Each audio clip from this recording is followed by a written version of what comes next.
So today we will be studying about chloride metabolism. Okay. What is the most common channel that is found in the body? Something which is used to maintain the resting membrane potential of all cells. Sodium potassium chloride channel. Thank God you know that. I am so proud of you. Okay. So chloride is a macro mineral and it is an electrolyte of the human body. Chloride is negatively charged anion. Chloride is a negatively charged anion. That is why it maintains electrical neutrality of the membrane. Kindly understand the concept. I do not expect you to still maintains electrical neutrality of the membrane when the sodium channel is active. That is why whenever your sodium channel is active, your chloride will also be a part of it. If it is a what kind of a transporter? Symport or antiport? Very good, symport. What is the idea of chloride? This is something again which you need to remember. For sodium it was 10 for normal, and in case of hypertensives it was blank, sir, we don't know, right? It was 3. Similarly, for normal non-hypertensive people, the RDA is 5 to 10 grams per day. Okay, 5 to 10 grams per day, which you commonly ingest as sodium chloride or common salt, and this common salt is supposed to be fortified with iodine, which you should all be given a bolus dose of. Normal dietary sources: whole grains, green leafy vegetables, eggs and meats, and fishes. Fishes are always a good source of sodium chloride. Seafoods. For today's young generation, tofu, vegan diet. Okay.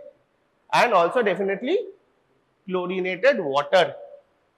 Where do you get chlorinated water from? Any idea?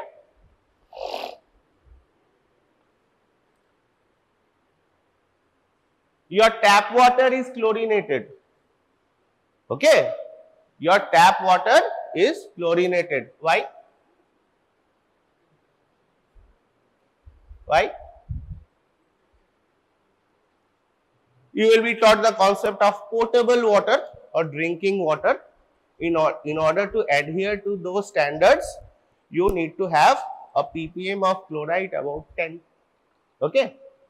So all the tap water that you consume is basically chlorinated water, and for all potable water, the coliform count has to be 0. Otherwise, you will be spending most of your time in your washroom instead of your classroom. So that is all about the dietary sources. And again, this is not working. Absorption of chloride, full absorption from GIT. Full absorption from GIT. And why this is possible? Why this is possible? Full absorption from GIT? Because across all GIT, right up to your large intestine, you have sodium chloride channels, sodium chloride absorption channels. Okay. That is why most of the sodium chloride that is present in your diet is absorbed. Okay. Serum chloride levels 95 to 105. I do not mind you forgetting the RDA for chlorine. I do not mind you forgetting the RDA of sodium. Same with potassium. But I do mind if you do not remember the serum chloride levels 95 to 105 MEQ. Okay. In all alkalosis, across all dyselectrolytemia patients, especially in case of diarrhea. My dear boy, are you okay? You are not okay?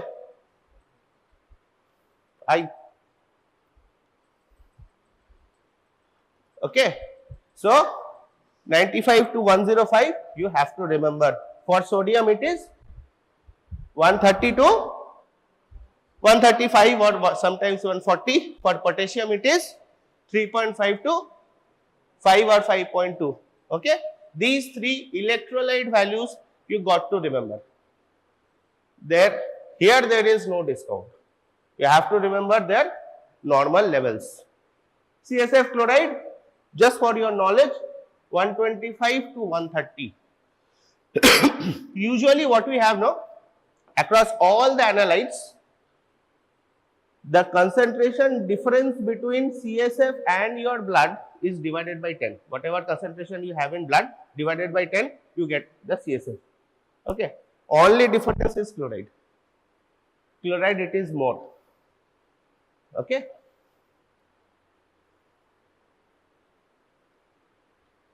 If CSF chloride is higher than the serum chloride, since the CSF concentration of protein is very low as compared to the serum protein levels. Okay. And the higher CSF chloride maintains the osmotic pressure and the donor membrane equilibrium. Can anybody tell me what is donor membrane equilibrium?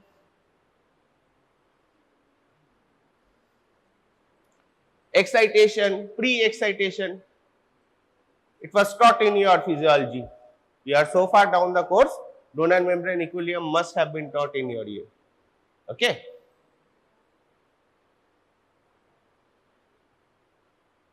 No. See, the electrolyte balance of your CSF system has to be electrically neutral, right? Now, you have the cations at an equivalent portion. You have got calcium, you have got magnesium, you have got manganese, and you have got inhibitory neurotransmitters, that is GABA. Yet, the protein content of your CSF is much lower than your blood. So, that electropositivity has to be neutralized by the help of this chloride values. That is why chloride values are more in your CSF rather than your blood. Are we clear with this concept? Okay. The function. Why are we studying this element? Why it is actually important in your body? Okay. It maintains the osmotic pressure along with the electrolyte and regulate water balance. Okay. That means, suppose the kidney wants to absorb water, it has to increase its osmotic pressure so that water can be freely imbibed across a semi-permeable membrane. In order to do so, the osmolarity has to be higher in order to imbibe water. So, that is maintained all across the body with the help of, first is the sodium ion and second is your chloride ion. So, that is why it is a basis of water balance in your body. As I have taught you, no glucose can be absorbed without sodium. Similarly, no water can be absorbed without chloride. So, that is why when you have huge amount of volume loss, suppose in case of continuous diarrhea, you have sinking chloride levels. That is how the osmotic pressure comes down, and that is why you are continuously losing fluids. That is why you are not having form stools. Okay. In order to change the equation, you are using ORS or oral rehydrating salt solution. Okay.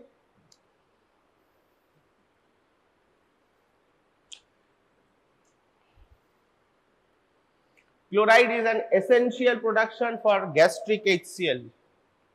Can you tell me what cells secrete HCl in your stomach? They are called parietal cells. There you have chlorine so that you can balance the sodium and hydrogen. Both are positive. So there you need to have chloride for efficient production of digestive juices and digestive acid. What is the major role of digestive acid? Come on, tell me. Helps in? Now, one that is digestion. Okay, fine.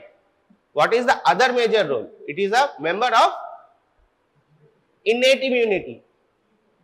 Okay, it is a member of innate immunity, because whatever you are going through your stomach, that is being, whatever organisms are there, bacteria, virus, all are being neutralized by your gastric HCl, just like your tears.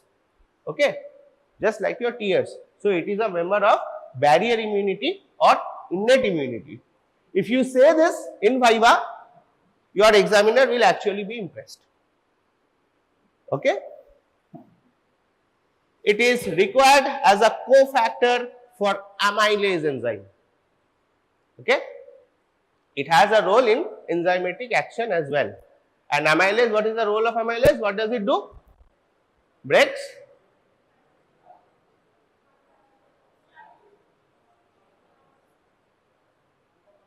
Tell me what amylase breaks into two things. Amylase breaks something into two things. What are they? একজন বল ঠিক করে।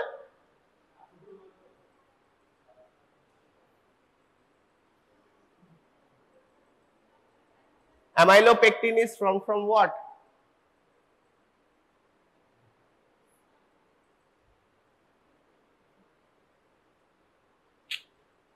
Plain carbohydrate chemistry, man. This I will not tell you. Okay. So it is a important cofactor for amylase activity. So then excretion. The excretion of sodium and chloride is parallel.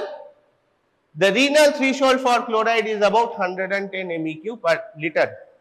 As sodium is very important for the kidney to reabsorb, it reabsorbs the entire amount of sodium chloride that is present in your ultrafiltrate. Similarly, the entire chloride will also be reabsorbed for your kidneys to maintain water balance. And just like sugar, if your blood concentration of chloride is greater than 110 MEq per liter, whose normal is 105, then you have chloride excreting in your urine. And we utilize that to see whether your kidneys are functioning properly or not. Okay, you will see later. The retention of sodium will retain chloride ions as well in the body, and aldosterone action causes absorption of sodium through renin, angiotensin, aldosterone pathway. Similarly, vis-a-vis, in order to maintain the electrical neutrality, the chloride will also be absorbed.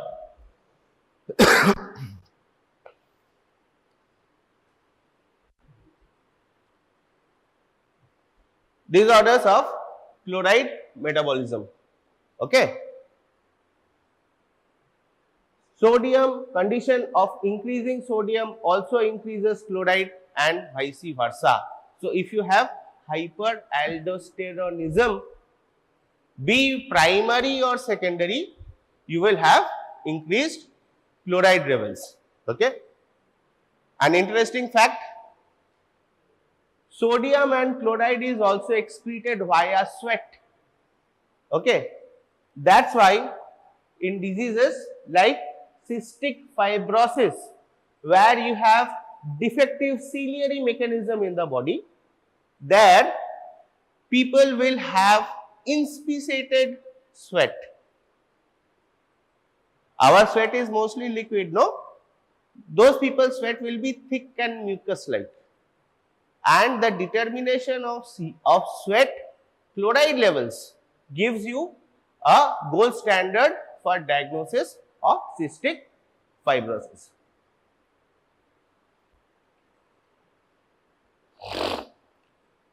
Like as with sodium, chloride has a symbiotic relation. similarly with bicarbonate, they have an inverse relationship. Okay. This will often be seen in your lung parenchyma, where you have activated carbonic anhydrase. There you are taking up bicarbonate in your pulmonary cells to create carbon dioxide to breathe out. In order to balance that insertion of bicarbonate into your type 2 alveolar cells, you will have extrusion of sodium from your type 2 alveolar cells into your bloodstream. Okay. In acidosis, they go inversely proportional. So, in acidosis, bicarbonate will be increasing or decreasing? Increasing. So, if bicarbonate increases, chloride level will fall. Okay. So, whenever you are facing an acidotic condition, that can also give you a better marker with the falling chloride levels. Hypochloremia. Okay. Hypochloremia is increased chloride in serum, and that is more than 110. Excess intake of salt with insufficient water. Administration of ADH hormone. Administration of ADH hormone to the patient, and excess infusion of saline. Overzealous dehydration correction. All those will lead to hyperchloremia. Dehydration without loss of salt, Cushing syndrome, acidosis, and definitely all modes of nephropathy and nephritis. Starting from lupus nephropathy right to glomerular nephritis or Buerger's disease, wherever there is renopathy, especially in case of diabetic nephropathy, you will have excess loss of chloride in your urine. So, in CKD patients, this is also a fact, and this is utilized for differentiation between acute tubular necrosis and CKD. In CKD, the renal parenchymal cells are so damaged that they cannot reabsorb chlorine. So, there will be excessive water loss, there will be excessive protein loss because the filtration mechanism is not working, the nephrons are damaged. In ATN, these nephrons are still alive, not dead totally, due to a shock condition because the blood flow of your kidneys has been compromised. So, the difference between a CKD and ATN will be, there will be fluid loss in both cases, but the chloride levels in ATN will be near normal or slightly reduced, when in case of CKD it will be totally gone. So, there you can differentiate whether to give the patient water restriction or whether you need to give the patient fluid supplementation so that the pre-volume is sufficient enough to provide proper blood volume to your kidneys, so that the ischemic renal condition is reversed and your nephrons is vitalized. You have heard in paper, you have seen in paper during COVID, huge number of people suffered from pneumonia, and most of them died later due to kidney diseases or nephropathy. Have you heard this thing? You have seen in newspapers? Okay, it is a fact, because whenever there is a shocking condition or whenever there is an adverse condition going into the body, the nephrons are highly resistant. So, what the body does is, it cuts the blood flow to the nephrons in order to supply other vital organs like heart and brain. That is why CKD comes in as the second or third organ in the order of multiple organ failure.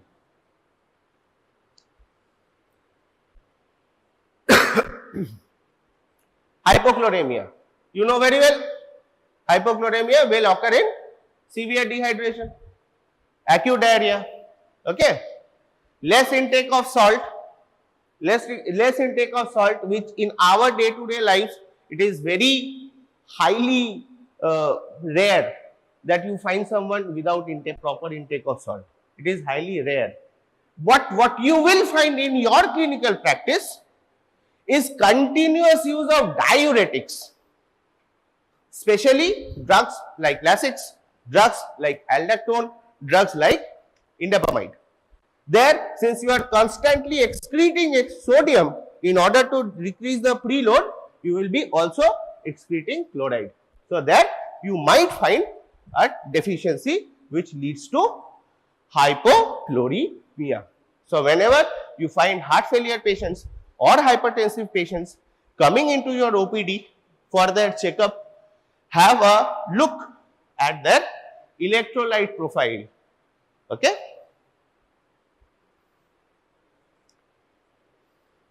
Congestive cardiac failure, sweating loses salt, and Addison's disease due to decreased renal reabsorption of chloride.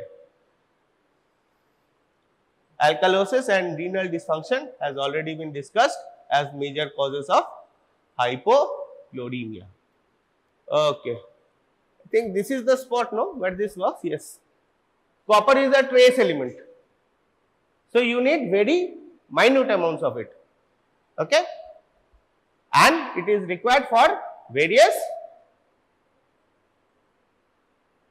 Copper will mostly act in your body as, will you have copper in your bones? Huh? No. Okay. So mostly copper will be utilized as what? Cofactors for enzymes. Okay. You will have mostly copper as cofactor for enzyme. And the most important role of copper will be in biological oxidation. Okay. Most important role of it will be in biological oxidation. So, RDA is 2 to 3 milligram per day. Okay. 2 to 3 milligram per day. What are the dietary sources? Same thing over and over again. Green leafy vegetables, kidney, liver, eggs, cereals, nuts. Okay. The same workup goes on and on and on. Okay. So, absorption, about 10% of the diet, about the 10% of the amount of copper in your diet will be absorbed from your intestine, and the seat of absorption will be, what is written? Read. DUO. What is it called? Duodenum. Very good. So, the seat of copper absorption will be your duodenum, and metallothionein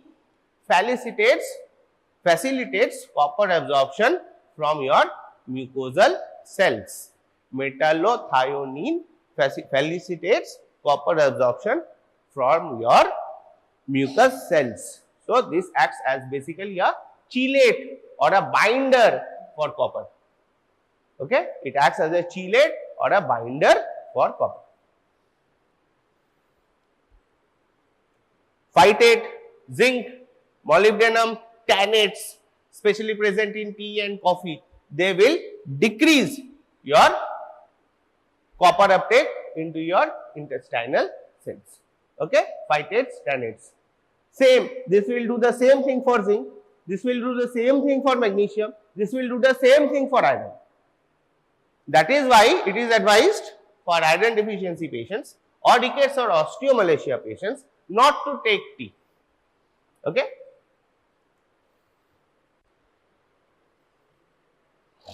Body distribution of copper, total amount is 100 milligrams. Total amount of 100 milligrams, and the copper concentration is 100 to 200 microgram. You need not remember this. Okay, you need not remember this. So, the copper, in order to travel via blood, has to be chelated with someone else. Okay, because in intestine you will have to release the first binder so that it can go back to your mucosal cell and bind the second copper ion that is coming its way. So, the primary binder of copper is ceruloplasmin, and one molecule of ceruloplasmin has the ability to bind and transport 8 atoms of copper or 8 copper units. Okay. What is the major role of copper? It is a constituent of several enzymes and proteins. Copper also plays a major role in protein folding and determination of 3D structure of proteins. Okay. You have read primary, secondary, tertiary and quaternary structures of proteins. You know what are domains. You know how the domains are aligned to form an active site. Okay. These things are known to you. So, copper plays a major role in that. Okay. So, the main utilization of copper is in your biological oxidation. Biological oxidation, the tail end of it. There you have iron sulfur protein and copper proteins which allow your H hydrogen ions travel or electron travel through your ETC, so that you can pump in hydrogen from your matrix to your inner mitochondrial membrane space. Okay. So, cytochrome oxidase, which is a major enzyme of ETC, is basically a copper metalloprotein enzyme. And then you have catalase. Okay, then you have catalase which causes H2O2 detoxification. Okay, then you have catalase enzyme. Tyrosinase, melanin biosynthesis. That is another major enzyme where you have copper. You have superoxide dismutase, which is another reactive oxygen species scavenging enzyme protecting the DNA of your cells. My favorite, ALA synthetase. Okay. So, what is ALA? Delta amino levulinic acid formed from glycine and succinyl-CoA. First step of heme synthesis. Okay. First step of heme synthesis. Similarly, you have ascorbic acid oxidase, monoamine oxidase, phenyl oxidase and lysyl oxidase. Okay. And lysyl oxidase. So many enzymes. The cardinal is catalase, then is ALA synthase, third is your copper oxidase, cupric oxidase and lysyl oxidase. These are the 4 major players. Okay. These are the 4 major players. Since copper containing lysyl oxidase is involved in cross-linking of your collagen fibers. We have read about collagen helix. That cross-linking occurs in the presence of lysyl oxidase. Okay. So, that gives integrity to your tendons and your ligaments in order to facilitate movement and weight bearing.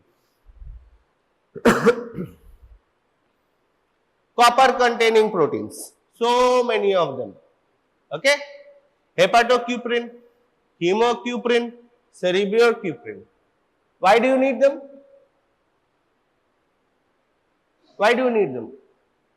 You could have used one protein to distribute copper all over the body, right? It had been highly efficient, much less metabolically taxing to the body. Still there are 3. Why?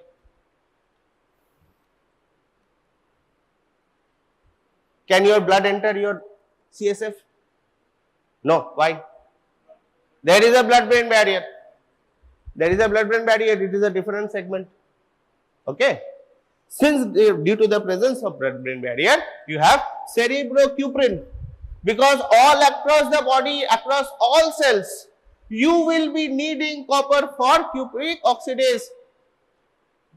Because all cells need to run your ATP biosynthesis.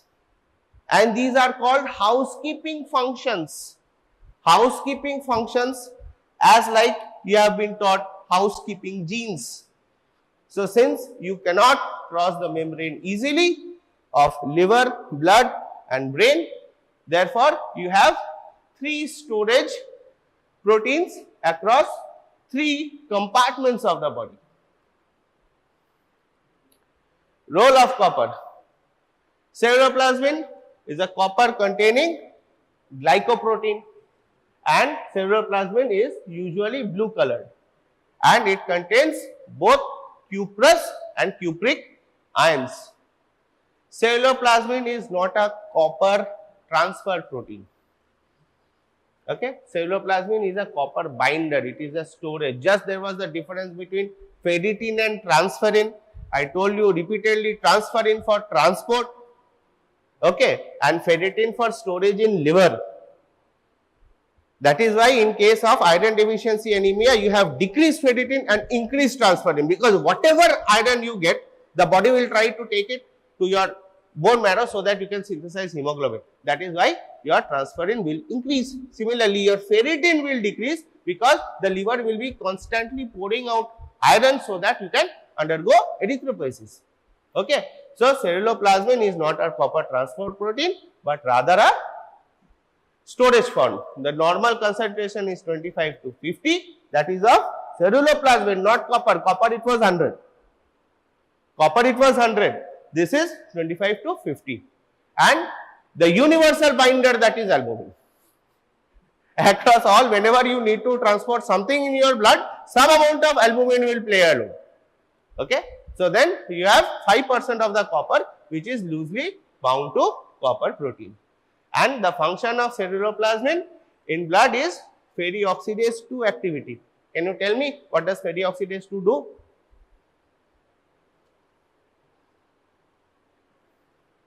Just the opposite of ferrochelatase. What does ferrochelatase do? Remove the iron from hemoglobin. Similarly, ferrooxidase 2 inserts the iron into the pocket of globin structures. Okay. Ceruloplasmin converts ferrous to ferric in blood and thereby facilitates transport of iron.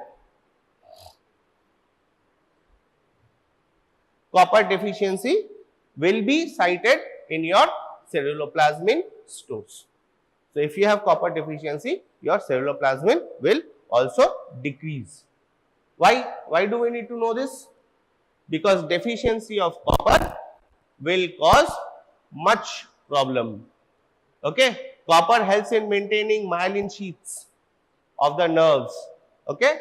So, it will cause demyelination, neuronitis and mononeuritis complex if it is deficient. Then it is recently found that copper increases HDL. Okay. So, statutory amounts of HDL is necessary for scavenging cholesterol from where? From periphery, from end organs. So, that prevents arteriosclerosis and also atherosclerosis for large arteries. Okay. And thereby decreasing the chances or the risk of CAD or coronary artery diseases.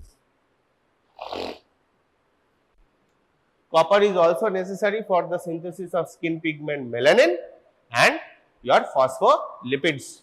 Can you name some important phospholipids? Lecithin, dipalmitoyl, inositol, okay. IP3 plays a major role in your signal transduction, okay. Lecithin is basically a detergent. The word lecithin has come from lekithos, that is egg yolk, okay. Primary, first baby steps of lipid metabolism.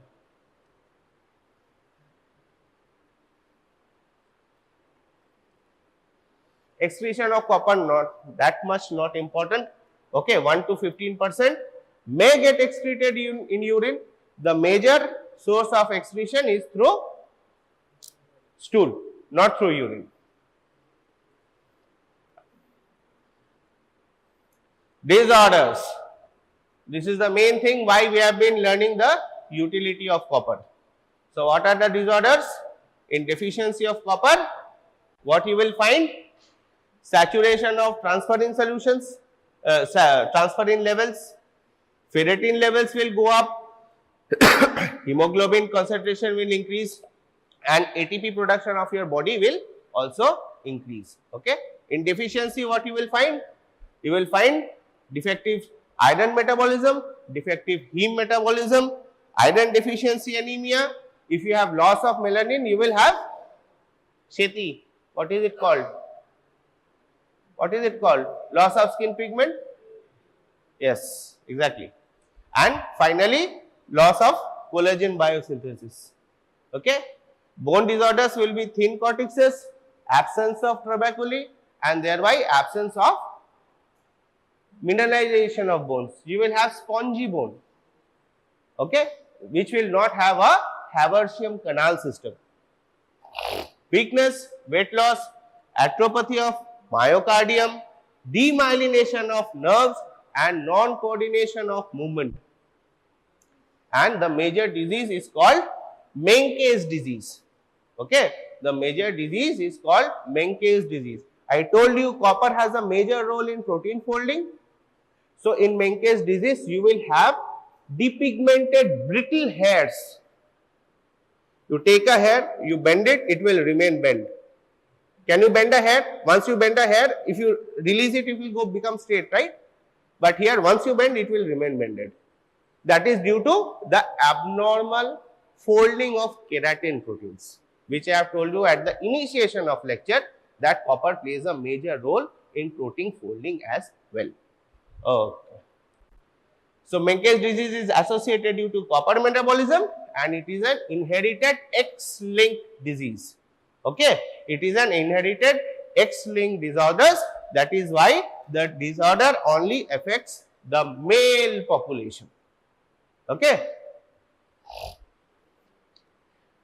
The biochemical defect is defect of intestinal copper absorption, and you do not have sufficient enzymes, you do not have sufficient transporters to absorb copper in your body, and due to the absence of copper binding ATPases. There is defective transport of copper from your serosa into the internal of the cell. And in Menkes disease, your serum and urine copper will be markedly decreased. Okay. And there will be difficulty in melanin synthesis. You will have whitish discoloration of skin. You will have hypopigmentation of skin and hairs, leading to graying of hairs.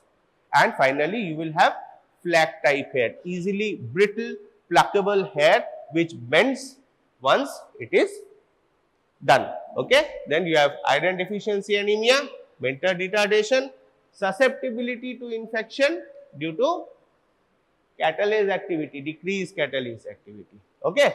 With this, we have finished our copper metabolism. Thank you very much for a patient here. Tracks, some tracks. I mean, I bolini. So now you have to understand what is tracks. Puro CNS jure, sirra sudu bole jaben tracks.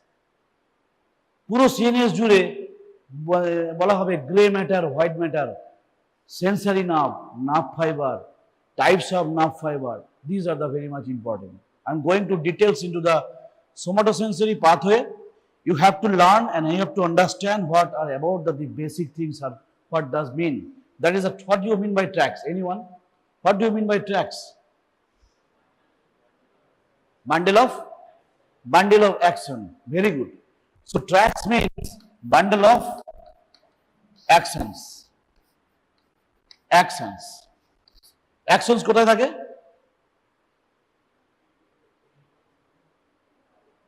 নিউরনে থাকে, তাই না? তাহলে নিউরনের কি থাকে? নিউরনের একটা sell body থাকে, এখানে কিছু ডেনড্রাইটস থাকে, তাই তো? আর কি থাকে? অ্যাকশন চলে এলো, রাইট? এই অ্যাকশনগুলো আবার কি হয়? কি বলে এগুলোকে? মাইলিনেশনস, রাইট? Very good. তাহলে এখানে একটা সেল বডির আরেকটা name, what is the name of another name? Soma, কেউ একটা বলছে। So this is neural cell body or soma, and these are the axons. These are the action part. So suppose in short, if this is cell body action, cell body action, cell body action. So with this, taking this one, it form tracks, right? Now, in the central nervous system means brain, brain, কি বল central nervous system মানে এটা কি system হ্যাঁ spinal cord brain stem spinal cord এর বাইরে তো কিছু নেই so tracts is basically bundle of actions. Now what do you mean by nerve fibers? Different types of nerve fibers is done by the degree of myelinations. এইগুলো নামগুলো আসবে বারবার A, B and C type of fibers according to degree of myelination. A is highly myelinated. What is the importance of myelination? Myelination means ki action potential will be fast. Action potential will be fast. Information goes through a fast. Which type of tracks must have myelination? যে ট্র্যাকগুলো আমাদের fast information carry করতে হবে কিরকম জিনিস সেটা proprioception আমি যদি এখানে দাঁড়িয়ে না ভাবি যে আমার হাত দুটো এখানে আছে এখানে এখানে একটা কান এখানে একটা চোখ নাক ঠোঁট সব কিন্তু আমাদের এগুলো সেন্সে আছে একটা চশমা পরে আছি একটা ঘড়ি পরে আছি always this are happening So these tracts must be myelinated and pass through the A fibers. Now A fibers is divided into 3. Egulo asbe alpha, beta and delta. B fiber is moderately myelinated and C either less or either no. Not myelinated. Right? তাহলে tracts mean bundle of actions. তাহলে action যখন bundle হচ্ছে তাহলে something is happening in the cell body also. তাহলে sell body গুলো নিয়ে কি তৈরি হয় yes নিউক্লিয়াস ভেরি গুড তাহলে সেল বডি গুলো নিয়ে আমার সেল বডি গুলো নিয়ে হয়ে যাবে নিউক্লিয়াস বা in the plural form nuclei all throughout the spinal cord brain are nuclei এই যে আমরা হাইপোথ্যালামাস পড়েছি এই নিউক্লিয়াস ওই nucleus what is this these are all the cell body collection of cell body is nuclei and these are the tracks. Now এই দুটো নিয়ে আরো দুটো জিনিস ঘটনা ঘটছে what are those gray matter and white matter আমরা সবাই জানি ব্রেনের মধ্যে গ্রে ম্যাটার হোয়াইট ম্যাটার দুই আছে কোথায় থাকে কিভাবে থাকে বল in the brain gray matter in the sulci gyri area হ্যাঁ যদি একটা এরকম করে যদি একটা ব্রেনের সেকশন করা যায় তাহলে দেখবি এইগুলোতে একটা গ্রে কালার যাচ্ছে right these are the gray matter in case of spinal cord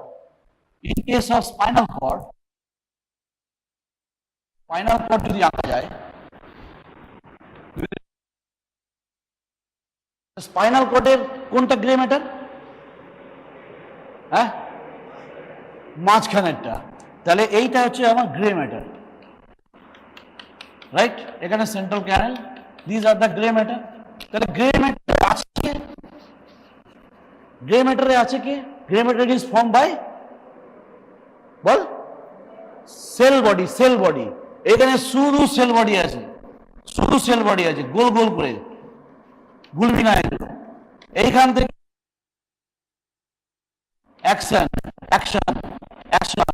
action তাহলে হোয়াইট ম্যাটার কে তৈরি করে action simple this are the formation off white matter and the gray matter.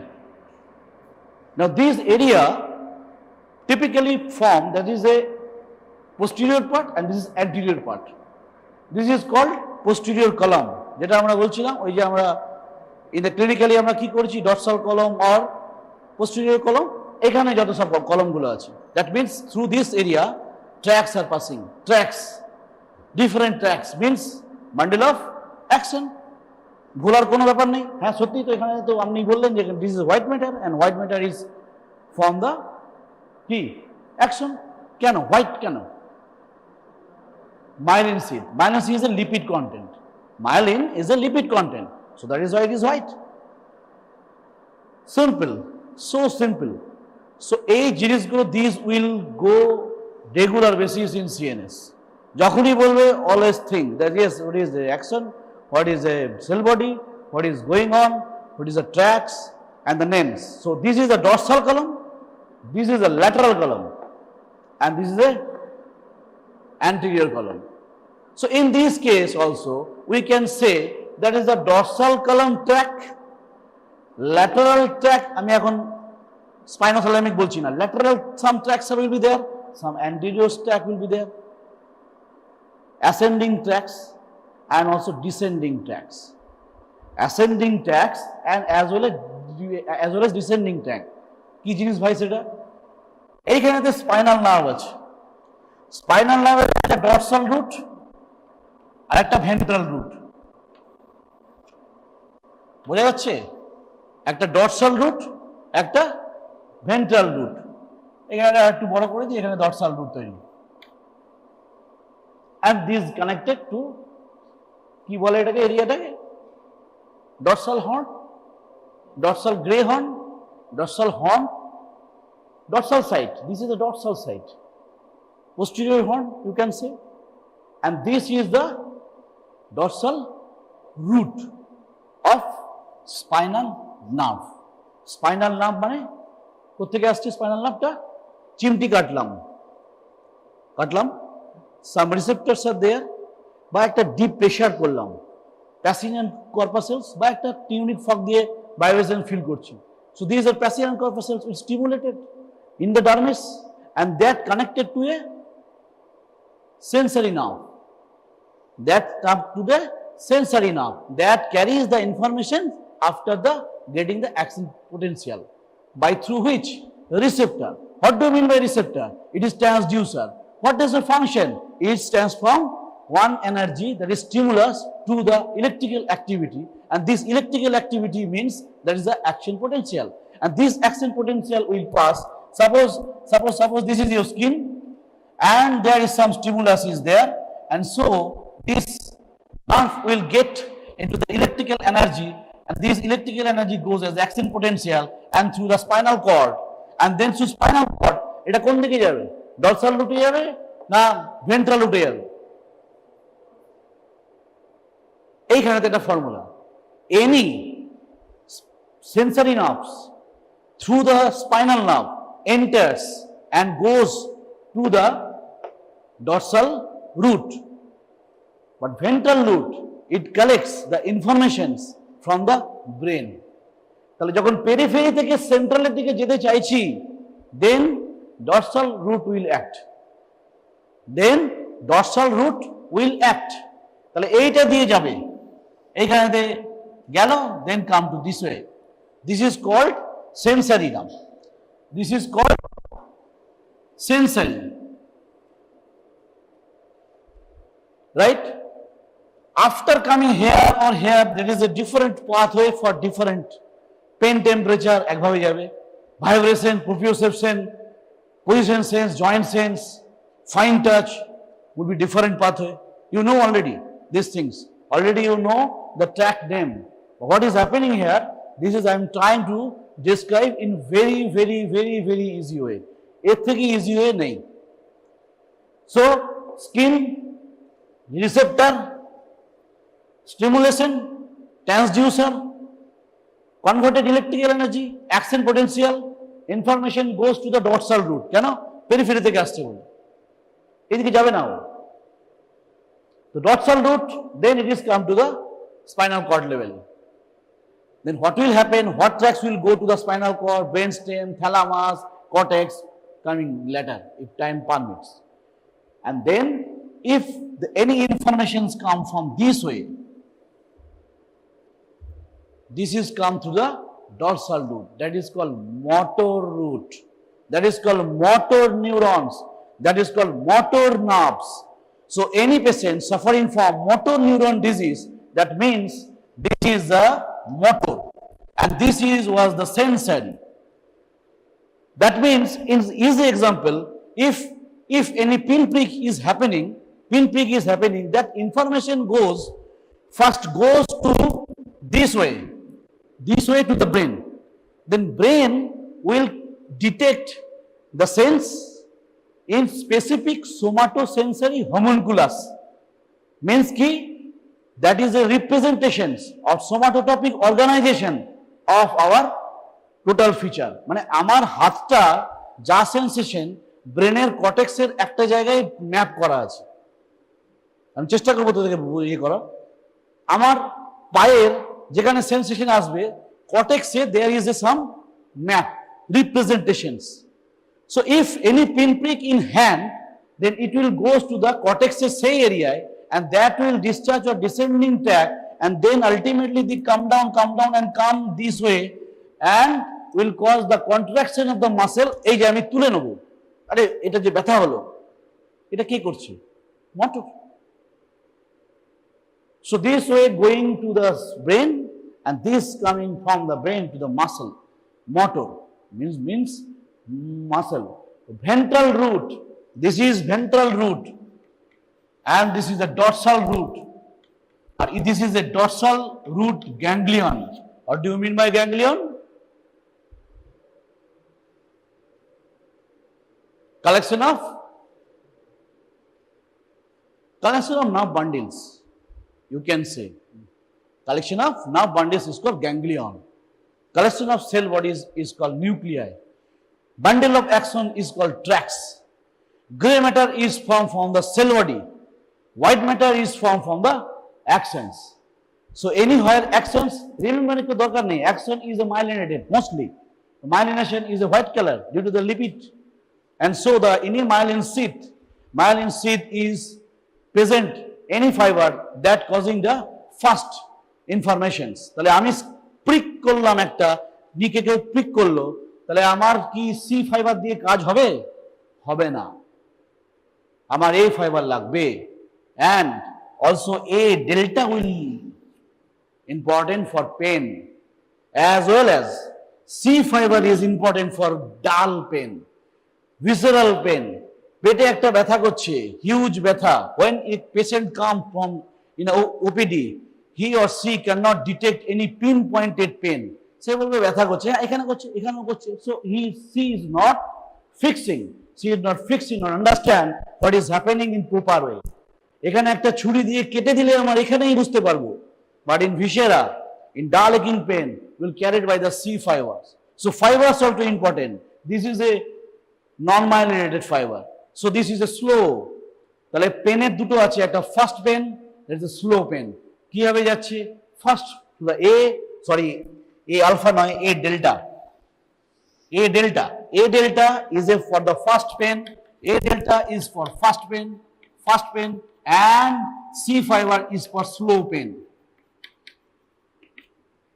So in this way, you have to understand there our ascending tracts and our descending tracts, and these ascending tracts means from the periphery goes to the brain. From the periphery goes to the brain via using 3 orders of neuron. One is first degree neuron, second degree neuron, and third degree neuron. So these neurons will happen. Now you have to understand where to where this is first, where to where it is second, where to where it is third. So 3 types of neurons, degrees of neurons are responsible for the passing of our information from the periphery to the brain. That is called ascending tract. In all of your body, total 8 ascending tracts are there. It is written in your book. Still I am telling some ascending tracts in very easy way. Ascending tracts, right? Ascending tracts means what? means bundle of actions in ascending way. Ascending means towards the brain from the periphery. What are those? আমরা আগেই ক্লাসে আমার যারা class করেছি আমি জানি না, already we have to told that is the dorsal column medial lemniscus pathway, right? Dorsal column medial lemniscus pathway. আমি কোন একটা ব্যাচকে sensory anterior spinothalamic tract and lateral spinothalamic tract. Number 3, lateral spinothalamic tract. নামগুলো একটু মনে রাখার চেষ্টা কর, সব যে মনে রাখতে হবে তা না।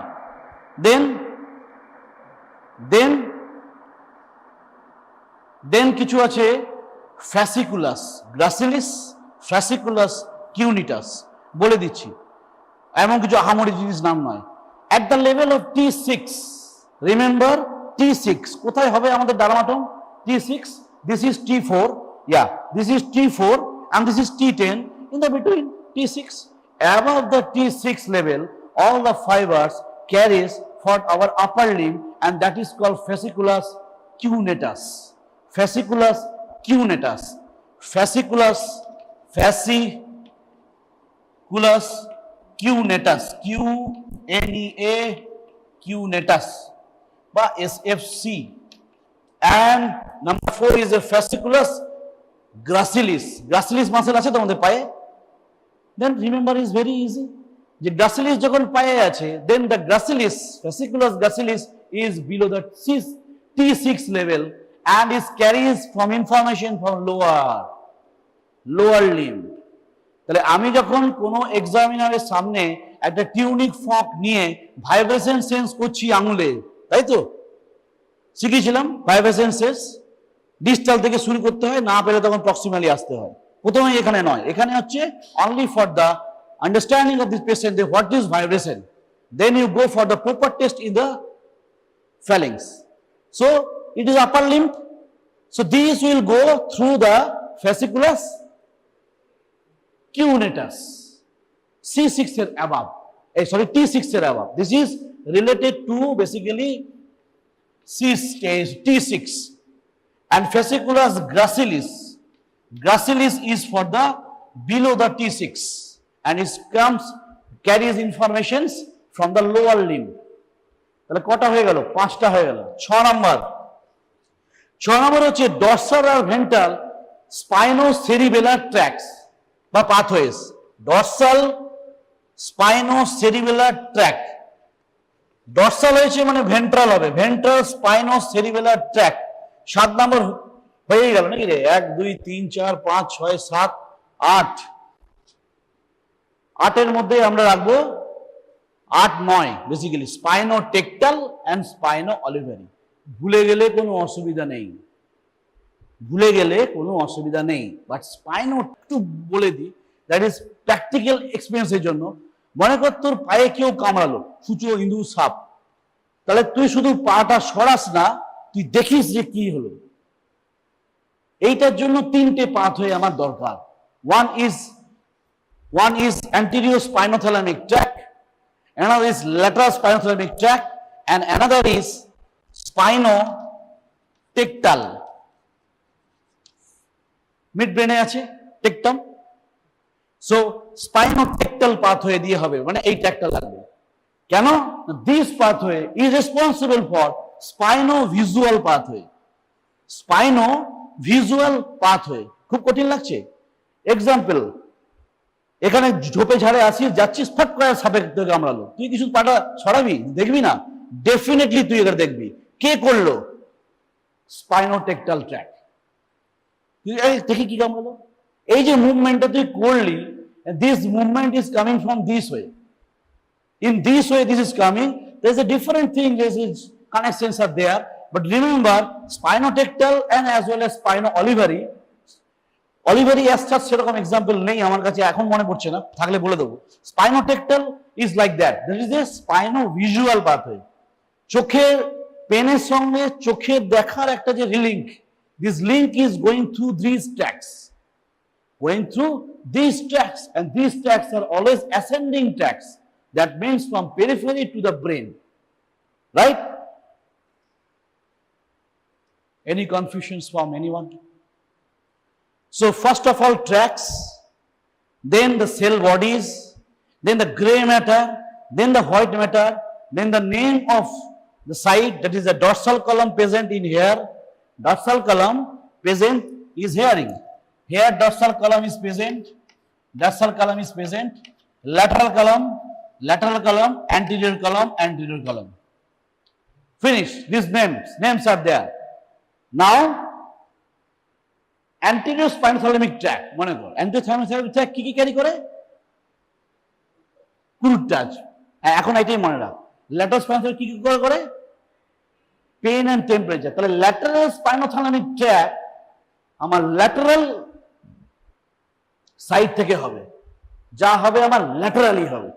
অ্যান্টেরিয়র স্পাইনোথ্যালামিক ট্র্যাক্ট আমার যা হবে সব অ্যান্টেরিয়র দিয়ে তারপর উপরে উঠবে। ডরসাল আমার যা হবে ডরসালে যাবে তারপর হবে, কারেক্ট? নাও দিস ডরসাল কলম, এই যে ডরসাল কলম মিডিয়াল লেমনিসকাস যে বলেছি, basically this one tract is by the formation of two tracts already written. These two, 4 and 5, means fasciculus cuneatus and fasciculus gracilis. Fasciculus cuneatus is giving sensation above the T6, and fasciculus gracilis is present in muscle, in lower muscles, in our leg. So it is from information from lower side, and this is below the T6. এর মধ্যে কোনো confusion নেই। But এই dorsal column medial meniscus pathway আর এই দুটো related কিভাবে আসছে? So these tracts are ascending tracts. If you can't remember anyone, at least three ascending pathway মনে রাখতে হবে। কি দুভাবে ভাগ করা যায়। একটা হচ্ছে এই যে dorsal column medial meniscus pathway, and another is anterior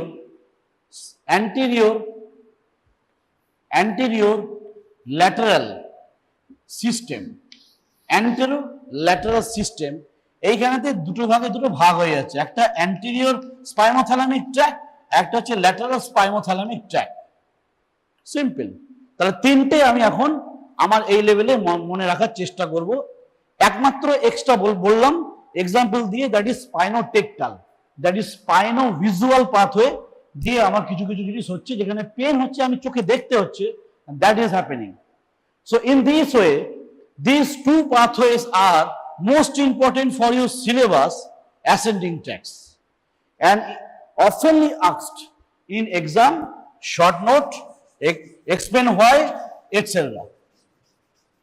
Before explaining anything in CNS, always keep in mind this which part is going on. This is axon, it is dendron, it is cell body, it is myelinated or not.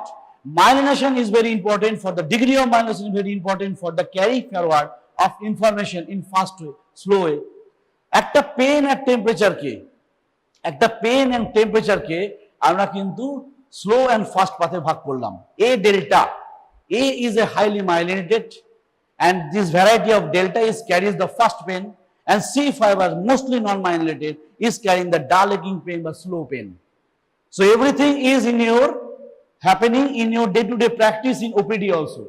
So in this way, suppose dorsal column medial lemnis কি বল উচ্চারণ কর, dorsal column medial lemniscus pathway বা tracts, you can say. The somatosensory pathways is like that. Somatosensory is mostly, it is a ascending tracts. Somatosensory, somato means আমার বাইরে স্কিনের কোন reaction থেকে আসছে, সেন্সেশন নিয়ে, and then it comes to the this way. তো in this pathway কে মোটামুটি যাবে? একটা হচ্ছে ফাইন টাচ, তারপর ভাইব্রেশন, তারপর proprioception, প্রোপ্রিওসেপশন। আচ্ছা, প্রোপ্রিওসেপশনের রিসেপ্টরস কে আছে? বল, জোরে বল। প্রোপ্রিওসেপশনের রিসেপ্টর কে আছে?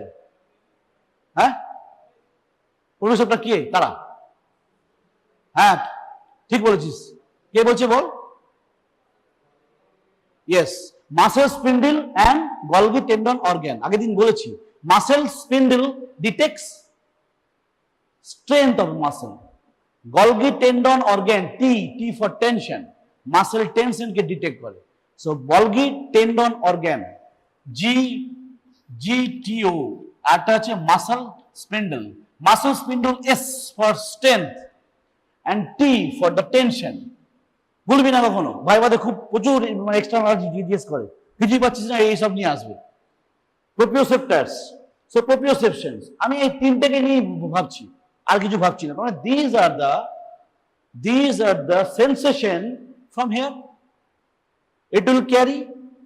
আমি একটা বোনকে এমডি করছি, বা সাপোজ আমাকে তোদের যত লাইব্রেরির বই আছে আমার এখানে দিচ্ছিস, আমি নিয়ে যাচ্ছি। at one point will come, then I can't tolerate। আমাকে কিচ্ছু করতে হবে না, জাস্ট আমার হাতটা এরকম হয়ে যাবে। কে করলো বাবা এটা? Golgi tendon organ tension detect করছে। ও দ্যাট ডিটেক্টস দে, মানে থ্রেশহোল্ড লেভেল পেরিয়ে গেলে ও ছিঁড়ে যাবে। Tendon will tear from the bone, dangerous. Body সবসময় প্রোটেক্ট করবে, কিভাবে? ফেলে দেবে। So in this way, this is sensation আমি যে দিচ্ছি, এই যে এই সেন্সেশনটা ভারী ভারী ভারী, that will come through this way, this will come this way. যখন একটা বই দিলি stimulus, that causing transducer receptor কে? মাসেল স্পিন্ডল বা Golgi tendon organ. Spindle strength দিচ্ছে, একটা tension, Golgi tendon organ, and this causing the stimulus। Transducer means transform into electrical activity, action potential। এখানে AP করে চললো। These are going, and then this one coming to dorsal root ganglion। এটাকে বলা হয় dorsal root ganglion। From here first order neuron starts। From here first order neuron starts। তাহলে first order neuron starting point কোথায়? Dorsal root ganglion in case of dorsal column medial lemniscus pathway. কটা অর্ডারের neuron আছে? তিনটে। First order, second order, third order. তাহলে first অর্ডারের কথা তুললাম এখানে এই মাত্র সবে। এখানে আমরা কি চাই? এখানে আমরা চাই কি না এগুলো সব ফাইন টাচটা কি খুব ফাস্ট, একটা ফাইনলি টাচ করছিস। একটা বিড়ালের গায়ে হাত ধরে, এই যে সেন্স, বিড়াল একটা নরম জিনিসের sense you are must be fast. Must be fast means must be myelinated, must be myelinated. If there's a myelinated, that means some action must be there. So actions through by the use of actions, which matter is formed? Which matter? Gray or white? White matter. So this fiber will go, এখানে আসবে না এখানে আসবে, you come to the white matter। Confusion নেই আমার, যত these are the always go to the white matter, because these are the bundle of action, this is tracks। So these tracks will carry faster way। Remember, in the primitive we can say that is the primitive matters, lateral R anterior হচ্ছে আমাদের primitive matters। মানে তোকে আমি এইভাবে যদি বোঝাই, এখন আমাদের অনেক এক্সপ্রেস ওয়ে হয়েছে, এক্সপ্রেস শুধু আমাদের একদম সফিস্টিকেটেড কার বাঁই করে ছুটছে, আর তোর পাড়ার কিছু কিছু গলি গালা দিয়ে হলে যাচ্ছে। সেই পাড়ার গলি ছোট রাস্তা হচ্ছে ল্যাটারাল অ্যান্ড অ্যান্টেরিয়র কলাম, আর ডর্সাল কলাম হচ্ছে modern, modified, and these are the like expressway। তাহলে different types of sensation, different types of sensation কোন কলমে পাওয়া যাবে? অ্যান্টেরিয়র অ্যান্ড ল্যাটারালে। কেন? কারণ ডিফারেন্ট টাইপস অফ গাড়ি যায় ওইদিকে, অটো চালাচ্ছে, রিক্সা চালাচ্ছে, সাইকেলও যাচ্ছে, ই রিক্সা, টোটো হাইওয়েতে অ্যালাউ করবে? অ্যালাউ করবে না। So that causing the only sensation that goes fast, modified. আমার যেটা আগে দরকার সেটা আমার যাবে dorsal column দিয়ে, কারণ these are the modern and this is the primitive. মানে আমরা যখন বাঁদর ছিলাম, এখনো আছি, সেই বাঁদর যখন ছিলাম, সেই বাঁদরের যখন ডেভেলপ হয়েছে তখন এইগুলো তাদের খুব তখন থেকে আসছে। whenever we are increasing our brain and fast movement চাইছি, ফাস্ট কিছু যখন আমরা হয়ে গেছি millions of year back, this is modern means millions of year back. Modern মানে যেমন না যে আমার 5 বছর আগে হয়েছে, সেটা বলতে চাইছি না, বলতে চাইছি যে প্রিমিটিভ ফেজ। দ্যাট মিনস আমি যে আমার যে বিবর্তনের পথে আমি যে এগিয়েছি, whenever we are from the chimpanzee বল যাই বল, আস্তে আস্তে করে তো আমরা দাঁড়াতে শিখেছি, আগে তো আমরা 4 পায়ে হাঁটতাম। In this way, this developed in such a way that it goes too fast. So any sensation which must be go fast, proprioception, vibration sense, fine touch must be go so fast, and so this through the posterior or dorsal column. So dorsal column is divided into 2 parts. Dorsal column divided into 2 parts. এটা একটা, এটা একটা, এদিকেও তাই। So this is the right and this is the left. বলাবার জায়গা নেই, correct? নাও কেন এই দুটো পাথ তৈরি হলো?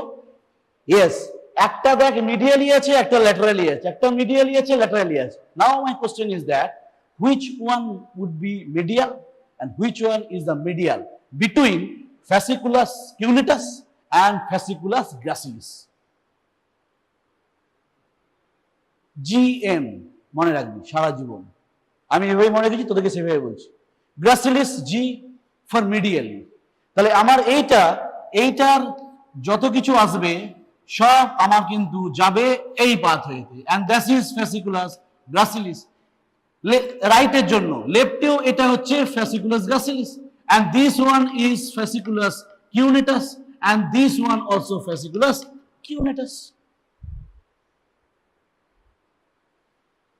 এখনো পর্যন্ত কিন্তু আমাদের কোনো ফাইবার ট্র্যাক ক্রস করেনি ইন কেস অফ ডরসাল কলম মিডিয়াল ল্যান্ডিস্কার। ক্রস করেছে? ক্রস করেনি। সোজা এখান থেকে এসছে, ডরসাল রুট দিয়ে গেছে, ডরসাল রুট দিয়ে যাবেই, কারণ রুল যে ডরসাল রুট দিয়ে আমার যাবে আর ভেন্ট্রাল রুট দিয়ে আমার মোটর আসবে, সেন্সারি যাবে, মোটর আসবে। আসুক, এদিকে গেল first degree neuron, first degree fibres, then goes to the hair, and here it collects the informations from the T6 level above এই নেবে, কারণ এইটার কিন্তু আমাদের as a whole spinal cord বলছি, এরকম লেভেল আছে আমার সার্ভাইকাল, থোরাসিক, লাম্বার। কটা পেয়ার থাকে রে সার্ভাইকালে? কটা pair? 8, thoracic 12, lumbar 5, sacral 5, then again one is coccygeal 1, 31 pairs। বই লেখা আছে না? 31 pairs of কি? Spinal nerve. কোত্থেকে যাচ্ছে? এইভাবে যাচ্ছে। তাহলে if it is suppose if it is T7, তাহলে which one is predominating? Which carries? This will carry fasciculus cuneus na fasciculus gracilis? Gracilis. So this will go like that up to কত দূর? Medulla.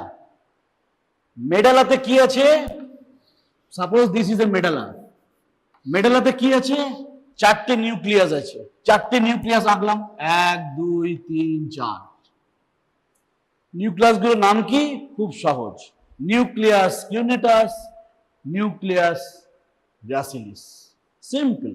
Nucleus gracilis আবার সেই medially থাকবে, তাহলে এটা হচ্ছে nucleus gracilis, এটা হচ্ছে নিউক্লিয়াস কিউনেটাস, রাইট? এটা হচ্ছে কি? নিউক্লিয়াস গ্রাসিলিস, এটা হচ্ছে nucleus cuneatus. This is the site where second order neuron starts. তাহলে এইখানে যেই এরা চলে এলো, then second order neuron will start. The first order from dorsal root ganglion up to this first order, then second order neuron starts from this nuclei, and this nuclei or nucleus gracilis medially, nucleus cuneus is a laterally. মন দিয়ে শুনতে পারবি, শুনলে কিচ্ছু বুঝতে পারবি না। It's very tough, really tough. Admit it. But in this way, you have to remember this. এর ছাড়া কোনো উপায় নেই। So first order neuron, second order neuron, third order neuron এর মধ্যে আমি ফার্স্ট অর্ডার বলে দিয়েছি, অলরেডি শেষ হয়ে গেছে। সেকেন্ড অর্ডার নিউরন স্টার্ট হচ্ছে। Now this will decussate. Decussate means opposite side cross করবে। Decussations. This term will term is a decussate. C-C-U-S-A-T-A. C-C-U-S-A-T-E. Decusses or decussation. This means is cross. কিভাবে cross করবে? মনে কর এই যে ইয়ামাকাসিলিস সোজা গিয়ে পরে যেটা আমার স্পাইনাল কর্ড আছে সেখানে ক্রস করে গেল। এদিক থেকে এসেছিল তো, তাহলে এইদিকে ক্রস করে গেল। তাহলে এইগুলো এইদিকে ক্রস করবে আর এইগুলো এইদিকে ক্রস করবে। ক্রস করে যাবে কোথায়? উপরে উঠবে, নিচে তো নামবে না। ইনফরমেশন গোজ টু দা, কোথায় যাবে? কোথায় যাবে এরা? এখান থেকে বেরোলো, নিয়ে এবার যাবে কোথায় যাবে? থ্যালামাস। কোথায় যাবে এরা? থ্যালামাসে যাবে। থ্যালামাসে কোথায় যাবে? VPL nucleus. VPL means ventro postero lateral nuclei of thalamus. মনে কর থ্যালামাসের একটা তো এইটাকে বলছে ভিপিএল। এইখানেতে যাবে। এইখানে যেই গেল থার্ড ডিগ্রি নিউরন স্টার্ট। তাহলে ফার্স্ট ডিগ্রি কোথায় স্টার্ট করেছিল? Dorsal root ganglion. কত দূর গেছিল? নিউক্লিয়াস পর্যন্ত। সেকেন্ড ডিগ্রি নিউরন কোত্থেকে স্টার্ট হলো? নিউক্লিয়াস থেকে স্টার্ট হলো, ক্রস করলো, উপর দিকে উঠছে, থ্যালামাসে এলো। থ্যালামাসে কি বললাম? থার্ড ডিগ্রি নিউরন স্টার্ট করবে। যাবে কোথায় ভাই? Somatosensory cortex, primary somatosensory cortex. Now I am telling something about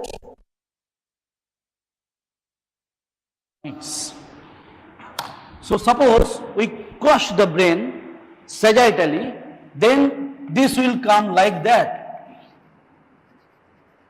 একটা ব্রেন this way সেকশন দিচ্ছি করে।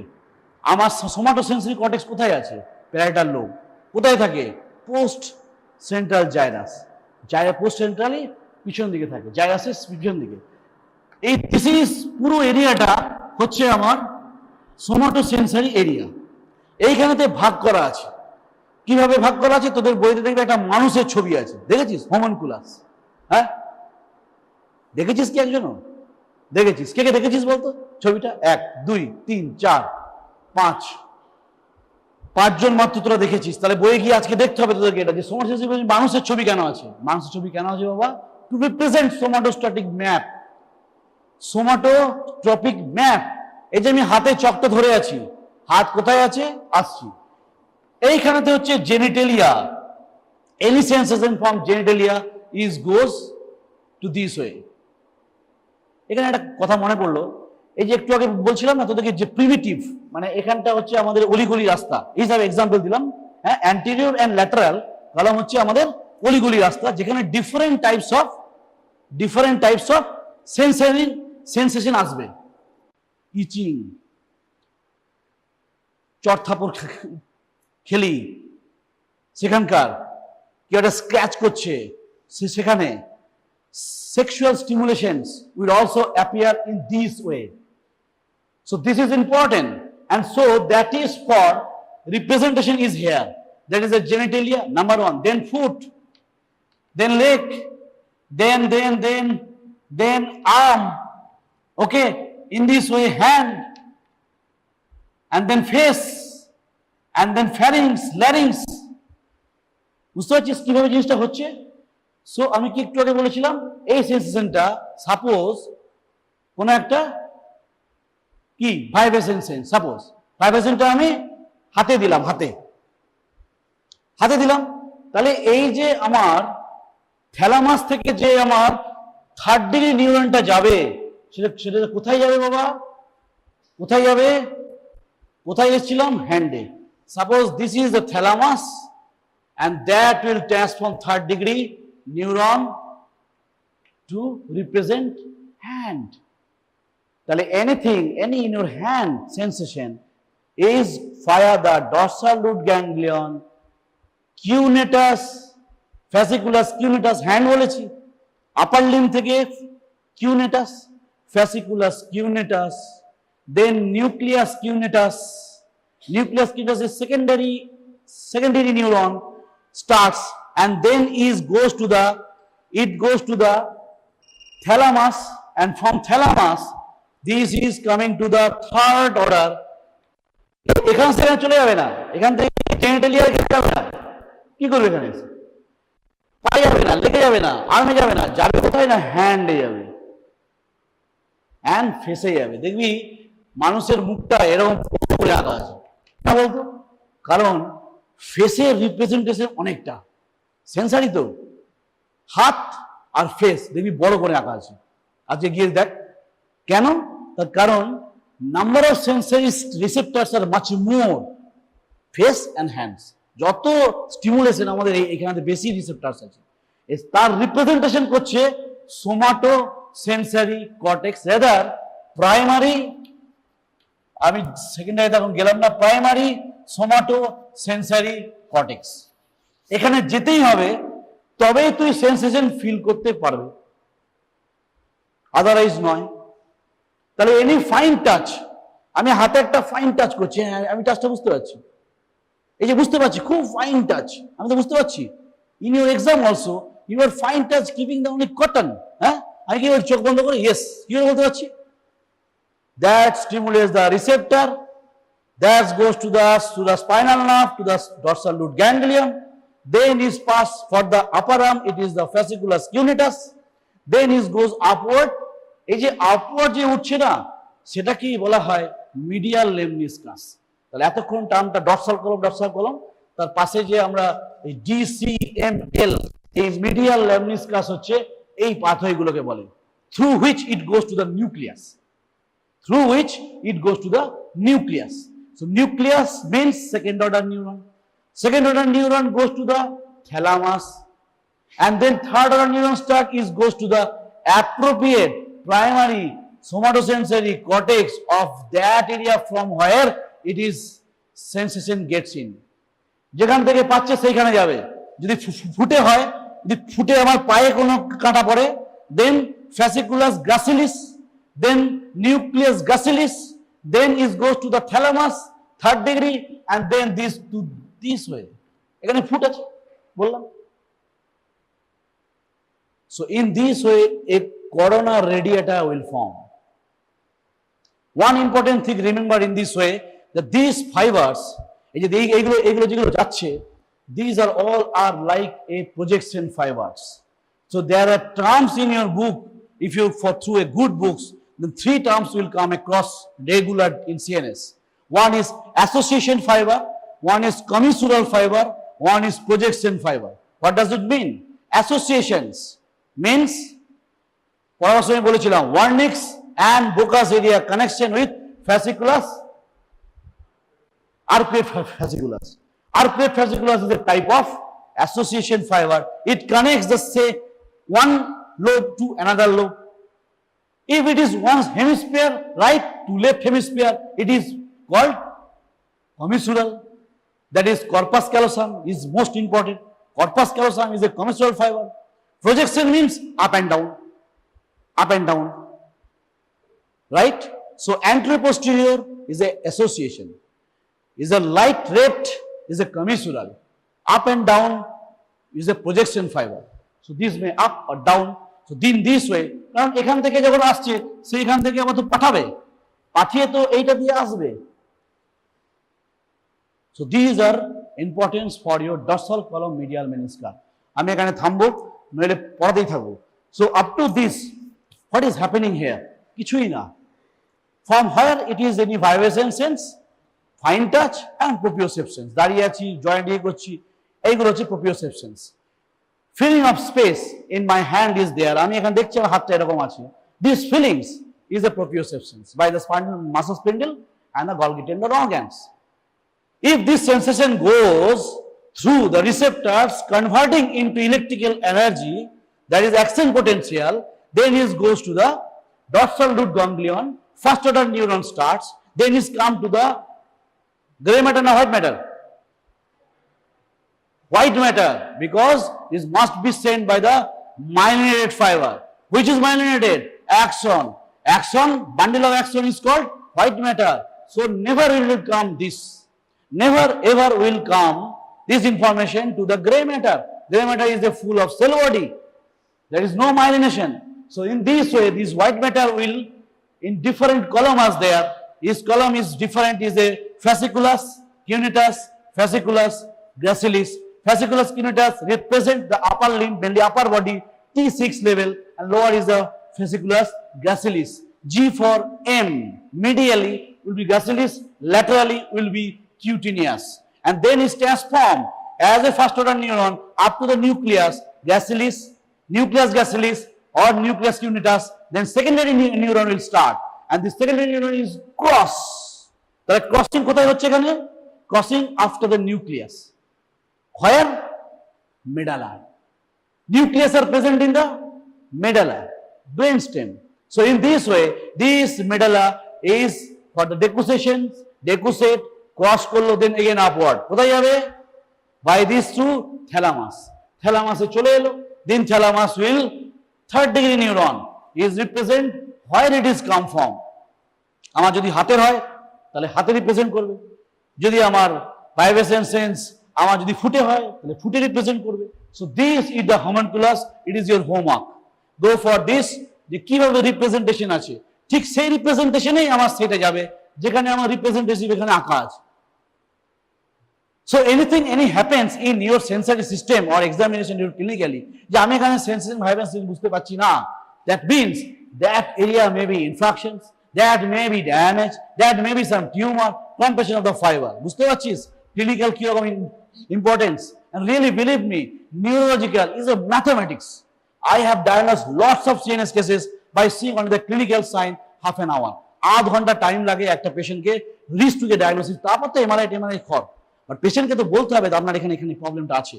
So in this way you can teach and go away throughout your MBBS course, and this system is very much important all throughout life. বুঝতে না পারলে কিছু করার নেই, এটা একটু টাফ, একটু আইকিউ লেভেল লাগবে, নাহলে বুঝতে পারবে না। পরিষ্কার। So in this way you have to think, track, white matter, gray matter, first order, second order, neurons, nuclei, ascending tracts, and also the descending tracts, primary somatosensory cortex, cortical representation of your body. These are the main important for the dorsal column, medial lemniscus pathway. In next class, if time permits or if detect that anterior lateral যদি আমাকে দেয়া হয় আমি দেবো, করিয়ে দেবো। Otherwise whatever it will teach, any teacher, basic concept is this. যেমন anterior spinothalamic tract, বাবা সে কোথা থেকে আসবে? সে এইখান থেকেই আসবে, কিন্তু সে কোথায় ঢুকবে? গ্রে ম্যাটারে ঢুকবে। and then it come to the anterior and already cross করে যাবে ওরা। পেন, টেম্পারেচার স্পাইনাল কর্ডে ক্রস করে যায়, remember. But vibration sense, fine touch, proprioception এরা ক্রস করছে কোথায় করলো? Mid brain, mid brain pons medulla, sorry, nucleus presence in the medulla, not mid brain, mid brain pons medulla লাস্টের time. That means মেডালাতে nucleus is there after the second order formation decussate, then go upward thalamus, from thalamus third degree neurons, then goes to the cortical representation. Finish. বোঝা গেছে কিছুটা? চলো, any questions from anyone? Thank you very much. Dismiss my class. Then this is a basically purely applied thing. It will be very difficult to understand. So you must know what is antigen, what is antibody, what is hapten, what are the different types of antibody. Then only you will be able to learn that practical application of that antigen and an antibody. So just definition of antibody, do not write anything. Today's class, you just listen very carefully. And at the end of the lecture, today you must be able to, just like T3, T4, TSH or LFT class, you must be able to really do the test yourself and interpret the result. I have brought the materials. Here I will demonstrate it, I will show it. If anyone is unsatisfied, do interrupt me at any point of time. I don't mind explaining those things until and unless you become clear. So therefore, the understanding is required. Now you just listen very attentively. Then only you will go into the main topic, Elijah, because before that, you have to make a good amount of prelude, otherwise you will not really understand what is this thing. That's why I drew the photograph and some diagrams. So definition of an antigen is basically, I just read the red things which I have written. This is basically highlight. And antigen is a substance which produces antibodies against it. This is the simplest definition of antigen. Okay. So a substance which induces detectable immune response, that is humoral, that is related to body fluid, that is antibody, or it might be cellular. There is no need to write anything, be attentive, everything is written in the book. And something which is not written, you just listen here. These literatures are available in the library, in your laboratory. You can collect it and read it simply. No issue. So properties of an antigen, that antigen, a low molecular weight less than 5,000 is usually not antigenic. So usually large molecular weight substances are highly antigenic, and chemical nature is usually protein or polysaccharide. Polypeptides containing L amino acids are antigenic. Foreignness, this antigen must be foreign to somebody else's body, otherwise it will not be produce any antibody against it. Body will not generate antibody against its own antigen. Remember, over crores of years of evolution, this human being has been developed, and we have been exposed to a variety of antigens throughout the evolutionary period, and we have all antigens, epitopes present in our cell, immune system, all the antigens available in the nature, because we are exposed to it earlier. Therefore, genetically we have inherited those things. Once we encounter those things, we generate antibody, and that is an immune response. So that antigen must be foreign. Suppose if I give your blood, which is not matching to my blood group, it will cause an immune reaction. If I transplant your liver to my body, and if it doesn't match, it will be treated as a foreign and it will simply reject it. So that foreignness must be there, otherwise it will not mount an antibody response. And tissues of all individuals in a species contain tissue-specific antigen. Like the liver of human will contain a different antigen than that of liver of goat or say a lion or a tiger. Similarly, pig hearts were attempted to be transplanted in a human by one Dr. A.K. Borua, Dhoniram Borua. He is a famous cardiologist. He attempted and he succeeded also. A transplantation of a pig heart into a human heart. So, blood group antigens are again, these antigens are basically antigenic in nature. Somebody is having A blood group, somebody is given the B blood group. So, it will mount an immune response and there will be severe immunological reactions, and the patient might die also because of the hemolytic crisis. Other types of antigens are there, histocompatible antigen. This you will read later. Now, hapten. Hapten is a specific term, that is, all the molecules are not of that size. Some molecules are lesser size like T3 and T4. Its molecular weight is only 655 and that's 777. So that by itself will not be able to generate any antibody. So that needs to be coupled to a protein which is of larger size and then injected to an animal. Then that animal will mount a response against that, and that's T3 or T4. Similarly, like T3, T4, whichever is small substances, these are called hapten. They cannot by themselves induce any antibody, but they need coupling to a larger molecular protein, and they become an antigenic, and they produce an antibody response. So epitope, all areas of the antigen do not bind to the antibody. A small part, I repeat, a small part of the antigen binds with the antibody, and that is called epitope. Similarly, the entire body immunoglobulin structure, I will show it to you. But it's a large structure, but all area will not bind to that antigen. But there is only a small area that is called paratope. That paratopic region and the paratopic region of the antibody and the epitopic region of the antigen combines, and that they form an antigen-antibody complex, not the whole molecule. Okay? Like enzyme and substrate. Enzyme, you can remember, this is a big larger molecule, and that is a catalytic site to which that substrate binds and it breaks down. It doesn't bind to the whole enzyme. So antibody, what is antibody? Antibody, and it is an antibody formed by the B lymphocyte. Remember, B lymphocyte produces antibody, not T lymphocyte, in response to antigenic stimulus. T cell induces cell-mediated immunity. So an antibody, going a little deeper, an antibody is a molecule, glycoprotein molecule basically. I repeat here, glycoprotein. This is again, conjugated protein formed by the immune system by B lymphocytes in response to antigenic stimulus. I told earlier that paratope is that part of the antibody molecule combining on the antibody molecule corresponding to the epitope. So epitope and paratope are the complementary sites to each other for binding. Epitopes and paratopes determine the specificity of immunological reactions. If they don't match, they will not react.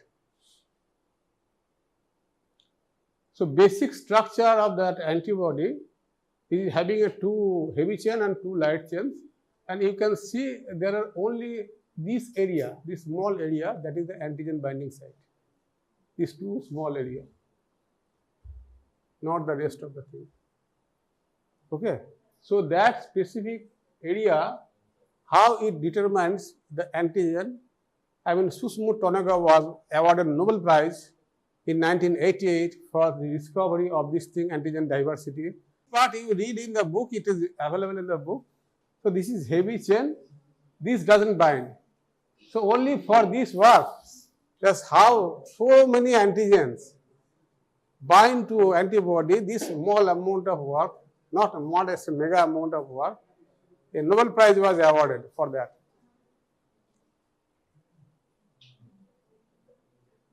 Now you see this Ig, that was a single monomeric antigen I have seen. There is one molecule, one unit.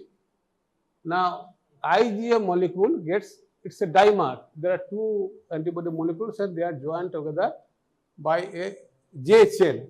Similarly, IgM is a pentamer. Means it is basically, there is a joining chain, and at a time it can bind 10 antigens.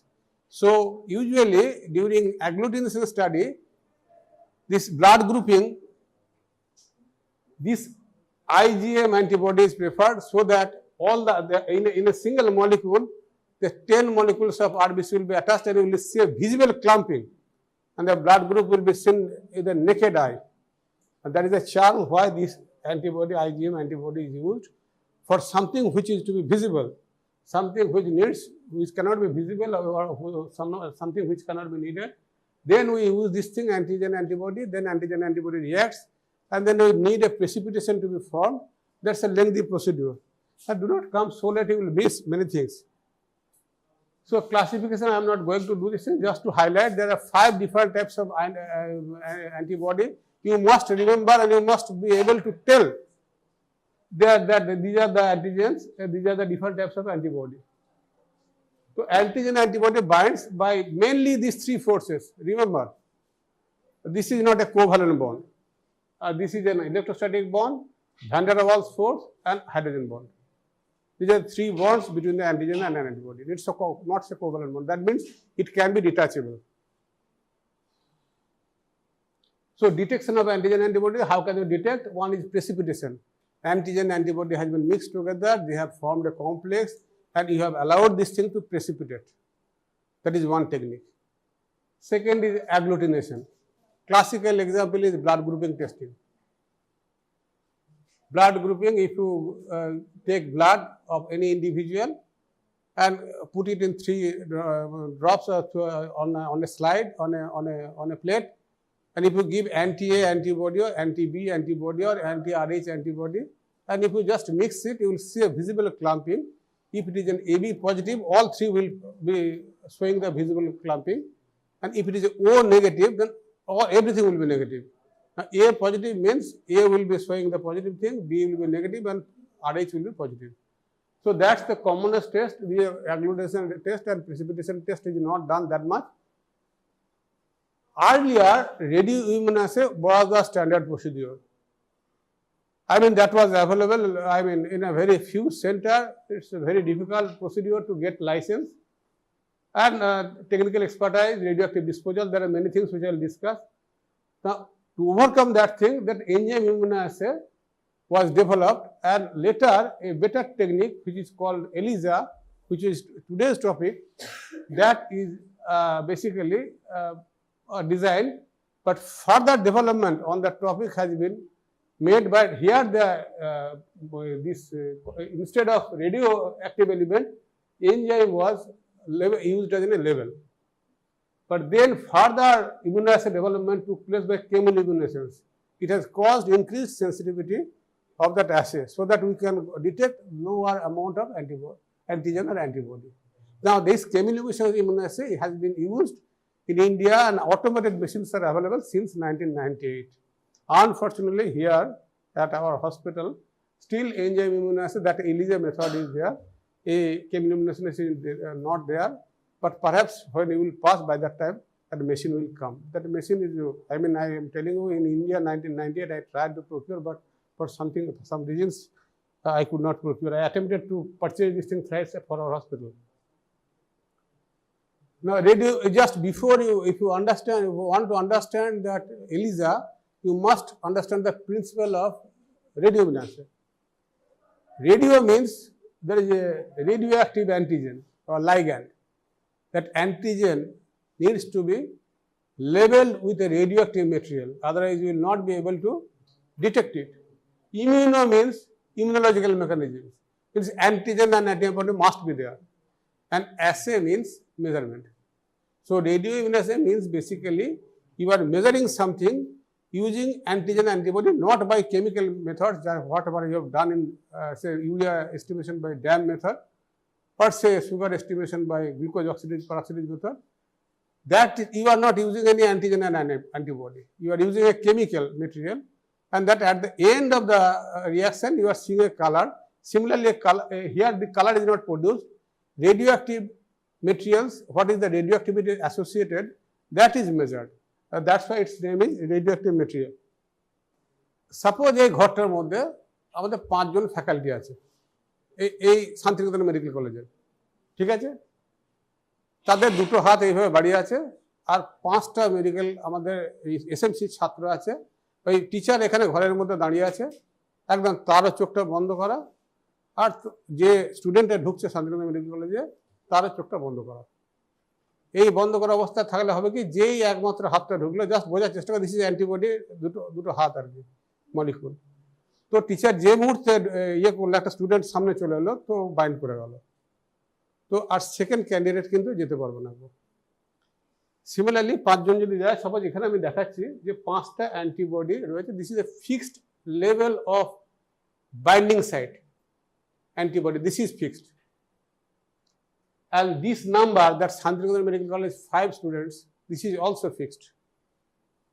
Okay, now this is a situation in one room, and the second room we are allowing 5 Shantiniketan Medical College students and say 5 IQCT students. Now they have mixed together. Now what is the chance?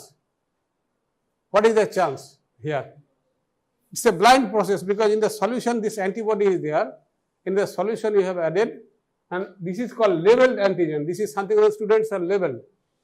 Okay, something we have labeled, that is labeled with radioactive material. Okay, and these outsiders are unlabeled. Now in the third room we have allowed these 5 teachers again of Shantiniketan Medical College teacher and student, and 15 students, 10 students or 15 students of 10 students of IQCT Medical College. And another room, these 5 teachers, 5 students, and now the number is 15 students. Now, what is the possibility, theoretical possibility of binding to the teacher? This is actually the principle of radioimmunoassay, and that is competition. Because see, here there will be a competition between this labeled antigen and this unlabeled antigen to bind for a limited site of binding sites on the antibody. So what you see that if we increase, there is a chance that 50% of the Santikata students will get bind, 50% will outsider will bind. Here the number is high, therefore this number of Santikata students will bind less, that will be higher. And if we, in this case, this will be still higher. Santikata students will be less and other students will be more. Okay, this part is clear. Now we have to measure at the end, after this binding has been taken place, we have allowed a CISF to enter into the hall and to remove all these students who could not bind to each other, to the faculty. So all these things will be, this is basically washing step. I mean, after the reaction is over, this antigen and antibody, all those unbound antigen will be washed out. And now we have to measure what is the radioactivity. Now you see in the test tube, now if you wash it, then what is the way of measuring how much has been bound? The only thing is that radioactivity associated with it, if we put it in a counter, that test tube, in a counter, the counter will read it. Now here if I draw a, can you understand this thing? Is this part clear? If a fixed amount of antibody is allowed to compete with an increasing amount of unlabeled antigen, the amount of radioactivity associated with the bound fraction will be inversely proportional. Isn't it? It will not be direct, it will be inversely, it will decrease. So if we draw a curve, suppose it a binding. Now this is Santikata students, this is basically concentration. Concentration of it is this outsider students. Now here it is 0. There is no students here. So 0 means here just see, this is 100%. Okay, this is 0%. So at 0 concentration, basically the 100% binding will be there. So if I plot a curve here, it will be like this. Now here what will happen? This curve will fall here. This, because less amount of Santikata students will be there, because we are measuring this antigen bound to that radio labeled antigen. That radioactivity, we are measuring the radioactivity. Now if we go for the third one, still this will be less. Okay. Now if we go fourth one, this will be still less. So the curve will be like this. Something like this. Now if we put an unknown sample here, suppose here in this case, this is fixed, this is fixed. Now this part is basically patient sample containing that antigen, that hormone. Okay? That hormone will bind certain amount of things based on its concentration. It might be 0, it might be here, it might be here. So you will get a point, suppose reading here. So here this reading is there, percentage binding. From here you will be able to calculate what is this amount. Is this part clear? Anybody who has not understood properly? I repeat, if a fixed amount of label this antibody is allowed to compete with an increasing amount of unlabeled antigen, this unlabeled antigen will compete with the labeled antigen for a limited number of binding sites on the antibody available. And at the end, after washing step, if we measure the antibody bound to the radioactivity associated with the bound fraction, is inversely proportional to the concentration of the substance. Is this part clear? Is this part clear? I took 6 months time to understand this principle after doing my MD, because I did not understand this thing, but nobody could clarify me properly. Radioluminescence used to be done at AIMS, but I mean, it was a harrowing task for me to understand this simple principle. The ELISA operates basically. I'll go back to the next slide. See, in the ELISA, the same thing is done here. This, instead of radiolabeled antigen, enzyme is used as a tag. So here the enzyme will be 100% bound. Okay. So if I, after washing step also, there will be just like that thing. But if I wash it, see, after this reaction, then the antigen, this enzyme linked antigen associated with the bound fraction, that is fixed to an ELISA means, I will tell you very in detail, this is fixed. ELISA means immunosorbent assay. Here, instead of putting in the solution, we are fixing the antibody to a microtiter well. This is, I am showing it to you. This is the microtiter plate is just like the test tube. It is a smaller version. I will show you the picture in detail. Don't worry. Here it is fixed. It is labeled to a, solid support. This antigen is fixed. This antibody is fixed. This enzyme is also fixed. Now we are doing, instead of radioimmunoassay, enzyme we have been replaced, and we are increasing this concentration of the antibody. Okay. Now, if we allow this enzyme activity has to be measured, how do we measure the enzyme activity? You have to add substrate. The substrate will convert to product. After a certain time, you have to stop the reaction, because if you allow the reaction to continue, till the substrate gets exhausted, the reaction will continue. So that needs to be standardized. How long the reaction will be allowed? So if we add a proper substrate to that enzyme will convert the substrate into product, and that product we measure, and that produces a color. You can see here the color, and this is measured by the colorimeter which you are doing, that is called an ELISA reader. Nothing more than the principle remaining same. So here again you see, if you see the, instead of enzyme activity, instead of radioimmunoassay, if you see the enzyme activity, the enzyme activity will be maximum here. Optical density will be the highest. So instead of their enzyme activity, optical density will be highest here. Okay. Now if you here, it will be decreased again. Again it will be decreased again. Here it will be decreased again. Okay. So this is basically competitive. This is the principle of competitive ELISA, competitive RIA. Why competitive? Because there is a competition between the labeled antigen and the unlabeled antigen. Here again, this is a competitive ELISA because there is a competition between the enzyme labeled and the unlabeled. However, there are other modifications which I am just telling you here. What happens? This part is clear. Can I just, I am just moving. দেখতে পাচ্ছ সবাই? দেখতে পাচ্ছ তো? এখানে দেখো একটুখানি।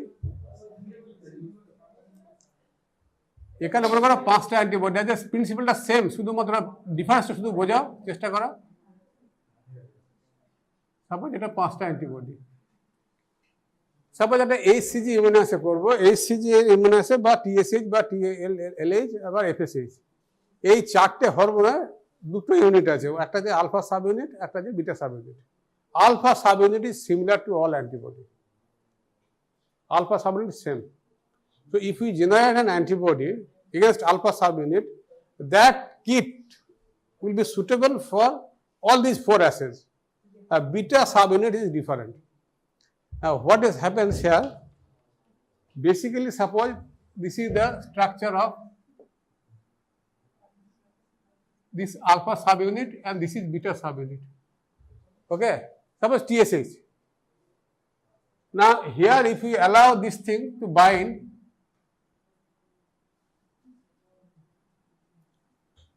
this will bind here. Okay? Now there is no way to detect it. A second antibody will be required, which will be conjugated to an enzyme.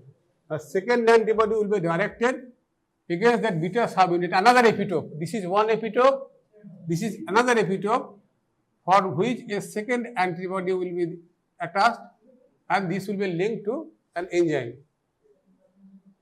Okay? Now, if I do the same exercise here, now here if I do not give this antigen, but this is fixed, this part is fixed, you have seen this competition between the two. Now I am showing it non-competitive. So this is fixed. 1, 2, 3, 4, 5. Again 1, 2, 3, 4, 5.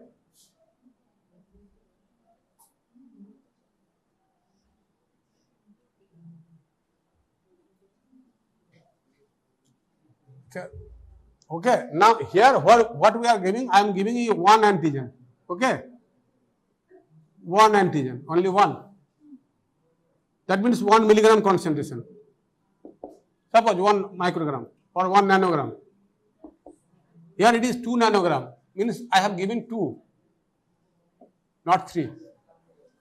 Here I have given 3 antigen. Here I have given 4 antigen.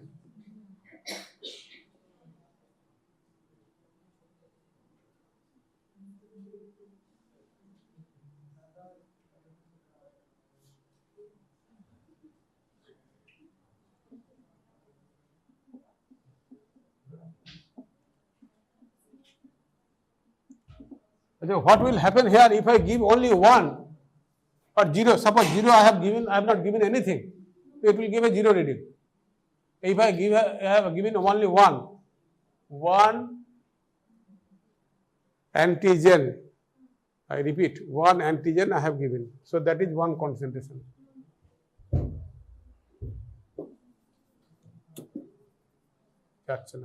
Suppose 1 concentration. Now there will be only 1 enzyme which will be reacting. Here it will be 2.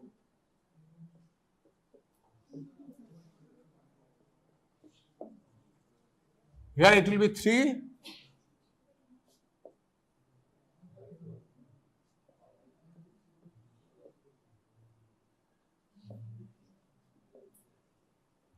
Here it will be 4.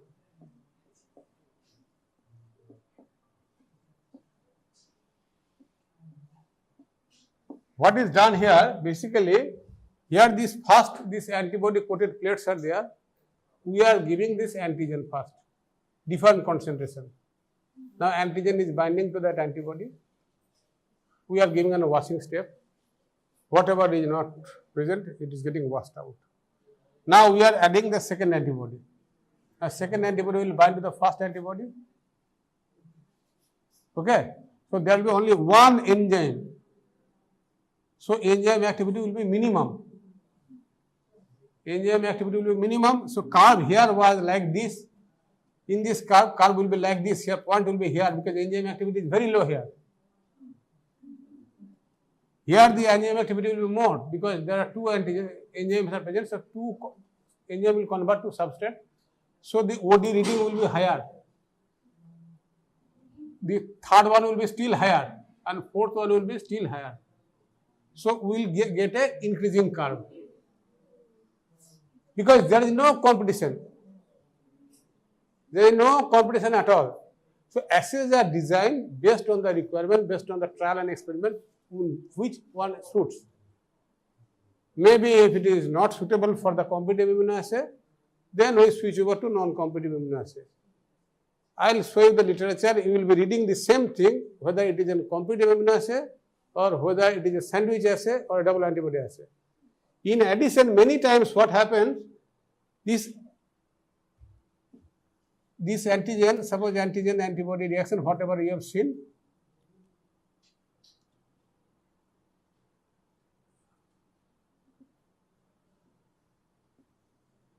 This we have bound to an antibody. Okay. Now this antibody cannot be conjugated to an enzyme. The moment we are conjugating this with the enzyme, the antibody loses its activity. Suppose this has been raised to mouse. So mouse antibody will not act. So we have to use suppose a rabbit. The second antigen will be rabbit. Now to capture that rabbit antibody, we have to raise another animal against this antibody. It's a goat. So anti-goat antibody will be used here, and then this will be coupled to enzyme. It is a little bit difficult. This is called a double antibody sandwich. Why called sandwich? Because this antigen remaining sandwiched between the two antibody. That's why it's named sandwich. Now this is a double antibody sandwich anti-globin assay, because we are adding a third antibody. These are a difficult procedure. These are usually done for research work, but for your own experience, for your just information, I have shared that there is another type of antibody, which in fact I have also used it during my time way back in 1990. So that antibody was used because at that time all these technologies were not that much available. Now coming back to the same thing, if you have understood, then I'll discuss, go back to this. What I have said, now I will show it. Now, I told you radio means radioactive, immuno means immunological mechanism, measurement, assay means measurement. Competitive radio means in this assay, radioisotopes are used which are radio labeled, that is iodine-125 or tritium. Now, here the same thing I am repeating, that increasing amount of unlabeled antigen is allowed to compete with a fixed amount of radio-labeled antigen for a fixed amount of antibody. This is the simplest way I can explain this thing to you. This is not written in such simple way in a book. For a limited number of binding sites, because that is fixed in the antibody. After allowing the reaction, separation of free and bound fractions is done by washing. The radioactivity associated with the antibody is inversely proportional to the concentration of antigen, which I have explained that the graph will be reversed. Is this part clear? Now this is the standard curve which I have shown. This is from my thesis. This is what I have done actually. This is the radioimmuno assay, and the concentration here you see 39 to 1250. And that is the standard curve, and then I have repeated this curve several times, and this is the standard deviation, how much deviation I am getting. In the result, if you get something, I always say that, oh, okay, this much result is acceptable, because some 10% deviation is allowed. So each time you will not get the same result, because this is present in such a micro concentration, that 10 to the power minus 12 picogram concentration. A small amount of error will cause a significant error in the final measurement, because this was done manually, entirely manually. In radioimmunology, what is this thing? This is computative I have told. Now, what materials will be required? That test tubes will be required, test tube rack will be required, radio level antigen will be required, unlabeled antigen standards will be required, antibody will be required, sample containing antigen, that will be also required, because that is our target. We have to measure in the sample what is the level, and then buffer, because this reaction has to be carried out at certain pH, and then wash solution, and that radioactive counter, we need a counter to measure the radioactivity, and then a graph paper to plot the result. Now, what are the see, still the radioimmunology continues to be the reference method. This is a gold standard. Any doubt in ELISA needs to be confirmed by the radioimmunology. We are doing it extensively, but that is not a standard method. Reference method, if you want to see, then that is radioimmunology. Can anybody tell what is the definition of a meter? Exact definition of a meter. This was taught in our class 9 book, in physics book. What is the classical definition of a meter? That is the reference. Can anybody tell? Can anybody remember? What is a meter? You can say 100 centimeter is a meter. Is that true? I am giving this question to you. Okay, next class someone must tell, otherwise I will be definitely telling you the answer. A clear-cut definition of what is a meter. Where from this 100 centimeter has come? ফ্রান্সের আন্তর্জাতিক bureau of weights and measures এর রক্ষিত একটা platinum iridium সংকর ধাতুদণ্ডের দুই প্রান্তের মধ্যবর্তী দূরত্বকে বলে 1 metre.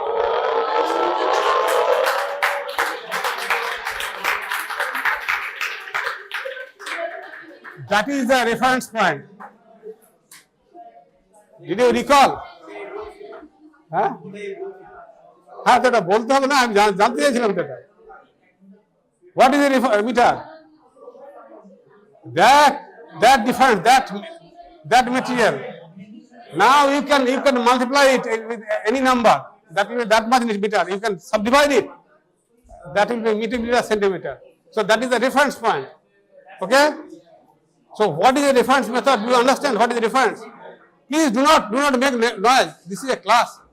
Recording is going on. It will be displayed.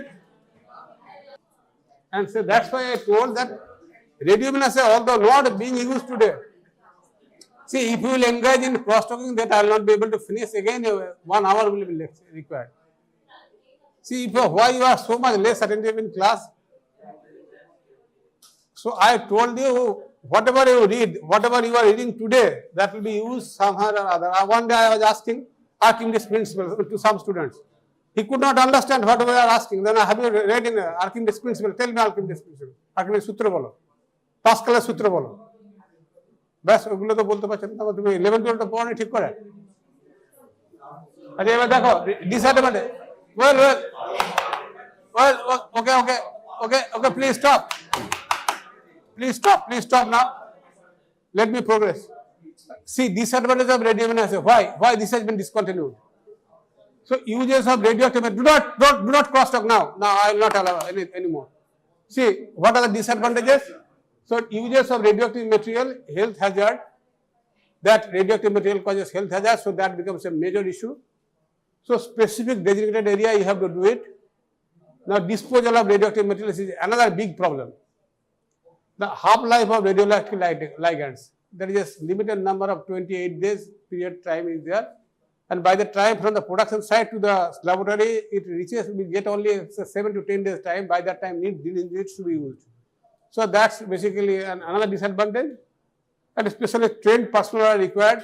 Everybody will not be able to do it. And there is a license requirement. And this requires a renewal just like an arms license. You will get an arms, it is very difficult to get an arms license. Now once you get it, it needs to be renewed every year. Okay, and whenever police will ask, you have to produce the arms and ammunition. So therefore, there is a search for an alternative method, and this alternative method was basically enzyme immunoassay and clear.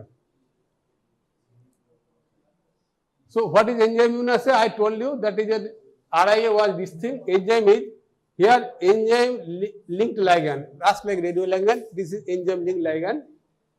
Usually, this horseradish peroxidase and alkaline phosphatase is used. Mostly commonest enzyme which you see in the laboratory, they use horseradish peroxidase. Immuno means immunological mechanism, assay means measurement. ELISA, the terminology called enzyme linked immunosorbent assay. So that is a word called sorbent, means it will absorb. So a material having capacity to absorb on another substance, that is that plate, that is that well, micro well. So it can be plastic tubes, it can be beads, it can be latex particle, and what you are seeing, this is ELISA tube. I have done ELISA on plastic tubes because this material were procured at that time from foreign country, and that was a big problem. Now this is available in the country. So their beads were used, latex particles also people tried. So nowadays these widely used methods are these 96 wells. So basis of enzyme immunoassay, again I am telling you, this enzyme converts substrate into products which are measured. They are produced in a colored substance and they are measured. So enzyme these are the 4 enzymes which are used, that horseradish peroxidase, alkaline phosphatase, beta D galactose, and penicillinase. Now, this unique advantage is that it is available in stable at room temperature. So, most of the people uses this radioactive horseradish peroxidase, and in my thesis I chose penicillinase because this is stable at room temperature and this is having a very high turnover, 160,000 the highest number, and that was the basis of choosing in my thesis penicillinase. Nobody used it. I mean, just like a deviation, I opted for this one and tried with this one. Enzyme advantage kya hai? No need to have a license, simple and less expensive instrument to read enzyme activity. You can see this color, sensitivity is quite reasonable. Discrimination about positive negative sample can be made by mere inspection. Color dekhe bujhte pare jabe, kintu radioactivity to eta dekhar kono upay nei. Disadvantage kya hai? Rigid control. একটা enzyme অ্যাক্টিভিটিকে যদি allow করা হয় বেশিক্ষণ ধরে করা রিঅ্যাকশনটা বেশি produce করে দেবে, সেটা ফিক্সড টাইম করে একটা স্টপ ওয়াইজ দিয়ে রিঅ্যাকশনটা করে রিঅ্যাকশনটা স্টপ করতে হবে। Otherwise, there will be more conversion of substrate into product, and then there will be erroneous result. Say low value will be showing high value. So enzyme may be influenced by the constituents of body fluids. You have seen many substances interfere with the enzyme activity, so that is there. So I will not go into the detail. There are two types of immuno acid. One is homogeneous, means there is no separation will be required. You do this thing, everything in the test tube. This is just like khichdi. You need not require to separate anything, or everything you put in that container and that gets boiled, and you eat that material. That is homogeneous assay. Heterogeneous assay is just like making rice. You have to prepare rice and then you have to decant it. Okay. Or vegetables, you have to cook it, fry it, and then separate it and mix it. This is heterogeneous. A solid support means that solid support I have shown it to you. That immunosorbent assay is basically that causes separation. The free and antibody bound gets separated from the antigen-antibody complex adsorbed onto the solid support. I told you about antibody getting attached to that solid support. It can be other way around, that antigen can also be adsorbed. If we want to detect antibody, then antigen needs to be detected, adsorbed. Suppose in HIV antibody is produced. Suppose COVID antibody after vaccination we mount COVID antibody response. In that ELISA, basically COVID antigen has to be put onto the well. Now we have to add a sample. If the body contains antibody, then antibody will bind to the antigen. That antibody will be detected by another second antibody. Okay. So what is the purpose of that assay, whether you are detecting antigen or antibody, and what is your target? So enzyme activity is measured, reading them and graph is plotted. So as I told you, it can be antigen can be labeled, antibody can be labeled, it can be competitive, it can be non-competitive. That I have explained also to you. And double antibody called sandwich assay, this I have also explained. And double antibody anti-globulin assay, that is the last one which I showed, that will be research purposes, that I have also told. So competitive enzyme immunoassay, the same principle, that increasing amount of antigen is fixed, allowed, and fixed amount of enzyme level antigen are incubated together with fixed amount of antibody for a limited number of binding sites. That is the same principle. Only the name is defined. This is EIA, that is not RIA. This is simple. Separation of the free and bound fraction using the solid phase antibody, where we have to separate it, and then we have to specify it. There is a separate technology because this was not absorbed. That is the solution in the test tube. Here it is getting adsorbed onto that plate. Now the enzyme activity associated with the solid phase is inversely proportional to the concentration, as I told you in the earlier page.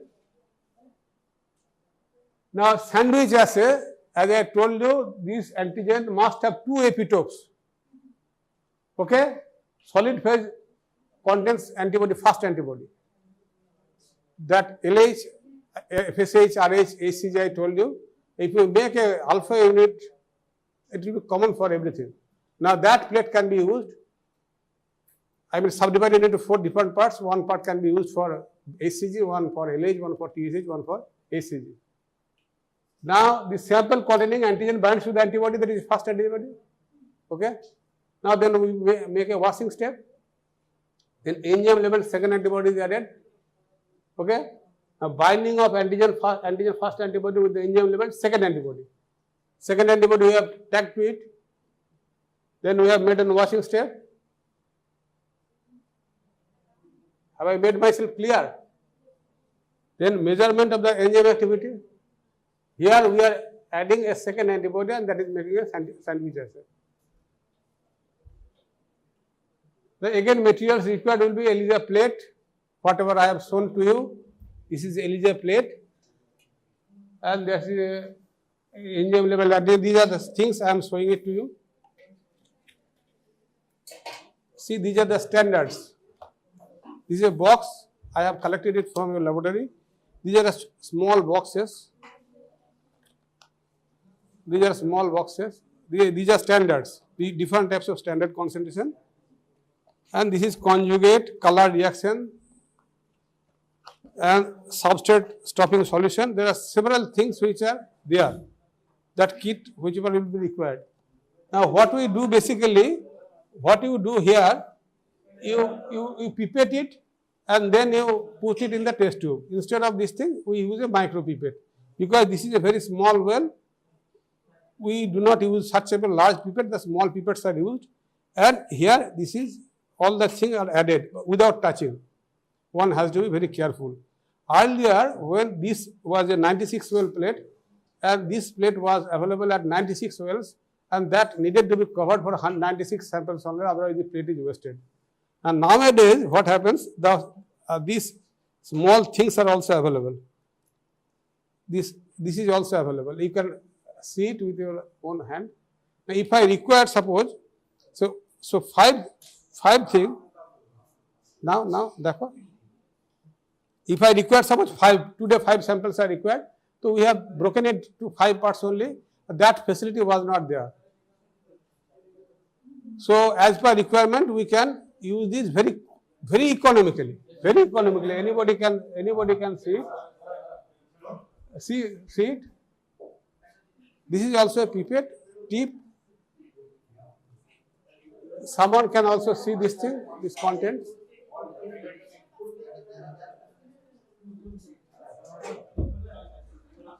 So at the end of the thing, you will have a reaction, and that will show a color. This is basically TSH.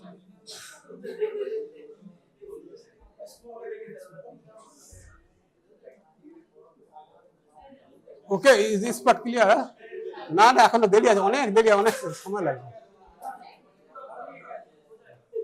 আচ্ছা, এই দেখো Eliza প্লেটটা ছবি তাকাও এদিকে, তোমরা এখন দেখে নিলে এদিকে তাকাও, এদিকে ওটা আমার ল্যাবরেটরিতে ফেরত দিতে হবে, ওটা ল্যাবরেটরিতে ফেরত দিতে হবে। তোমরা ওগুলো পেয়ে যাবে, ল্যাবরেটরিতে গেলেই পেয়ে যাবে, কিচ্ছু অসুবিধা নেই।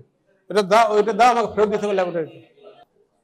এই দেখো, ঠিক আছে, দেখা যাচ্ছে এবারে, দেখতে পাচ্ছ? এইভাবে করতে হবে। এবারে এটা তোমরা দেখলে চোখের সামনে, দেখেছ? এটা এরকম কালার ডেভেলপ করতে পারে। এরপরে ওই তোমরা যে কলোরিমিটার রিডিং নাও, এটা একটা এলিজা রিডারে রিডিং নিতে হয়, প্লাস আর কিছু না। এরপরে একটা স্ট্যান্ডার্ড কার্ভ করা হয়, স্ট্যান্ডার্ড কার্ভ করে ইয়ে করা হয়, একটা কনজুগেট করা হয়। এই দুজন কিন্তু ইন্ডিপেন্ডেন্টলি 1971 সালে এনজাইম ইমিউনোঅ্যাসেড টেকনিকটা ডেভেলপ করেছিল। হ্যাঁ, 1 drop, 2 drops, everything will be written. I am coming to that part.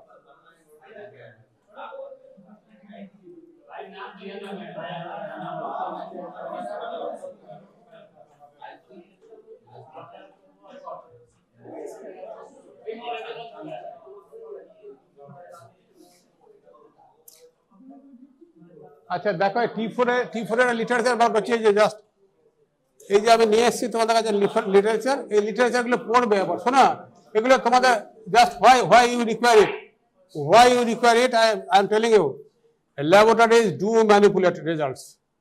Don't forget, all laboratories are not honest. They manipulate the report. If you know the procedure properly, you can simply go and see the technique, how you have done, where is the result.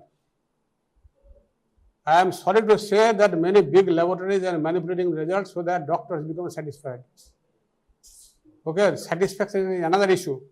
So don't be satisfied that this result is nothing, this result is good, that laboratory is giving bad result.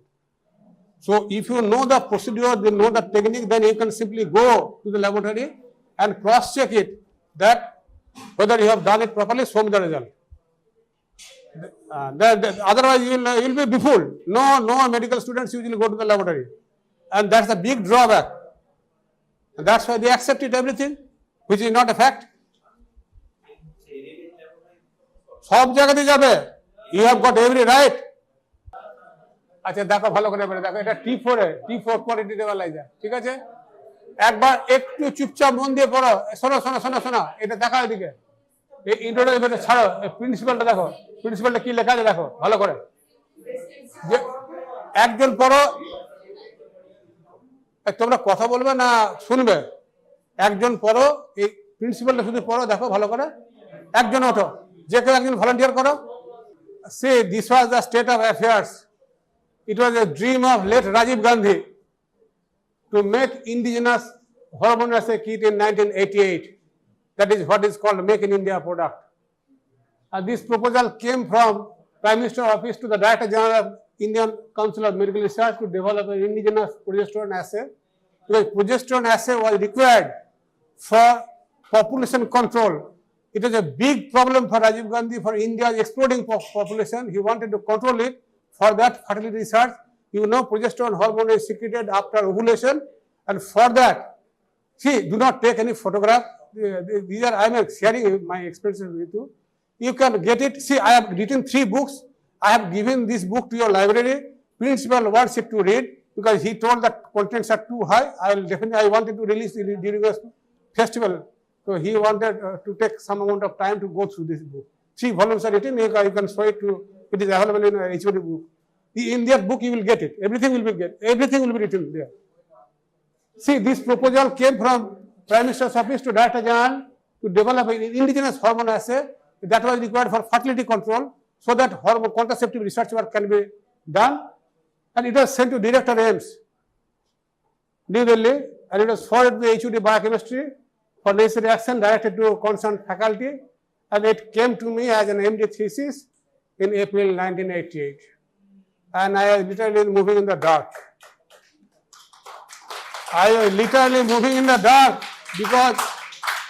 Because nobody knew at AIMS how an ELISA is to be developed. Means this procedure which you are seeing it was not available during those days anywhere. HIV testing used to be done in the virology lab, but that entry was restricted. We did not have any access to this kind of information, and I ran from pillar to post to get some idea. But neither my HOD had any idea, nor my guide had any idea, not anybody. So my condition was every day in the night, this was the situation. I used to work from 9:30 a.m. till 12:30 midnight, but over 2 years of time, I could not get any result. Now, it was the first endeavor to explore the possibility of making hormone assay kit by indigenous technology. It was started in May 1988. Now, at that time, WHO used to, this hormone used to be imported from WHO, from Switzerland by air. From New Delhi airport, this reagent used to come, and this had an assay feature that its detection limit was 12.47 picogram, and that measuring range was 30 times, and the license was required because it is not a ready-made assay. The instrument cost was about 4 lakhs during that time. Solid support was ELISA plate that was available in the foreign country. These reagents are foreign. Stability of the reagent is very short, 4 weeks. Sample was extraction was required. Detection was instrument must. And then cost per test was 250 rupees. Now what I developed, that first indigenous ELISA, was detection limit was much less. You can see 3.8, this is 12.8. So range is also 210 times, from 60 times to 210 times. And the instrument cost is rupees 1,000 only. Solid support, plastic tube, not ELISA plate. reagents local, stability of reagents long 2 years. Sample extraction, no extraction is required. Directly you can use the sample which you are using for T3, T4, T series. Detection instrument must visual possible. What you are seeing today, cost per test was ₹2 only. That was my MD thesis. See, this time I took 1 year, 7 months without anybody's guidance from mid-September 1988 to 1990. Now, none of you want to make a biochemistry as a career. Now, this was the first potential Make in India kit prototype, and this is the world's lowest cost, highest sensitivity and widest standard guard, a new progesterone hormone assay method using indigenous technology, and it was invented by me as an MD thesis. And see, after something is done, a red tapeism starts. Somebody wants to take the claim. That's a big problem. I did not know what is patent at that time. So my boss issued me a certificate that I have developed it. And I don't know how many of you know, Radhakrishnan is known, famous for his books, and he is known to be the best teacher, but he stole the entire material from Professor Jagannath Sarkar in his Indian philosophy book. And he filed a case in the Calcutta court. This was not written at all by Radhakrishnan. It was copied from his thesis and it was published from London. And that was a high profile plagiarism by none of, by president itself, who is regarded as a, Teacher's Day, his birthday is celebrated. But he is such a third class person who needs to be simply condemned. Now, similarly, my boss wanted to get it patented in her own name. This is my research work. Now, you can see this is a glaring example. She filed for patent application, and Chandradas, AIMS director, also cleared it on 12th May, because ahead he issued me a certificate on 21st of April that I have done it. 20th April I have done this thing, and immediately I issued and applied for patent. And that is the problem of a big place. Now, meanwhile, I started my thesis. This is my thesis, and this photograph you can see in my there. It was color printer was not available at that time, but somehow I could did this thing during that period of time. So this was my thesis. As you can see, I have put it in June 1990, and then the research worker of my lab knew that my boss is trying to get crores of rupees profit out of my research work, and he said correctly that my boss doesn't know you have done all these things, and he issued me a certificate that he has carried out the entire work independently without any guidance from his supervisor. The initiation of the assay, standardization and analyzing the data were all done by the student himself, since the supervisor was totally incompetent to understand the subject matter. This was a certificate issued by his senior research officer. So she was trying, but she told that, sir, I will stand beside you because you have done the assay. A paper submitted meanwhile to New York International Journal under my first authorship. Just like bank passbook, if the first author is gets the full credit. Now, it was presented at the annual conference of Endocrine Society at SSKM Hospital in 1999 when I was a third year MD student, and it was reviewed by the Lucknow, this thesis, and it was rated as highly commendable. And this is my picture, what I have used to do at AIMS.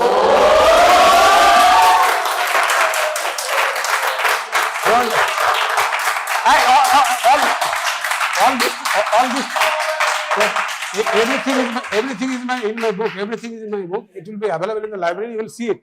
Perhaps after September, I think he will release it. Everything is there in my book. Now, see, a small camera was there. I lost everything. Everything was damaged by termites. So I got these four pictures, and I got the MD degree from Prime Minister Chandrasekhar in 1990.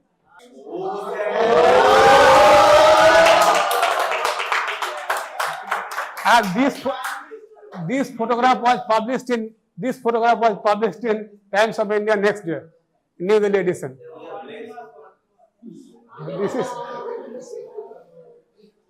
Now this paper was published from New York Hong Kong bezel.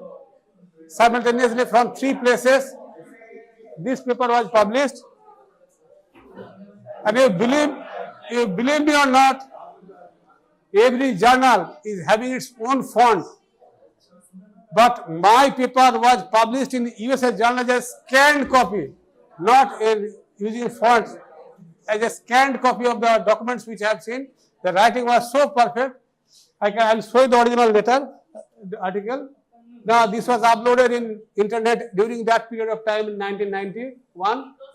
You just note down this number 19396666. This number will be 666. 666, right? This will be 666. You just put it in the Google, you will get this paper. 193966, not 66. Just type this thing. Just type the number. You'll get the paper. The first kit was sent to Seri Kashmir Institute. See how an ELISA is developed. Overnight it doesn't develop. It was sent to Seri Kashmir Institute, Srinagar for evaluation. November 1991. Now, I had to resign from AIMS because my mother's appeal to come to near to Durgapur, near to our home place. I had to resign. It is my lifetime experience that in the history of biochemistry, even today, nobody got that prize. It is exclusively reserved for the clinical department. But among MD, MS, PhD, DM, MCH of 6 batches, I got the award. And this is the gold medal which I got it. But they are that because of the red trapezium, this research baby was buried alive. So I have dedicated my research work to my teacher award lifetime. Okay, so no subject is a bad subject. Okay, tell me what is the boundary you got in anterior triangle? For anterior triangle, what are the boundaries? So, in the midline, you have one vertical line extend from the mandible up to the jugular notch, right? And on the side, sternocleidomastoid, where the apex is directed. Apex is directed towards the sternum, right? It is divided into how many triangle? Last bench? 3.5. So there we got one muscle that is known as omohyoid. Okay. So who will tell me the origin? Last bench, green shirt. Last bench.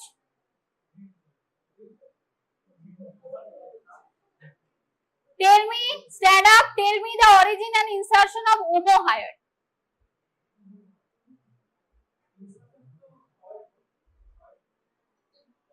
So it has got how many belly? 2 belly, superior belly and inferior belly. So inferior belly takes origin from where? Hyoid is common, means it is inserted on the hyoid bone, right? But where is the origin? Who knows? Raise your hand. Prashant. What is the origin of omohyoid? Sit down. Nabarup bol. Origin kothay? Suprascapular notch. Okay, suprascapular notch. So why I have taken the topic omohyoid? Because omohyoid only again bifurcating this posterior triangle. Okay. Now write it down. Posterior triangle. What are the boundaries? Number 1 is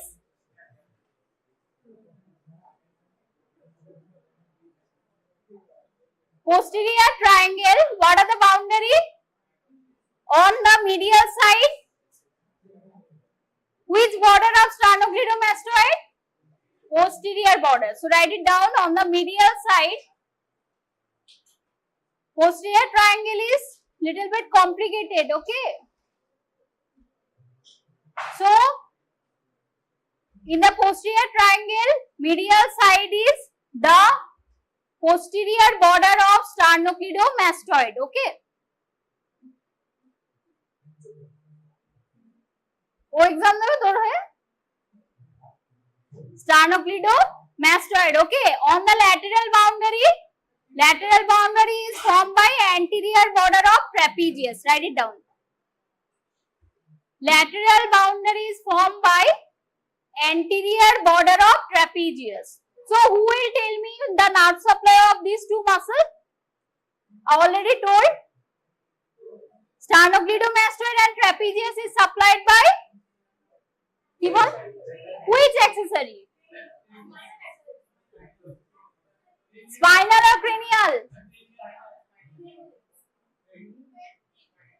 It is spinal accessory. It is spinal accessory.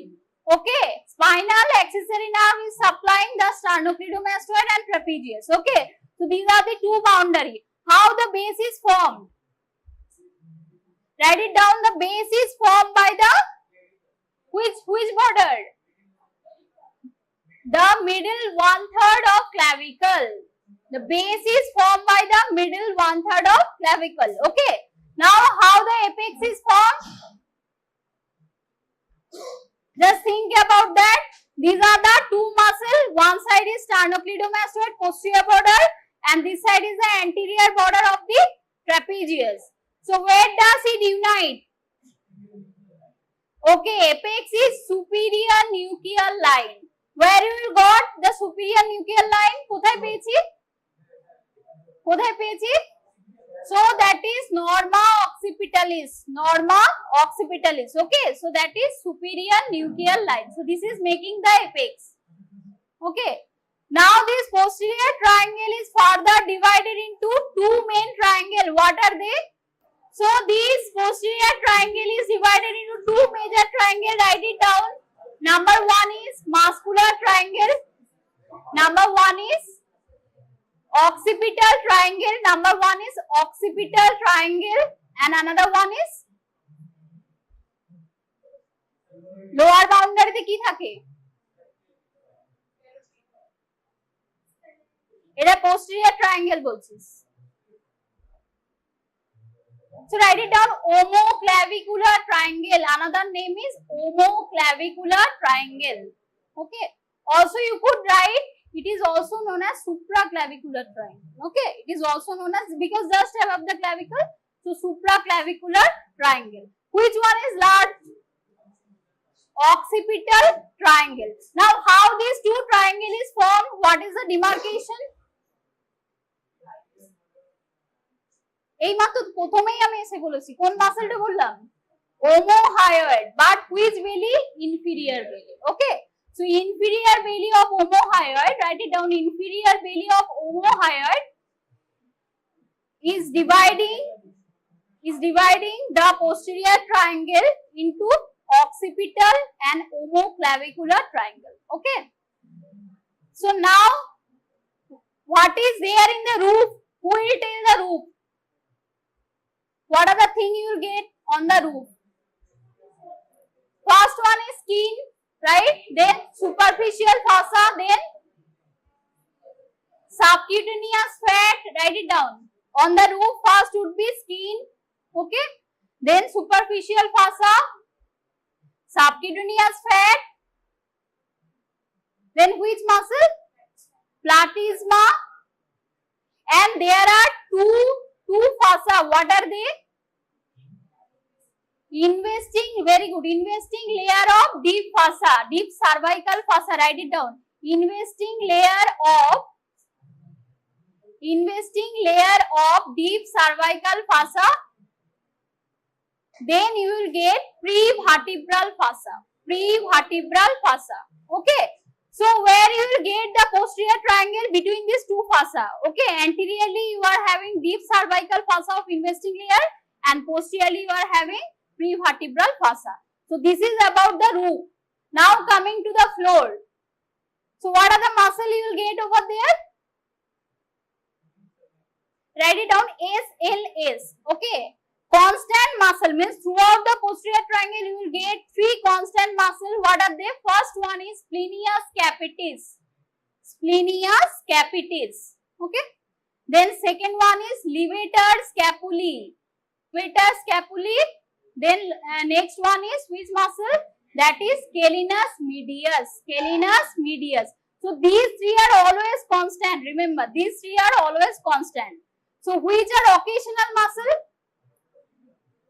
Which are the occasional muscle? Write it down.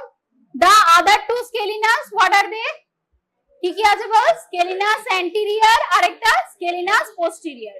So occasional muscle is scalenus anterior and scalenus posterior. And additionally you are having first digitation of serratus anterior.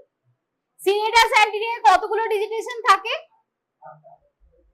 So from the proximal 8 ribs. Okay, so first digitation you will get over there. Okay, so these are the muscles found on the floor. Okay, now write it down, content one by one. Now write it down. First, occipital triangle. So what are the things you will get in occipital triangle? These three muscles, constant muscle. Okay, splenius capitis, then levator scapulae, then third one is scalenus medius. Additionally আর কি পাবো? Which artery? Occipital triangle যদি হয় কোন artery হবে? Occipital artery. So write it down, occipital vessels. Okay, occipital vessels. And another one is which nerve?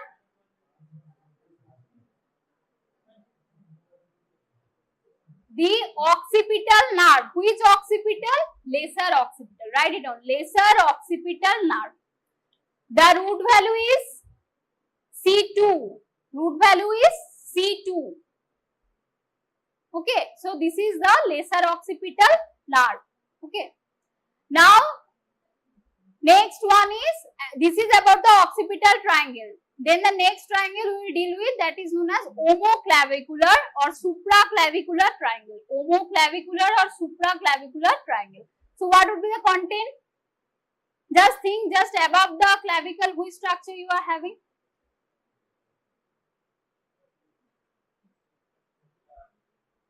কি থাকে ওখানে?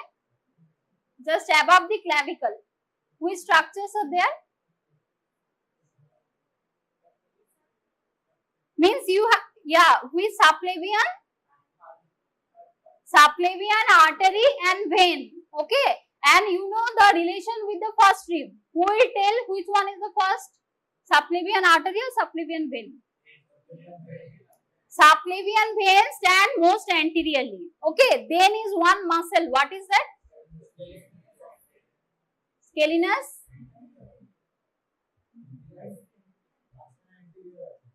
Scalenus, be confident, scalenus anterior. Okay, back to that one vessels, that is subclavian artery. Write it down. These are the three structure. Most anteriorly is subclavian vein.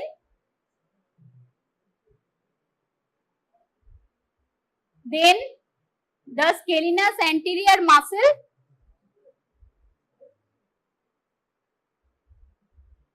Okay, and backwards you have subclavian artery. Okay, so here in the posterior triangle you have to compare between the occipital and this supraclavicular triangle. How you will compare? Okay, so number one, see there, what is the artery? Make two para.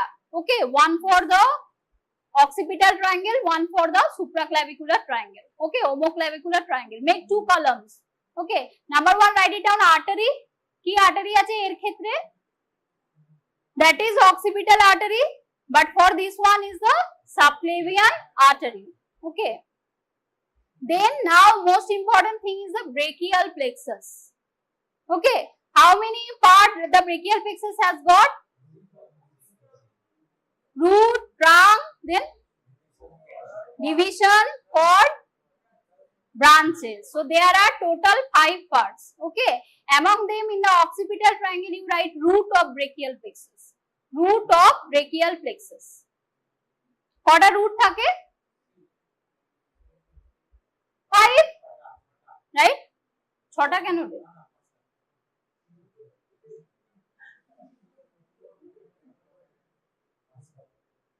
পাঁচটা C5 to T1 ওটা cord ঠিক আছে পাঁচটা হয়ে গেল then in case of the supraclavicular you are getting what next thing is trunk of brachial plexus write it down trunk of brachial plexus now কতগুলো trunk থাকে what are they upper middle and lower trunk so you write upper middle and lower trunk of brachial plexus okay now which nerve in case of occipital which important nerve you will get occipital triangle হচ্ছে maximum পার্টটা বুঝতে পারছো posterior triangle এর maximum part তো সেখানে কি থাকতে পারে very good it is spinal accessory nerve now here the question is in dissection how you will identify this is the spinal accessory could you tell how you will identify this is a spinal accessory আমি মাত্র কি বললাম it will supply how many muscle two muscle sternocleidomastoid and another one is trapezius so it will enter the sternocleidomastoid then it will go and give supply to the trapezius so you are getting one perpendicular nerve from the sternocleidomastoid okay on the border which border on the posterior border write it down on the posterior border of sternocleidomastoid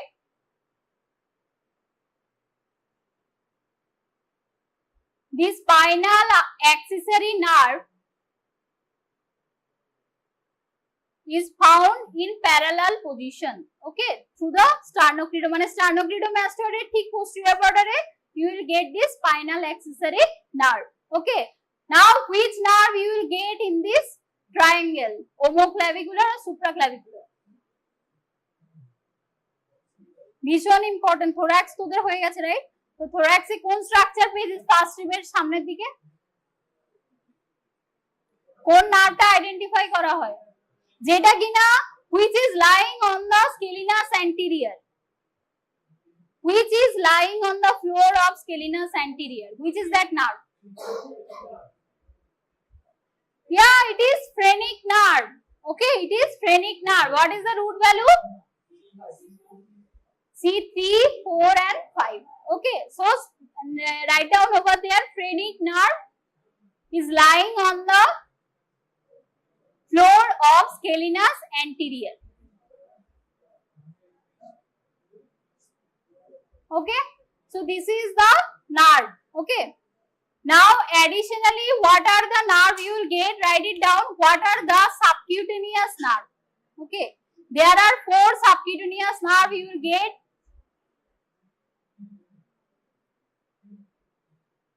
so number one is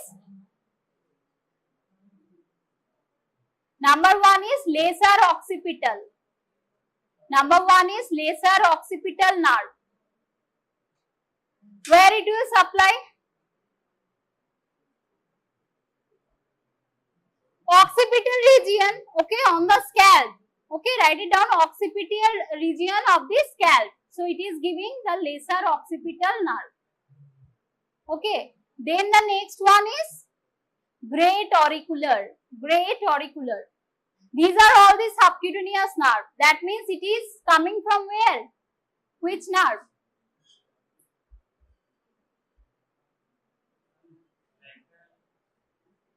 it is coming from where Tomojit it is coming from where subcutaneous nerve যাকে আমি দেখবো কথা বলছে তাকেই question করব বল so it is coming from where you have to tell the root right so write it down from C1 to C4 write it down from C1 to C4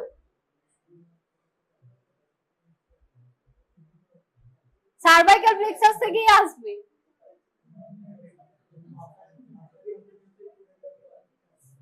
okay now write it down great auricular now would you say me where it will supply great auricular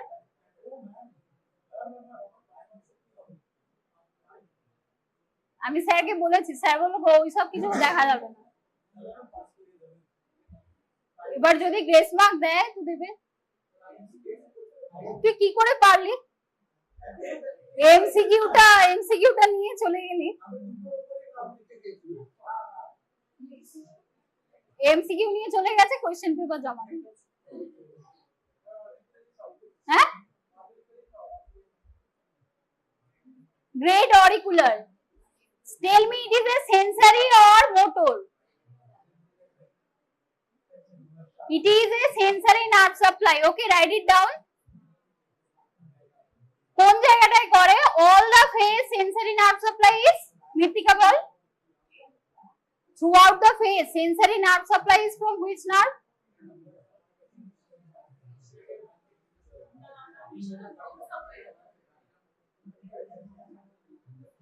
Trigeminal nerve. Trigeminal nerve. Write it down. Trigeminal nerve. Throughout the face.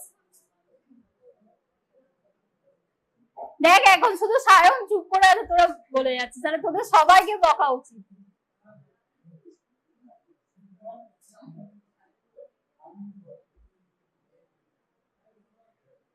So write it down. Sensory nerve supply of face is the trigeminal nerve. Okay. So throughout the face, the sensory nerve supply is trigeminal nerve, except which region? Angle of mandible, means just in front of ear. So this should be supplied by great auricular. Okay, write it down. So throughout the face, the sensory nerve supply is by trigeminal nerve, except কোন রিজিয়নটা বললাম? কোন রিজিয়নটা বললাম? In front of ear. Okay, on the angle of mandible, it would be supplied by great auricular.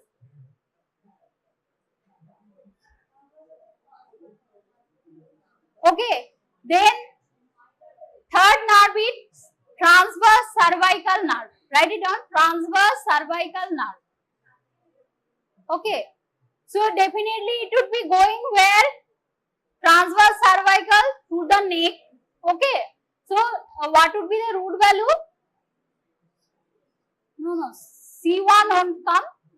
So it would be C3, C4. Write it down. C3, C4. Transverse cervical nerve supply is C3, C4. Okay, C3, C4. Then the last one is, how many supraclavicular nerve are there? thorax পড়া হয়ে গেছে।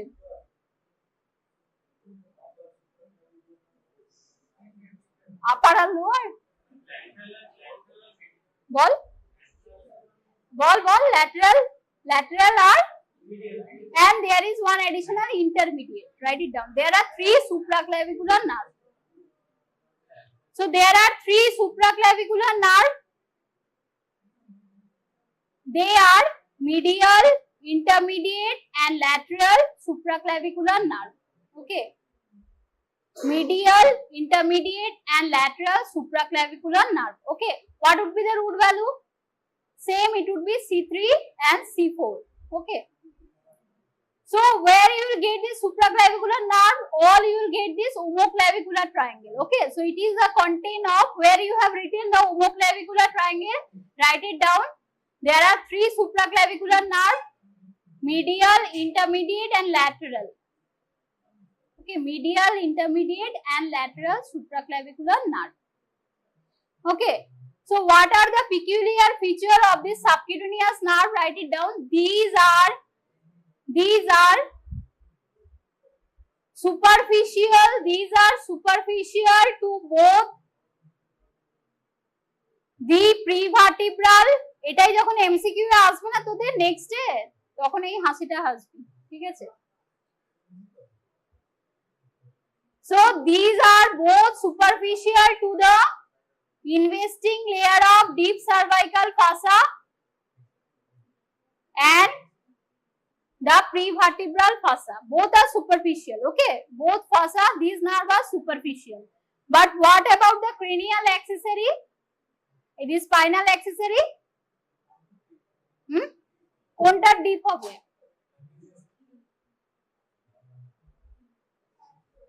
So write it down. Spinal accessory is superficial to prevertebral fossa, but it is deep to the deep cervical fossa. Okay. Spinal accessory ta car superficial, prevertebral is superficial. Okay. But it is deep to the investing layer of the deep cervical fossa. ওকে, এখানে additionally একটা MCQ বারবার আসে, that which nerve hooks around the spinal accessory. Write it down. Which nerve hooks or loop around কি? Guess. চারটে subcutaneous nerve বললাম তো, right? So চারটে সাবকিউটেনিয়াসের নার্ভের মধ্যে কোনটা hook around or loop around the spinal accessory?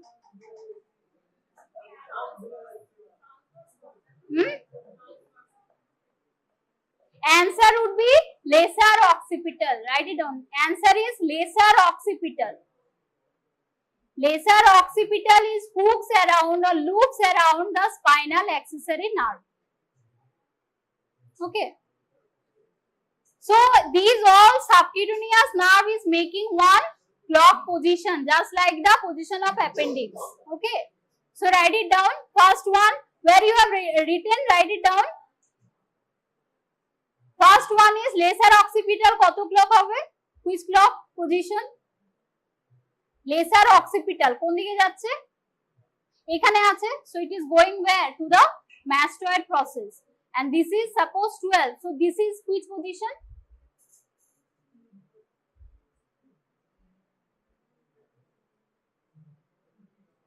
One o'clock. Okay. Understood? This is suppose axis and it is going towards this side. So this is 1 o'clock position. Okay. Then the next one is, I told you, which nerve? Great auricular. So it is a 12 o'clock position. Okay.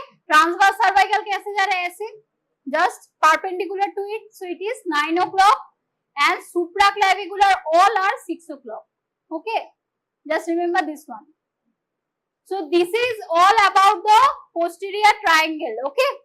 So you could go and check to the dissection. An important part is we should remember that some cells produce cytokines. These cytokines are very much involved in our intact immune response. Now when we are evaluating, we have to evaluate specific segments of the immune system. Okay, I am not going into the details how it is evaluated, but just remember we have to evaluate it based on every section, like evaluating the B cell functions, T cell functions, neutrophil functions or complement, and also we need to evaluate about the interferon, natural killer cells and signaling pathways. I am not going into the details because they are beyond the scope of today's lecture. Nevertheless, what are the types of immune compromised patients? The first and most common type is known as the neutropenic patient. Neutropenic means a patient in whom the number of neutrophils in circulating in the blood has reduced by what is the normal level of neutrophils? 4 to 11,000 is the normal range. So if it is lower than 4,000, we call it neutropenic. Now this neutropenia condition could be because of a disease or it could be because of medication. Many viral infections will cause neutropenia, and similarly use of steroid or other medications even like methotrexate or immune suppressive medications will lead to neutropenia. This neutropenia could be transient or it could be long term. What are the infections which commonly occur in neutropenic patients? Commonly bacterial infections with gram negative and gram positive including anaerobes are common. Okay. Among the gram negative, we will go and read. The common organisms would include E. coli, Klebsiella. These organisms are very much common. But other than that, we should always remember in neutropenic patients, they are more susceptible to infections due to Candida, Cryptococcus, Aspergillus, Zygomyces and Histoplasma. Among them, the most important you should remember is candidemia. Okay, because for the spread of candida infection, an intact neutrophil is required. Another important group of immune compromised patients are patients who are battling with malignancy. It could be a solid organ malignancy or it could be a hematological malignancy. Nevertheless, we call these patients as patients with neoplastic diseases. These patients will also have an altered immune response. And among these are the first is granulocytopenia. Similar to that of neutropenia, these patients will also have reduced number of neutrophil counts. They will have reduced number of neutrophil counts. Any type of malignancy will result in increased cytokine synthesis in the body, which will reduce the hematopoiesis. Reduction in hematopoiesis will lead to reduced number of the circulating white blood cells. This is called as granulocytopenia. And there you can see, other than candida, the fungal aspergillus or pseudoalisteria mucorales, that is hyaline hyphae or hyaline molds infections are very common. Next aspect of neoplastic patients with neoplastic disease is they have altered cellular immune response. That is, cell-mediated immunity is altered. And because of this alteration of cell-mediated immunity, we can see pneumocystis, cryptococcus and histoplasma. These infections are even more common. Pneumocystis cerevisiae or pneumocystis infection is also inhibited by presence of antibodies. Now, patients with neoplastic disease will have an altered B cell response, hence altered humoral response. Now, another important is corticosteroid cytotoxic agent infections. Many patients you will encounter will have these medications they are given to them. Either they are severely infected with any other agent, could be a viral, could be a bacterial. They could be given corticosteroid, for example, patients with sepsis or any autoimmune diseases. The patients are receiving corticosteroids. And sometimes, in case of severe autoimmune diseases, we also give cytotoxic drugs. All these predominantly results in depressed immune system and can cause what is known as ABPA or invasive pulmonary aspergillosis. So the common fungal infections in this you can see is candida, cryptococcus and aspergillus and histoplasma, especially in the gangetic belt. Now, one more important group of patients who are considered to be immune compromised are the transplant patients. Broadly, we can classify patients with transplant into two types, either solid organ transplant or hematological or bone marrow transplant patients. Okay. So, if we look at patients with solid organ transplant, these are the infections which occur in these recipients after the transplant. The 0 over here, if this is the time scale, the 0 over is the day of the transplant. As you can see, up to about 1 month post-transplant, most of the infections would include bacterial infections. After 1 month, the infections commonly seen are the viral infections and fungal infections. Among the fungal infections, most common are the Aspergillus species, Histoplasma, Cryptococcus and Pneumocystis. Most of them occur within 1 month post-transplant to 6 months post-transplant. Further on, when you go and study more about transplant patients, prophylaxis is given to these patients till 6 months after transplant. Now, for hematopoietic stem cell transplant patients, if we look at the similar time scale, we can see that similarly within 30 days, predominant infections are bacterial, and after 30 days, the common viral and fungal pathogens are common. However, please remember, in case of stem cell transplant patients, Aspergillus, invasive aspergillosis can also be seen within 1 month after transplantations. Okay, so In briefly, to summarize, in solid organ transplant patients, fungal infections are more common 1 month after transplant to commonly 6 months. The similar picture is for hematopoietic stem cell transplant. Only difference is invasive aspergillosis can also occur even before 1 month, even before 30 days. Okay. Now coming to prophylaxis, I was telling. So targeted prophylaxis given for pneumocystis cerevisiae by sulfamethoxazole, trimethoprim or 4-trimoxazole, for Candida species fluconazole, and for Aspergillus species based on the speciation amphotericin B or azoles. Now, one more part of the immune compromised part is diabetes. This is one of the neglected causes of immune suppression. Among diabetic patients, one more important feature that you should remember, they are much more susceptible to infections due to mucor or zygomycetes, because diabetic patients are with altered or poor control of poor glycemic control have a tendency to go into a phenomenon called as diabetic ketoacidosis, and this acidotic environment promotes growth of molds both in tissue and in blood. Okay. Now, if you recall from the previous class, these are the endemic infections and these are the opportunistic infections. Like all patients, including who are immune competent, immune suppressed patients may also have endemic fungal infections. But we are more concerned about the opportunistic infections. In the previous class, I have already discussed about Cryptococcus, Penicillium and Pneumocystis. In today's class, we will discuss the manifestations of Candida, Aspergillus and Zygomycetes in immune compromised patients. So, in short, 3 types of fungal infections are more common. One is Candida, other is Aspergillus, and third is mucor. Now remember, mucor is not a single organism.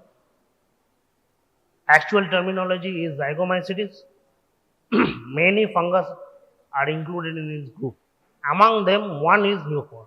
Okay. Now, let us start with invasive aspergillosis. What is invasive aspergillosis?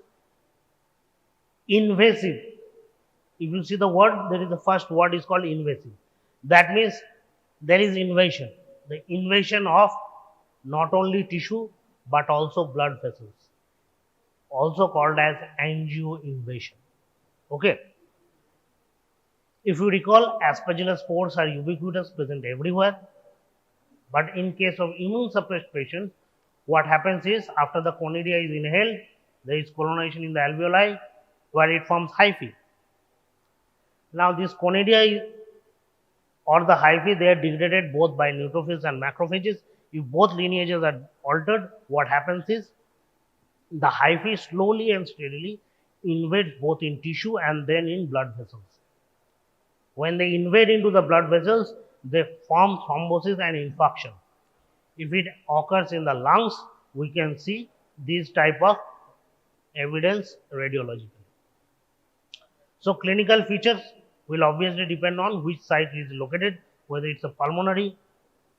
Now type of the infections I have already told, it could be pulmonary, paranasal, that is including the paranasal sinuses, or it could include cerebral. How it goes cerebral? Through angioinvasion. Now,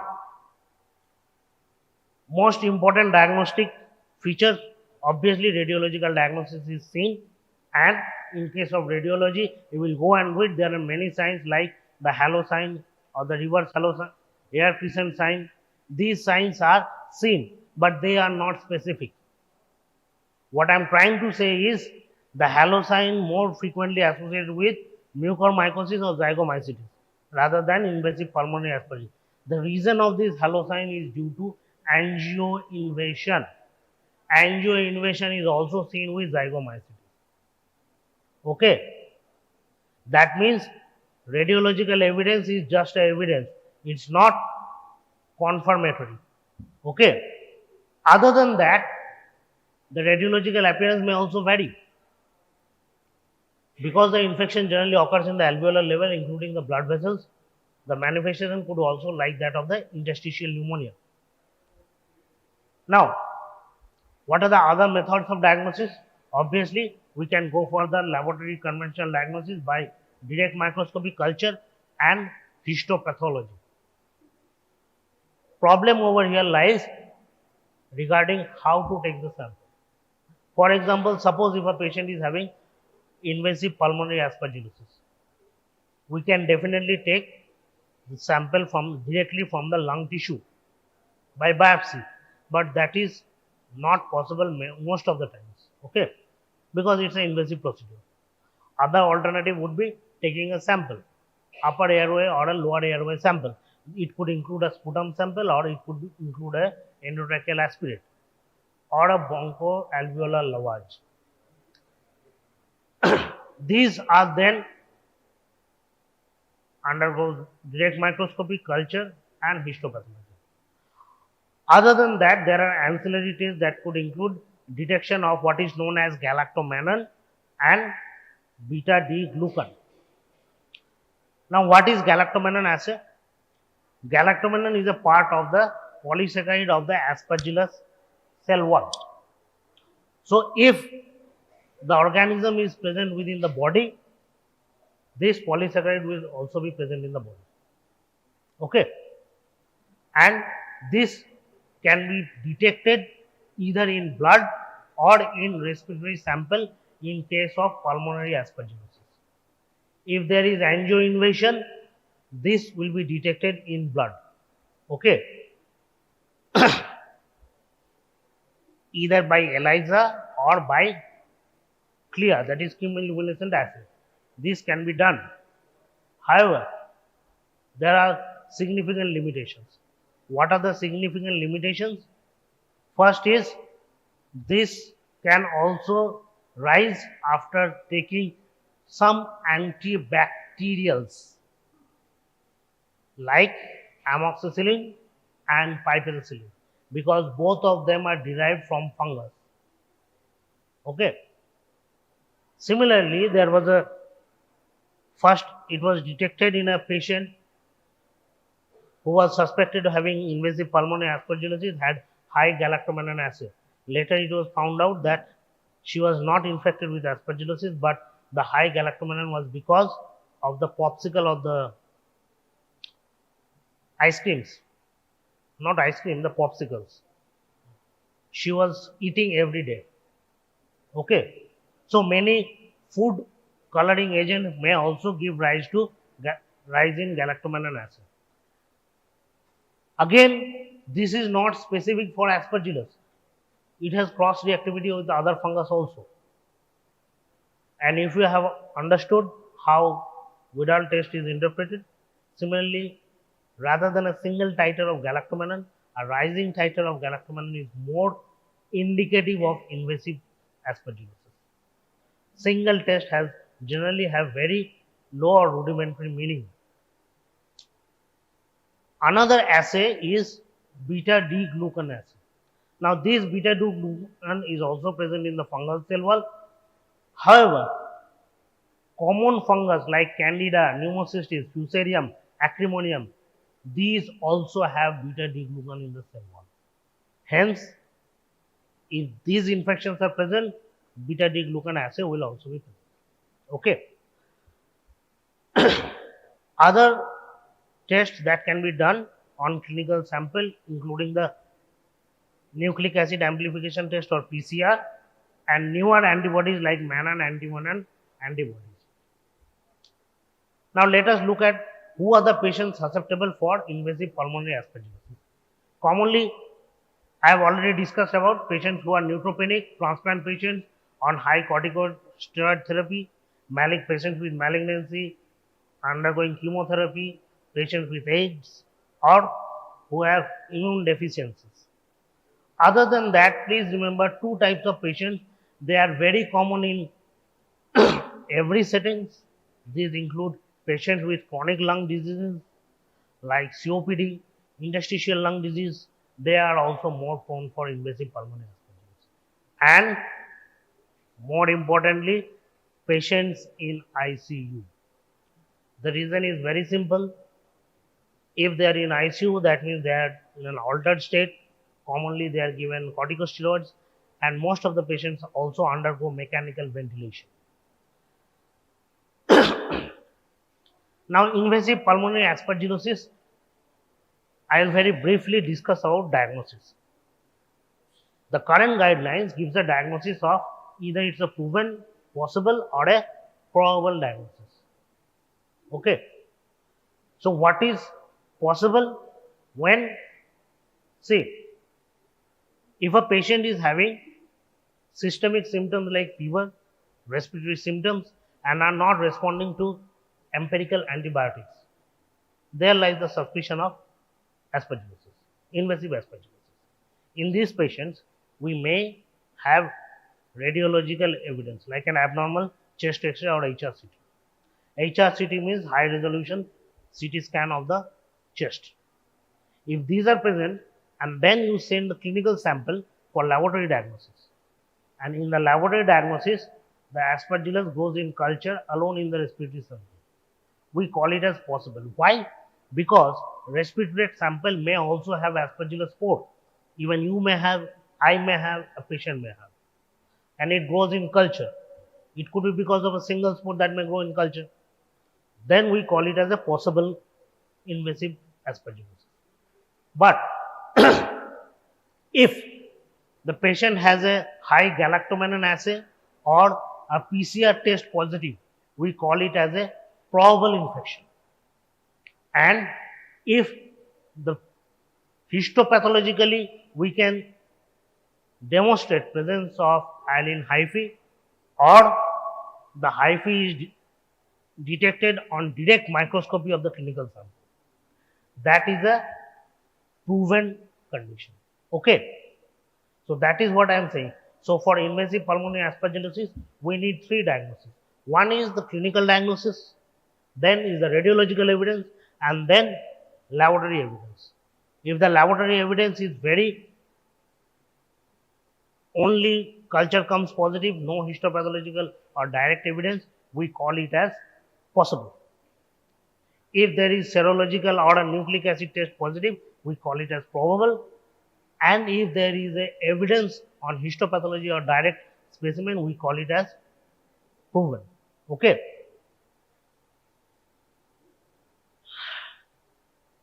Now in ICU patients, who are the patients at risk?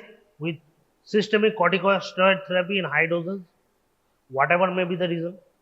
It could be a neurological disease, it could be autoimmune disease, it could be a full-blown sepsis, non-hematological malignancies, chronic liver disease, diabetes mellitus, influenza, including COVID.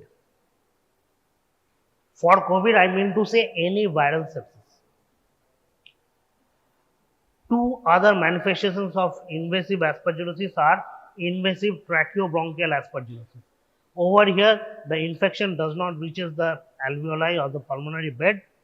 Where it occurs is in the trachea and the bronchi. And the other manifestation has been recently detected is COVID-19 invasive pulmonary aspergillosis. The patients with COVID-19 are more prone. Okay. So these are the risk factors for COVID-19 pulmonary aspergillosis. This is the same. Over here, just remember two things. Tocilizumab was used for treatment of COVID-19. So this is an immunomodulating agent. The use of this will also result in more chances. Now, this was all about invasive pulmonary aspergillosis. Now, next comes is candidemia. In last class, I had discussed about the cutaneous and subcutaneous manifestations of candida. In today's class, I will discuss about candidemia or invasive candidiasis. So, invasive candidiasis is very common. Earlier, it was not commonly seen, but may not be the infections were more or less. We cannot say because the diagnostic modalities have changed. With increased diagnostic modality, more and more cases are detected. Now, this chart shows the various species of fungal infections that are commonly seen in India. Among them, in your laboratory reports, you will generally find Candida reports are generated in two ways. First way is called as Candida albicans, other is Candida species non-albicans. How is it differentiated? Because a particular phenomenon occurs predominantly with Candida albicans, that is called as in response to presence of serum, Candida albicans shows what is known as germ tube. Okay, this is seen germ tube. Okay, that is not pseudohyphae, that is different from pseudohyphae, it is called as germ tube. Under laboratory conditions, in presence of serum, this yeast will form this prolonged structure without any indentation. In case of pseudohyphae, you can see the indentation over here, but there is no indentation over here. This is called as germ tube. Now it is commonly seen with Candida albicans. Some other species may also show.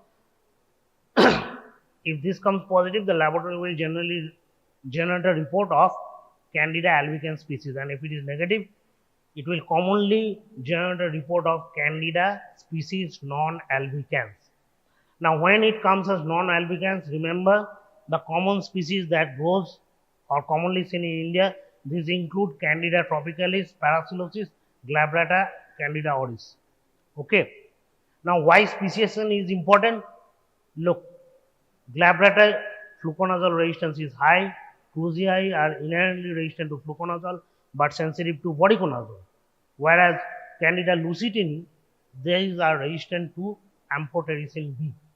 I know antifungals have not been taught to till date, but the commonly used antifungal are azoles, including fluconazole, voriconazole, and amphotericin B. What I am trying to stress on is various species of Candida. Some are sensitive to azoles, some have differential sensitivity to azoles, some may be sensitive only to amphotericin B. So, identification of species is very important. Now, one more species that you should be acquainted with is called as Candida auris. It was initially isolated from here, hence called as Candida auris. But what is significant or important feature of this yeast is it behaves like a bacteria. It rapidly becomes multi-drug resistant. It can spread in a hospital setting from hand to hand or from surface to surface. The spread is even more compared to other Candida species. Okay, and it can cause outbreak of drug-resistant Candida infection, especially in ICU. Now, so diagnostic techniques are very simple. Conventional diagnostics, which include direct microscopy and culture. And when I am talking about invasive candidiasis, that means candidemia or presence of Candida in blood. So, very important part will be that is blood culture for Candida. Other diagnostic method would include FISH and multitoph. Now, another important test is T2 Candida panel. However, it is not approved yet, so I will not discuss it. Now, coming to the risk factors of candidiasis or invasive candidiasis, risk factor would include patients who are treated with broad spectrum antibiotics. What happens is, whenever a patient is given broad spectrum antibiotics, the common bacteria present within the body of the patient, that is the endogenous normal flora, decreases, which leads to rapid or overgrowth of Candida. And whenever there is a mucosal or damage to the skin, this particular Candida invades into the bloodstream, causing invasive candidiasis. Central venous catheter. Central venous catheter means central line. It could be placed in the internal jugular vein or femoral vein. Whatever may be the location, the important point is whenever these central venous catheters are placed, they are placed for a prolonged period of time. This results in colonization of the catheter by Candida species known as biofilm, and from the biofilm it can spread. Other than that, patients with other diseases like pneumonia, ARDS, COPD, post-surgical patients and patients on corticosteroids. Furthermore, you should remember two types of patients are more prone for invasive candidiasis. One is patients undergoing hemodialysis. For obvious reasons, there is direct penetration into the blood. Any kind of contamination will result in invasive candidiasis. And finally, patients with parenteral nutrition. Patients who cannot be fed orally, they are given nutrition through intravenous route. This is called as total parenteral nutrition. And in this total parenteral nutrition, lipids are present, and presence of lipids may result in growth of fungus, especially yeast. Among them, one is very common is Malassezia and Candida. Okay. So these are the patients who are at increased risk, and now sometimes it becomes very difficult to predict whether a patient is actually having candidemia or not. So there are many predictive values. Among them, patients who are undergoing mechanical ventilation with central venous catheter on broad spectrum antibiotic, they are at an increased risk. There is a rule for that calculation which predicts the probability, and there is an algorithm for diagnosis of candida. These include colonization index, candida score, and predictive rule. You need not need to learn this right now. What I am trying to say is there are particular scores, just be aware with that. Okay. Based on that, the diagnosis is made. I am not going to the treatment. There are very specific guidelines for treatments. I am not going to that right now. Okay. Now coming to the last topic, that is mucormycosis or zygomycosis. Earlier the terminology was used as mucormycosis, but now it is called as zygomycosis. So what are these? These are group of invasive filamentous fungus, and they belong to Mucorrhizaceae family. The common species which cause infections include Mucor, Rhizopus, Absidia, Cunninghamella. They are characterized with hyphae. What type of hyphae I have already shown in this picture. That is aseptate or pauciseptate hyaline hyphae. Most important part is they have a tendency for angioinvasion like that of Aspergillus. If we look at the family tree of the fungus, the Zygomycota family have two types, mucorales and entomopteles. Among them, mucorales are these Mucorrhizaceae, Cunninghamella, and I am just giving you the names. These include Absidia, Mucor, Rhizomucor, Rhizopus, Cunninghamella, Conidiobolus, and Basidiolus. Coming to the risk factors, I have already told. Some patients who have poor glycemic control, they may go into what is known as diabetic ketoacidosis.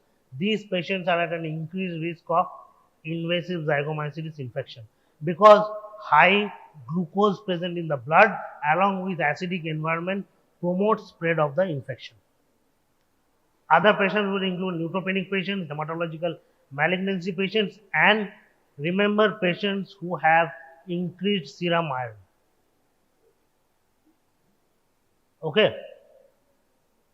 Can you name a state in which there is increased iron concentration? And patients who are treated with desferrioxamine. Okay.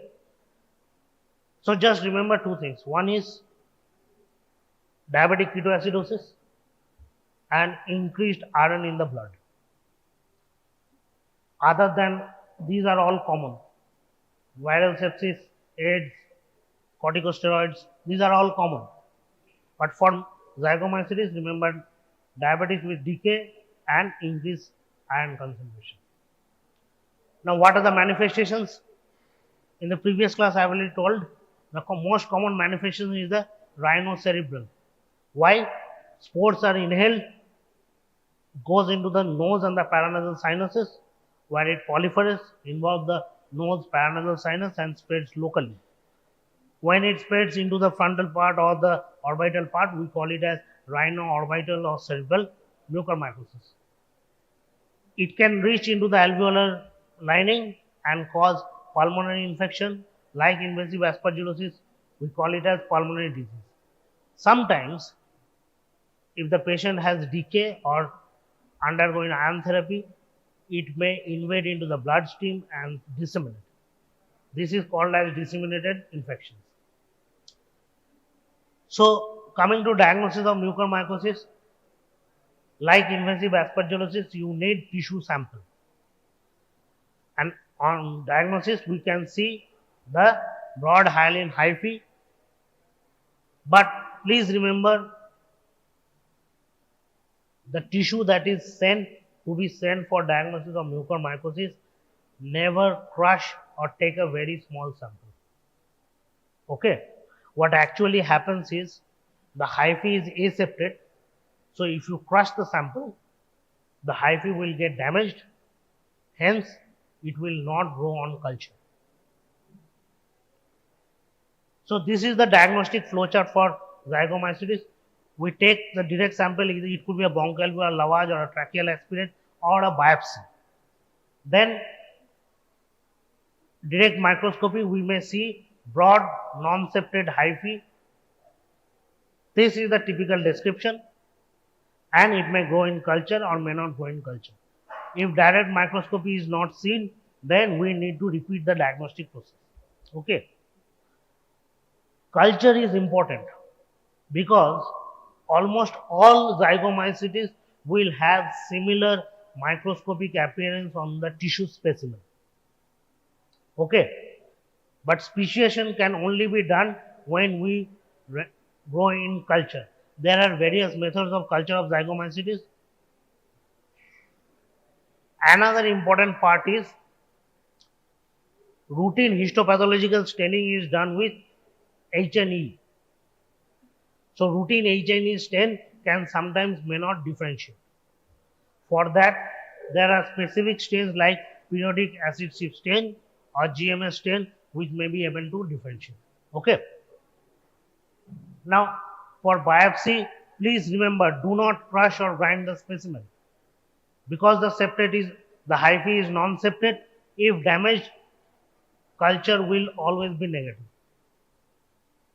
Other than that, other ancillary findings like if the patient is diabetic, presence of acidosis or high serum iron may indicate more probability of zygomycetes infection.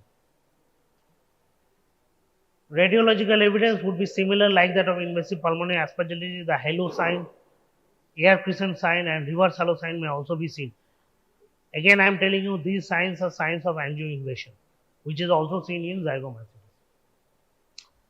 So, the approach for invasive zygomycetes infection would be early diagnosis. Then we have to alter the predisposing condition. If the patient is diabetic, that means glycemic control should be attained. If the patient is undergoing acidosis, it should be corrected. Then surgical debridement is very important. Why? Because in case of zygomycetes, the angioinvasion occurs, and because of angioinvasion, there is coagulation of the blood supply is altered. If the alteration of blood supply to the tissue is altered, then antifungal agents would definitely not reach in the tissue. Hence, surgical debridement is very important. And finally, obviously, prompt antifungal therapy is of utmost importance. Okay. So, this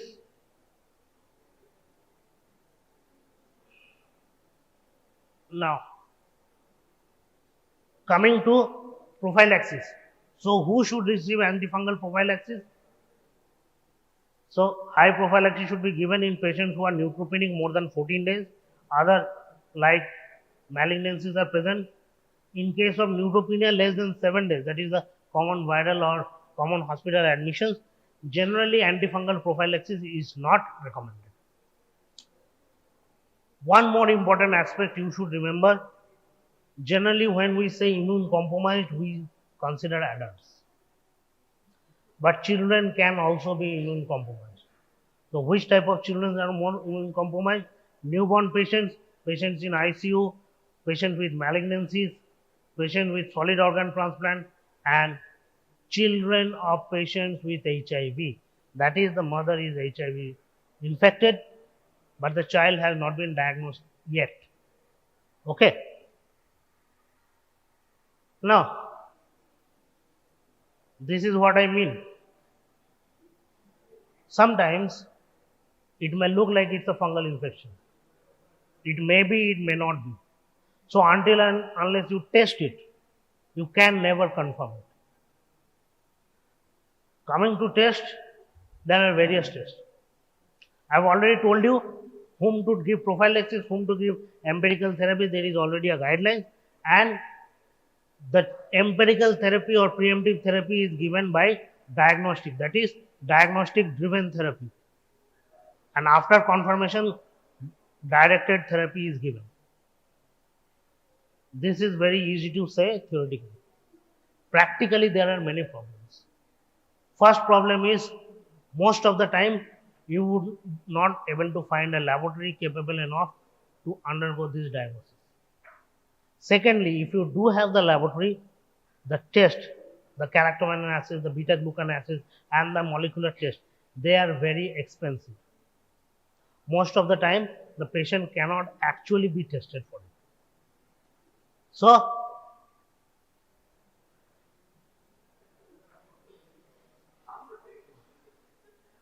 because of the high cost of the testing, you should have a good clinical acumen so that you can diagnose the fungal infections as early as possible.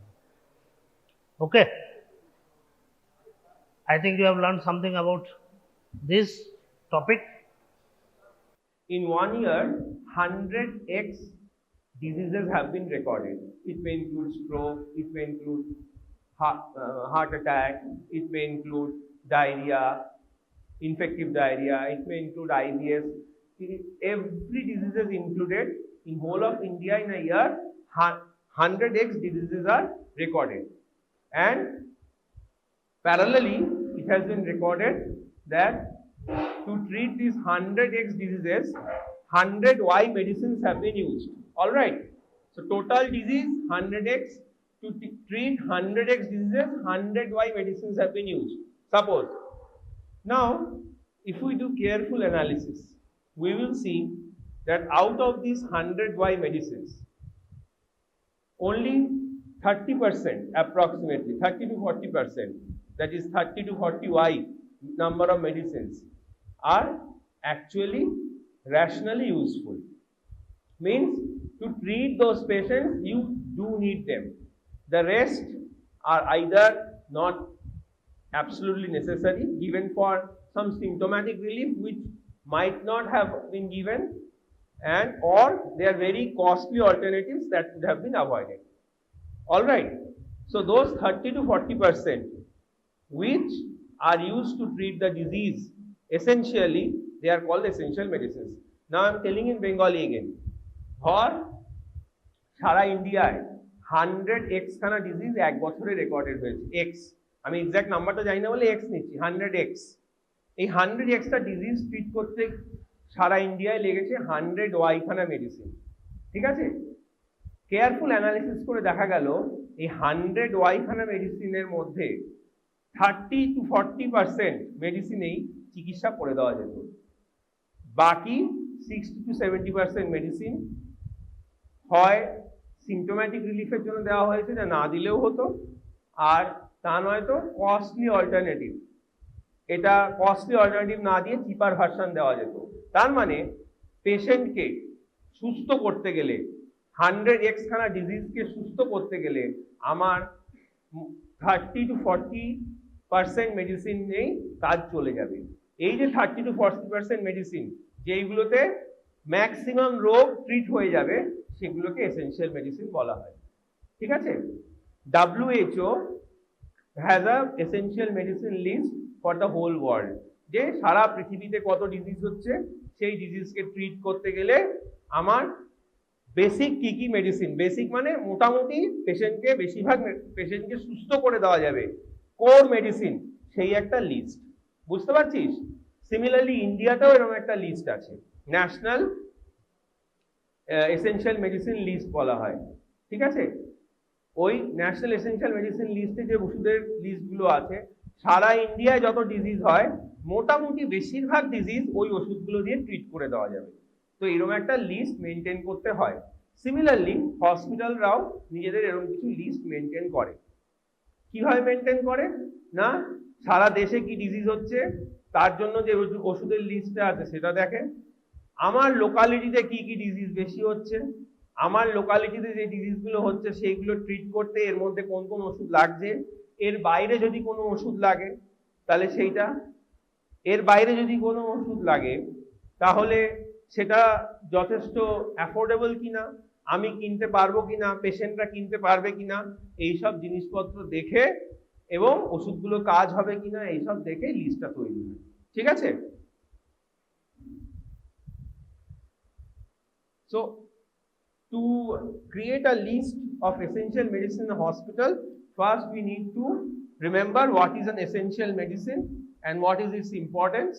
Then we describe the process of selecting essential medicine, and then we prepare a list for a healthcare facility. Essential medicines আমি explain করলাম তোদের, core medicine যেগুলো দিয়ে আমার বেশিরভাগ disease treat হয়ে যাবে।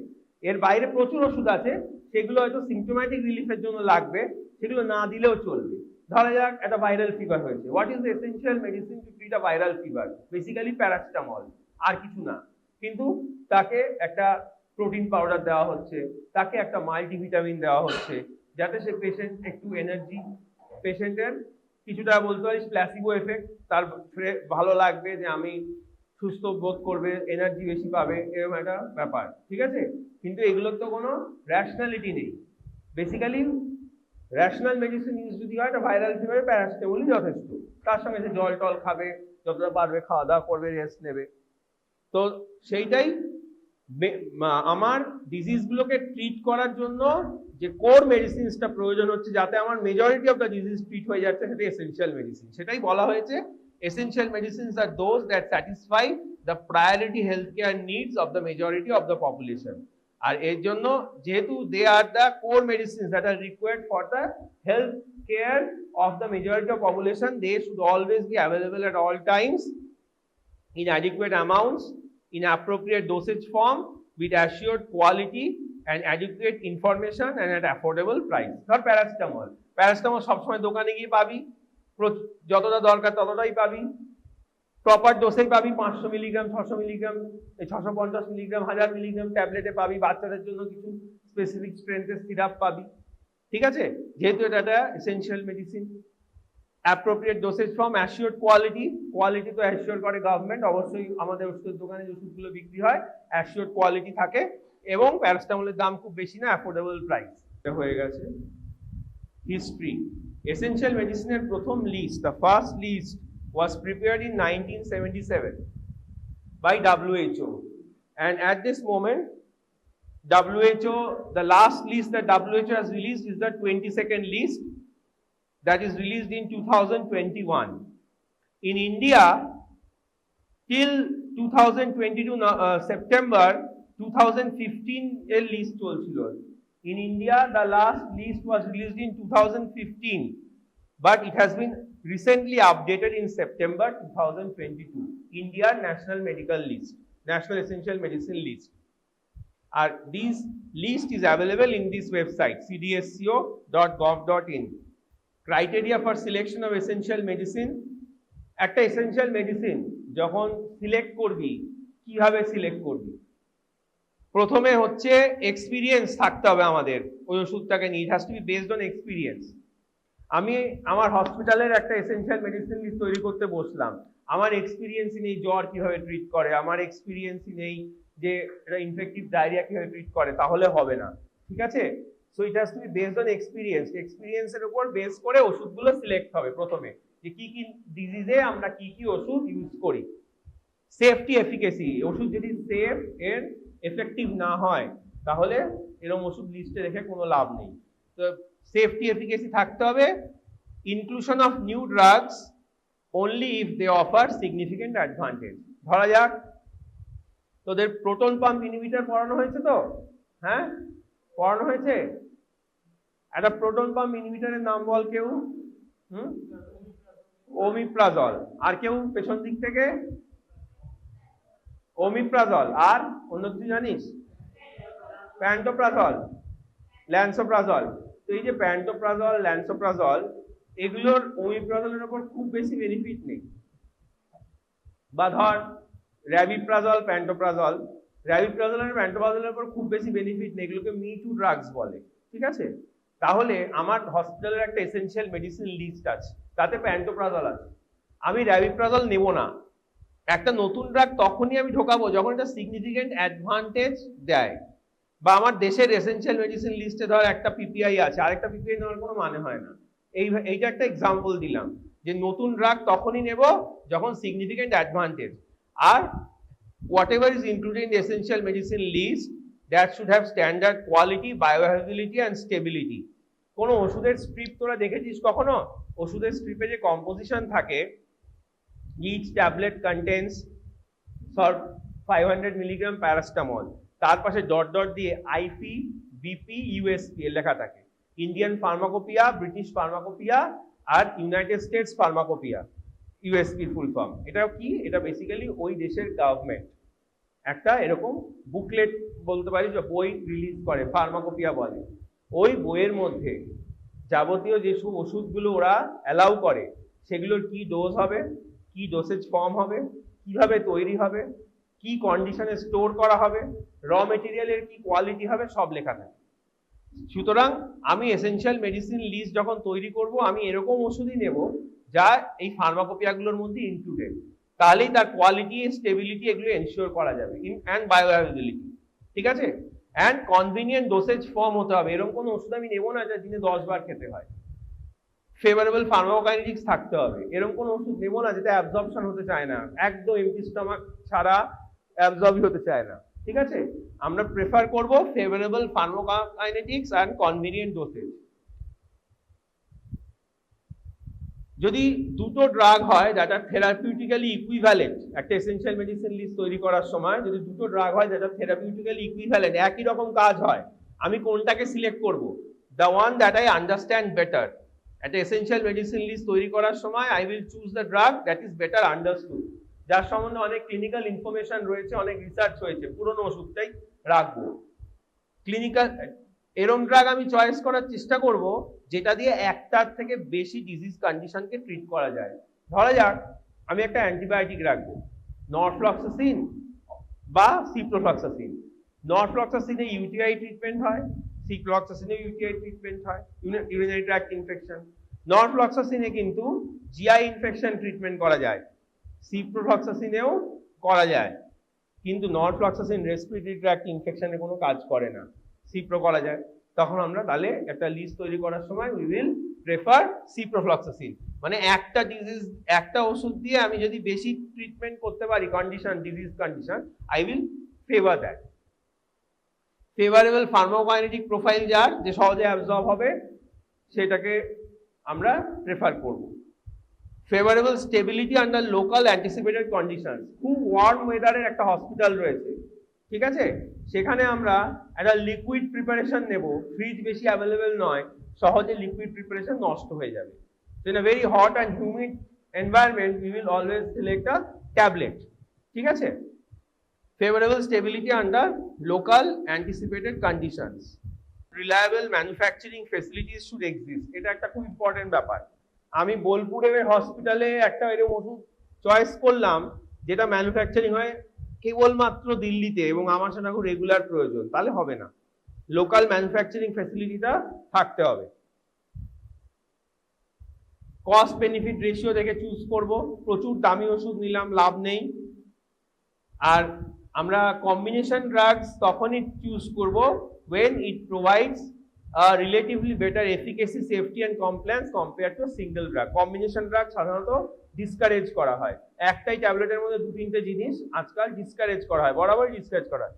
Combination তখনই নেবো যখন এটা খুব রেশনাল, বিশাল সেফটি পাওয়া যাচ্ছে এই কম্বিনেশন থেকে, সিনার্জিস্টিক কম্বিনেশন ধর একটা, ঠিক আছে। আর মনে রাখবি এই যে essential medicine list, it is always periodically reviewed every 2 to 5 years, alright. সেটা হসপিটালের নিজস্ব লিস্ট হোক, একটা দেশের লিস্ট হোক, আর WHO লিস্ট হোক, it has to be periodically reviewed every 2 to 5 years. Why it has to be periodically reviewed?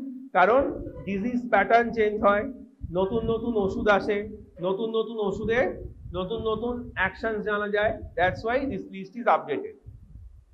Promote rational use of medicines, উল্টোপাল্টা ওষুধ ইউজ না করে যদি একটা ইএমএল ফলো করে ট্রিটমেন্ট করা হয়, এসেনশিয়াল মেডিসিন লিস্ট ফলো করে, তাহলে উল্টোপাল্টা ওষুধ যেগুলোর কোনো রেশনাল ইউজ নেই, placebo effect, mainly vitamin, protein powder, এইসব এগুলো অ্যাভয়েড করা যাবে।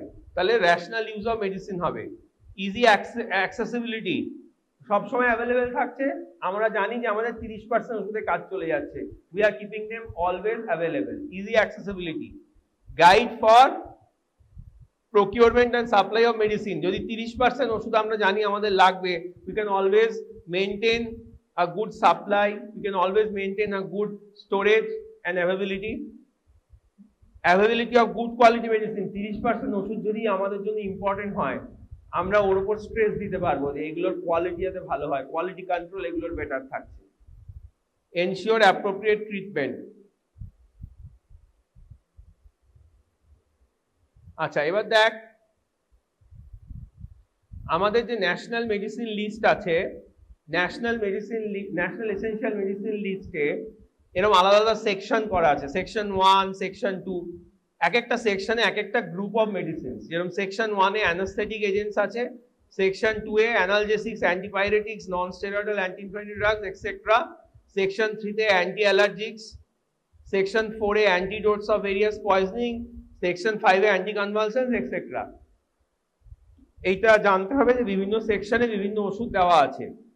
হচ্ছে যে আমাদের দেশের ন্যাশনাল এসেনশিয়াল মেডিসিন লিস্টে ড্রাগগুলোকে ক্যাটাগরি করা আছে যে সেগুলো কোন লেভেল অফ হেলথ কেয়ারে থাকবে। তোরা জানিস কি, health care has 3 levels, primary, secondary, tertiary. এটা কমিউনিটি মেডিসিনে পড়াবে ভালো করে যে কি কি ক্রাইটেরিয়া থাকলে প্রাইমারি হেলথ কেয়ার মানে একদম বেসিক হেলথ কেয়ার নিডস যেগুলো মিট করা হয়। তারপরে সেকেন্ডারি মাঝারি হসপিটাল, আর টার্সিয়ারি মানে যে big, all medical colleges are tertiary hospitals, all corporate hospitals tertiary hospitals, the district hospitals are tertiary hospitals, ঠিক আছে। তো কোন কোন ওষুধ আমাদের দেশে প্রাইমারি হেলথ সেটআপে থাকবে, মাস্ট মানে এসেনশিয়াল, কোন কোন ওষুধ সেকেন্ডারি হেলথ কেয়ারে থাকবে, আর কোন কোন টার্সিয়ারি থাকবে, সেটা কিন্তু ন্যাশনাল এসেনশিয়াল মেডিসিন লিস্টে মার্ক করা আছে। পি, যেগুলোর পাশে পি লেখা থাকে ওগুলো হচ্ছে প্রাইমারিতে থাকবে, যেগুলোর পাশে এস সেকেন্ডারিতে, আর যেগুলোর পাশে টি লেখা থাকে ওগুলো টার্সিয়ারিতে থাকবে। তাহলে যখন একটা হসপিটালের জন্য তুই লিস্ট তৈরি করবি, তোর কাজটা আরো সুবিধা হয়ে যাচ্ছে, বিকজ তুই যদি জানিস যে তুই কি হসপিটাল, যেটা পিএইচসি তে আছিস, না একটা সেকেন্ডারি কেয়ারে আছিস, না একটা টার্সিয়ারি লেভেলের হসপিটালে আছিস, তাহলে প্রথমে একটা WHO লিস্টটা দেখবি। WHO এসেনশিয়াল মেডিসিন লিস্টটা একবার চোখ বোলাতে হবে। যখন নিজেরা লিস্ট তৈরি করবি, প্রথমে WHO লিস্টটা দেখি কি কি ওষুধ আছে ওয়ার্ল্ড ওয়াইড, একটা আইডিয়া করলি। তারপরে most important, look into the national essential medicine list. তারপরে তুই তোর হসপিটালটা ভাব, তুই প্রাইমারি সেটআপে বসে আছিস না সেকেন্ডারি না টার্সিয়ারি। ইমিডিয়েটলি একটা বড় লিস্ট তোর হাতে চলে আসছে যে আমি ইন্ডিয়ার একটা ধর টার্সিয়ারি কেয়ার হসপিটাল হিসেবে এই ওষুধগুলো আমার এসেনশিয়াল, এগুলো আমাকে স্টোরে রাখতে হবে। এরপরে আরো কিছু মাথায় কিছু ক্রাইটেরিয়া কাজে আসবে। কিরকম? ফার্স্ট, আমি কোথায় আছি, আমার আশেপাশে কি কি ডিজিজ প্রেভেলেন্ট। প্রত্যেক জায়গায় কিছু লোকাল ডিজিজ থাকে। কলকাতায় ডেঙ্গু ম্যালেরিয়া ভীষণ প্রিভেলেন্ট, কলকাতায় একটা হসপিটালের ক্ষেত্রে সেটা খুব প্রযোজ্য। এখানেও ডেঙ্গু ম্যালেরিয়া যথেষ্ট প্রিভেলেন্ট, ওয়েস্ট বেঙ্গলের বিভিন্ন জায়গায় প্রিভেলেন্ট। এটা হয়তো হিলি রিজিয়ন্সে গেলে ডেঙ্গু পাওয়া যাবে না, ঠিক আছে। তো আমার এখানে যে আশেপাশে ডিজিজগুলো প্রিভেলেন্ট আছে সেই অনুযায়ী ন্যাশনাল লিস্টে হয়তো কিছু ওষুধ নেই, সেই ওষুধগুলোকে তাহলে নিতে হবে। সেই ওষুধগুলো নেওয়ার সময় লিস্টে এসেনশিয়াল মেডিসিনের যে ক্রাইটেরিয়া আছে সেগুলোকে কনসিডার করতে হবে। যেরকম ওগুলো চিপ কিনা, এফেক্টিভ কিনা, কস্ট বেনিফিট রেশিও থাকছে কিনা, অত্যাধিক দাম পড়ে যাচ্ছে কিনা, আশেপাশে ম্যানুফ্যাকচারিং ফেসিলিটি আছে কিনা, আমার কি ডেমোগ্রাফি রয়েছে, আমি বুড়ো লোকদের বেশি ট্রিট করি না বাচ্চাদের বেশি ট্রিট করি না ইয়াং এজের লোকদের বেশি ট্রিট করি, সেই হিসেবে আমার পেডিয়াট্রিক ফর্মুলেশন বেশি রাখতে হবে না অ্যাডাল্ট মেডিসিন বেশি রাখতে হবে। ঠিক আছে, কোনো কিছু কিছু ক্ষেত্রে কিছু স্পেসিফিক পপুলেশনে কিছু ড্রাগ রেজিস্ট্যান্স থাকে বা অনেক সময় কিছু এরিয়ায় কিছু ড্রাগ রেজিস্ট্যান্স থাকে। ধর একটা হসপিটালের আশেপাশের এরিয়ায় ক্লোরোকুইন রেজিস্ট্যান্স রয়েছে ম্যালেরিয়ার, তাহলে আমার ক্লোরোকুইন হসপিটালে রেখে কোনো লাভ নেই। তাহলে লোকাল ডিজিজ প্রেভেলেন্স, লোকাল ডেমোগ্রাফি, আমি কি এজ গ্রুপকে ট্রিট করছি, লোকাল এনভায়রনমেন্টাল কন্ডিশন, যেগুলো আগে আমরা ডিসকাস করেছি এসেনশিয়াল মেডিসিন ক্রাইটেরিয়া যখন পড়ছিলাম, লোকাল এনভায়রনমেন্টাল কন্ডিশন কি আছে, গরমের মধ্যে আমি ট্যাবলেট স্টোরে রাখাই প্রেফার করব। ঠিক আছে, আরো কয়েকটা জিনিস মাথায় রাখতে হয়, ট্রেন পার্সোনাল আছে কিনা। ধর আমার একটা টার্সিয়ারি কেয়ার সেটআপ, আমি এএমআই অ্যাকিউট মায়োকার্ডিয়াল ইনফার্কশনের ম্যানেজমেন্টের ব্যবস্থা রাখছি, কিন্তু আমার ট্রেন্ড পার্সোনাল নেই, তাহলে সব ওষুধ রেখে আমার কি হবে? আমি যে ট্রেন পার্সোনাল না রাখতে পারি ওষুধগুলো দেওয়ার জন্য, তাহলে আমার ট্রেন পার্সোনাল আছে কিনা। এই সমস্ত ক্রাইটেরিয়ায় যে আদার ডিফারেন্ট ক্রাইটেরিয়া লিখেছি নিচে 4-এ, এই সমস্ত জিনিস তোকে মাথায় রাখতে হবে। লোকাল, হ্যাঁ 4-এ হচ্ছে ডিফারেন্ট ক্রাইটেরিয়া। প্রথমে কিভাবে করবি তুই একটা হসপিটালের লিস্টটা, এটা হচ্ছে হসপিটালের লিস্ট, তুই হসপিটালে এসেনশিয়াল মেডিসিন লিস্ট কিভাবে তৈরি করবি। প্রথমে WHO লিস্ট দেখে একটা আইডিয়া করলি কি কি এসেনশিয়াল মেডিসিন আছে important. Selection of essential medicine list এই স্টেজগুলো দিয়ে যাবে। প্রথমে হচ্ছে WHO এসেনশিয়াল মেডিসিন লিস্ট দেখবি, তারপরে ন্যাশনাল এসেনশিয়াল মেডিসিন লিস্ট দেখবি, ওখান থেকে তুই মেন পেয়ে যাবি। তারপরে আমি কি সেটআপে রয়েছি, সেকেন্ডারি, টারশিয়ারি, প্রাইমারি, আরো স্ক্রিন হয়ে গেল। তারপরে আমার লোকাল ডিজিজ কি, আমার এনভায়রনমেন্টাল কন্ডিশন কি, আমার ডেমোগ্রাফি কি, বুড়োদের না বাচ্চাদের না ইয়াংদের বেশি ট্রিট করছি, আমার ডিজিজ আমার এখানে কোনো ড্রাগ রেজিস্ট্যান্স আছে কিনা, যেরকম বললাম ক্লোরোকুইন রেজিস্ট্যান্স, ক্লোরোকুইন রেখে লাভ নেই, আমার যে এসেনশিয়াল মেডিসিনগুলো নিয়েছি যে কন্ডিশনগুলোকে ট্রিট করার জন্য, তার জন্য ট্রেন পার্সোনাল সব আছে কিনা সেগুলো ইউজ করার জন্য, এই সমস্ত ক্রাইটেরিয়াকে কনসিডার করতে হবে। এগুলো কিন্তু তোদের মাথায় রাখতে হবে। এটা এমন কিছু আহামরি জিনিস না, এটা একটা আলাদা সেকশন আছে, একটু এইভাবে গুছিয়ে বলে দিলেই হবে যদি জিজ্ঞেস করা হয়। বলতে পারবি তো? খুবই ইজি ব্যাপার। কে বলবে বল? এসেনশিয়াল লিস্ট WHO ওয়েবসাইটে গিয়ে পাবি, ওটা একবার পড়বি যে সারা পৃথিবীতে কি কি ওষুধ এসেনশিয়াল দেখা হচ্ছে, ওটা আবার দেখলি। তারপরে তুই তোর দেশের ন্যাশনাল এসেনশিয়াল মেডিসিন লিস্টটা দেখবি। আমাদের দেশের ন্যাশনাল এসেনশিয়াল মেডিসিন লিস্ট কোন সালে লাস্ট বার করা হয়েছে বল? 2000? আরে বল না, ভুলই হবে আর কি হবে। 2022। Very good. 2015টা সব জায়গায় অ্যাভেলেবেল, 22টা অ্যাভেলেবিলিটি নিয়ে সমস্যা আছে, ওয়েবসাইটেও পাওয়া যায় না। 15টাই অ্যাভেলেবেল, কিন্তু 2022টা হচ্ছে লাস্ট আমাদের বেরিয়েছে। আচ্ছা, তাহলে তুই দেখলি যে কি কি ওষুধ ইন্ডিয়ায় এসেনশিয়াল মেডিসিন হিসেবে রাখা হয়েছে। ঠিক আছে, এইবার তুই কি করবি? তারপরের স্টেপে তুই কি করবি? না, তারপরের স্টেপে আমাদের ন্যাশনাল এসেনশিয়াল মেডিসিন লিস্টে, ঠিক আছে, তুই আবার এক্সপ্লেন করবি আমাকে, ভালো করে শোন। আমাদের ন্যাশনাল এসেনশিয়াল মেডিসিন লিস্টে ওষুধগুলো বিভিন্ন সেকশন করা আছে। অ্যানাস্থেটিক এজেন্টস একটা সেকশন, অ্যান্টি ইনফ্লামেটরি একটা সেকশন, ঠিক আছে, এখানে একটা স্লাইডও আছে, অ্যান্টি অ্যালার্জিক, ঠিক আছে। এইবার এটা ছাড়াও আরেকটা জিনিস আছে, এখানে স্লাইডে সেটা নেই, সেটা হচ্ছে, এটা জাস্ট একটা এক্সাম্পল দেওয়ার জন্য দিয়েছি, সেটা হচ্ছে প্রত্যেক কটা ওষুধই পাশে PST এইসব লেখা আছে। P মানে প্রাইমারি, S মানে সেকেন্ডারি, T মানে টারশিয়ারি। তার মানে আমার হসপিটাল যেটা, আমার যদি প্রাইমারি কেয়ার হসপিটাল হয়, আমার যদি সেকেন্ডারি কেয়ার হসপিটাল হয়, আমার যদি টারশিয়ারি কেয়ার হসপিটাল হয়, তাহলে আমি জেনে যাচ্ছি যে আমার দেশের জন্য, আমার দেশের গভর্নমেন্ট মনে করছে যে এই ওষুধটা এই লেভেল অফ হসপিটালে এসেনশিয়াল। ঠিক আছে, তাহলে সেইটা দেখলাম আমরা, প্রাইমারি, সেকেন্ডারি, টারশিয়ারি হয়ে গেল। তাহলে আমরা একটা ভালো লিস্ট পেয়ে গেলাম যে ইন্ডিয়ার একটা টারশিয়ারি কেয়ার লেভেল হসপিটালে এই ওষুধগুলো এসেনশিয়াল মেডিসিন লিস্ট। ঠিক আছে, এইবার আমি তুই যেগুলো বলছিস সেইগুলো কনসিডার করা শুরু করবো। এবার বল কি কি কনসিডার করব, এই লিস্টটাকে ফার্দার মডিফাই করার জন্য কি কি ফ্যাক্টর কনসিডার করব সেটা বল। তা বল কি প্রিভ্যালেন্ট, কোন কোন ডিজিজ প্রিভ্যালেন্ট, আর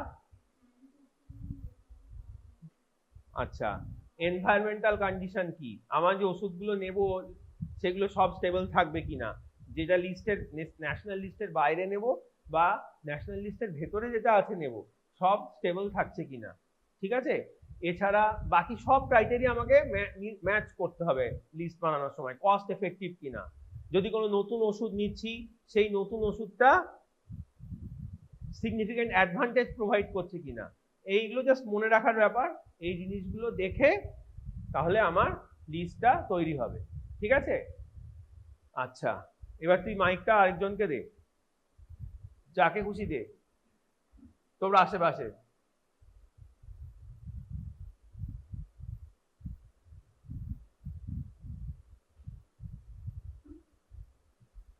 কে নিল মাইক?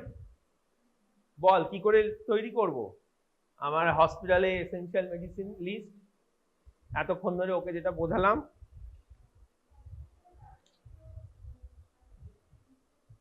তোর নাম কি? জোরে বল, মাইকটা মুখের সামনে নিস না। সাইরা, হ্যাঁ সাইরা, হ্যাঁ সাইরা বল, স্টেপ ওয়াইজ বল। লিস্টটা দেখলাম, একটা আইডিয়া হলো, তারপর ন্যাশনাল এসেনশিয়াল মেডিসিন লিস্টটা দেখলাম, বাস তারপরে ন্যাশনাল এসেনশিয়াল মেডিসিন লিস্টে গিয়ে এবার অনেক ওষুধ আছে, আমার হসপিটালেরটা আমি কি করে সিলেক্ট করব, কি দিয়ে লিস্টে কোনটা পয়েন্টটা দিয়ে চুজ করব, টারশিয়ারি। যদি তোকে শান্তিনিকেতন মেডিকেল কলেজ হসপিটালের লিস্ট বানাতে হয় তুই কোনটা নিবি, পিএস না টি টি, তারপরে কি করব, এবার আমি ওই ওষুধগুলো নিলাম, ওর থেকে কিছু বাদ দেব আর নতুন কিছু ঢোকাবো, সেইটা কি বেসিসে করব সেইগুলোই এই সব স্লাইডে রয়েছে, ঠিক আছে। লোকাল প্রিভ্যালেন্স অফ ডিজিজ প্রথমেই দেখব, আমার এই লিস্টের বাইরে লোকাল প্রিভ্যালেন্স অফ ডিজিজ যেগুলো আছে, মানে লোকালি যে ডিজিজগুলো হয় এই লিস্টের বাইরে তার ট্রিট করার জন্য যে ওষুধগুলো লাগে সেগুলোকে সিলেক্ট করব। সিলেক্ট করার সময় এই ক্রাইটেরিয়াগুলোকে কিন্তু স্যাটিসফাই করতে হবে, ঠিক আছে। যেরকম সেফ অ্যান্ড এফিকেশিয়াস কিনা, যদি কোনো নতুন ওষুধ নিই লিস্টের বাইরে, ধর আমার ওমিপ্রাজল আছে ন্যাশনাল লিস্টে, আমি চাইছি প্যান্টোপ্রাজল নেব, তাহলে আমার এটাকে মাথায় রাখতে হবে যে is pantoprazole providing some significant advantage over omeprazole, একটা এক্সাম্পল দিয়ে বলছি, হ্যাঁ যদি হয় তাহলেই আমি নেব, নইলে নেব না, ঠিক আছে। তারপরে ওই যে এই যে কোয়ালিটি, বায়োঅ্যাভেবিলিটি, স্টেবিলিটি, এগুলো আমরা কি করে এনশিওর করব একটা ওষুধ যখন সিলেক্ট করছি, এই যে লেখা আছে standard quality, bioavailability and stability of drugs, যে ড্রাগটাকে সিলেক্ট করব তার standard quality, bioavailability and stability থাকতে হবে, এটাকে আমরা কি করে সিলেক্ট করব, হ্যাঁ না বললাম যে তুই বল, তুই পারবি, তুই শুনেছিস ভালো করে, তখন বল তোর নাম কি? शशिकांत, हाँ बोलो शशिकांत। नहीं नहीं, ये जो मैंने कहा ना स्टैंडर्ड क्वालिटी, बायोअवेलेबिलिटी, स्टेबिलिटी कैसे सिलेक्ट, कैसे इंश्योर करेंगे कि स्टैंडर्ड क्वालिटी, बायोअवेलेबिलिटी और स्टेबिलिटी का ड्रग हम चूज कर रहे हैं, जी जो फार्माकोपिया में मेंशन है। फार्माकोपिया बोला था हमने, ফার্মাকোপিয়া মানে হচ্ছে প্রত্যেকটা গভর্নমেন্ট কিছু এরকম লিস্ট দিয়ে দিচ্ছিস কেন, রাখ, লাগবে আবার জিজ্ঞেস করবো, তোর কাছেই রাখ। ফার্মাকোপিয়া মানে হচ্ছে কি, প্রত্যেকটা গভর্নমেন্ট রিলিজ করে, তোরা শুনছিস তো এখন যেটা বলছি, এটা ভীষণ বোরিং টপিক, ভীষণ বোরিং টপিক, এরকম করে করে না হলে পুরো ক্লাসটা আসা বেকার। স্ট্যান্ডার্ড কোয়ালিটি, বায়োঅ্যাভেবিলিটি, স্টেবিলিটি কি করে, ওটা তুই বলছিলি স্ট্যান্ডার্ড কোয়ালিটি, বায়োঅ্যাভেবিলিটি, স্টেবিলিটি কি করে এনশিওর করবো আমরা, ফার্মাকোপিয়া গুলো কনসিডার করলেই হয়ে যাবে, ঠিক আছে। ফার্মাকোপিয়ার মধ্যে তো স্ট্যান্ডার্ডাইজেশন করা থাকে, যেটা ইউএসপি আছে, যেটা বিপি আছে, তার মানে অটোমেটিক স্ট্যান্ডার্ড, আইপি তো অবশ্যই, আইপি তো আমাদের দেশে।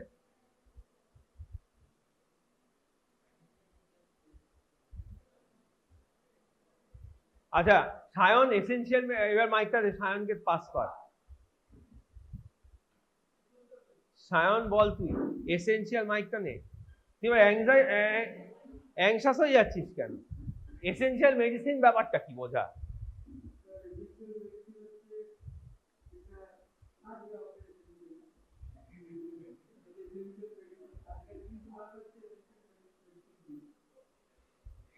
আমাদের এসেনশিয়ালি লাগবে বলতে কি বোঝায়? ইজিলি অ্যাভেলেবেল করতে হবে এসেনশিয়াল মেডিসিনকে, কিন্তু সেটা করতে হবে, কিন্তু এসেনশিয়াল মেডিসিন কাদের বলে? এগুলো এসেনশিয়াল মেডিসিনের ক্রাইটেরিয়া, কিন্তু এসেনশিয়াল মেডিসিনটা কি? এক কথায় কি? হ্যাঁ, আমাদের যত রোগ হচ্ছে তার ম্যাক্সিমাম রোগকে এই কটা ওষুধ দিয়ে ট্রিট করে দেওয়া যায়, এটা হচ্ছে এসেনশিয়াল মেডিসিন। মোটামুটি মার্কেটে এটা একটা রাফ আইডিয়া যে মার্কেটে যত ওষুধ ঘোরে তার 30 to 40% ওষুধ দিয়ে বেশিরভাগ রোগ ট্রিট করে দেওয়া যায়। এই 30 to 40% মেডিসিনকে এসেনশিয়াল মেডিসিন বলে। ঠিক আছে, প্রচুর ওষুধ আছে তো। ধর আমি এক্সাম্পল দিয়েছিলাম, ধর একটা ভাইরাল ফিভার হয়েছে, একটা ভাইরাল ফিভারে শুনছিস তোরা? ভাইরাল ফিভার হয়েছে, ভাইরাল ফিভারে এসেনশিয়াল মেডিসিন কি? প্যারাসিটামল। কিন্তু প্রেসক্রিপশন যখন করা হয় অনেক কিছু থাকে তার সঙ্গে, একটা মাল্টিভিটামিন থাকে, অনেক ক্ষেত্রে একটা পিআই দেওয়া থাকে, যেটা হয়তো পেশেন্টের সত্যিকারের প্রয়োজন নেই, কোনো গ্যাস্ট্রাইটিস, অ্যাসিডিটি সমস্যা, হাইপার অ্যাসিডিটি হচ্ছে না, একটা মাল্টিভিটামিন থাকে, একটা প্রোটিন পাউডারও দিয়ে দেওয়া হয় তার সঙ্গে। ঠিক আছে, তো এইগুলো কি হচ্ছে? এগুলো তো এসেনশিয়াল নয়, এগুলো বাড়ানো হচ্ছে। আমরা একটা ভাইরাল ফিভার প্যারাসিটামল দিয়ে ট্রিট হয়ে যাচ্ছে। এরকম বেশিরভাগ রোগকে নিয়ে কনসিডার যদি করা হয় দেখা যাবে 30 to 40% অ্যাভেলেবল মেডিসিনেই পেশেন্টদের ট্রিটমেন্ট হয়ে যাচ্ছে। বাকি 60% কি 70% হয় প্রয়োজন নেই, নয় তার চিপার ভার্সন ওই 30-40-র মধ্যে আছে, এটা দরকার ছিল না। ক্লিয়ার? এইটা হচ্ছে এসেনশিয়াল মেডিসিন। তাহলে ওই লিস্টটা দিয়ে আমার ম্যাক্সিমাম চিকিৎসা হয়ে যাবে, আমার ম্যাক্সিমাম পপুলেশনের যে রোগ হচ্ছে তার ট্রিটমেন্ট হয়ে যাবে। সেই জন্য দেখ ডেফিনেশনটা, থ্যাংক ইউটা ঘুরে যাচ্ছি বারবার। এসেনশিয়াল মেডিসিন পর সায়ন ডেফিনেশনটা।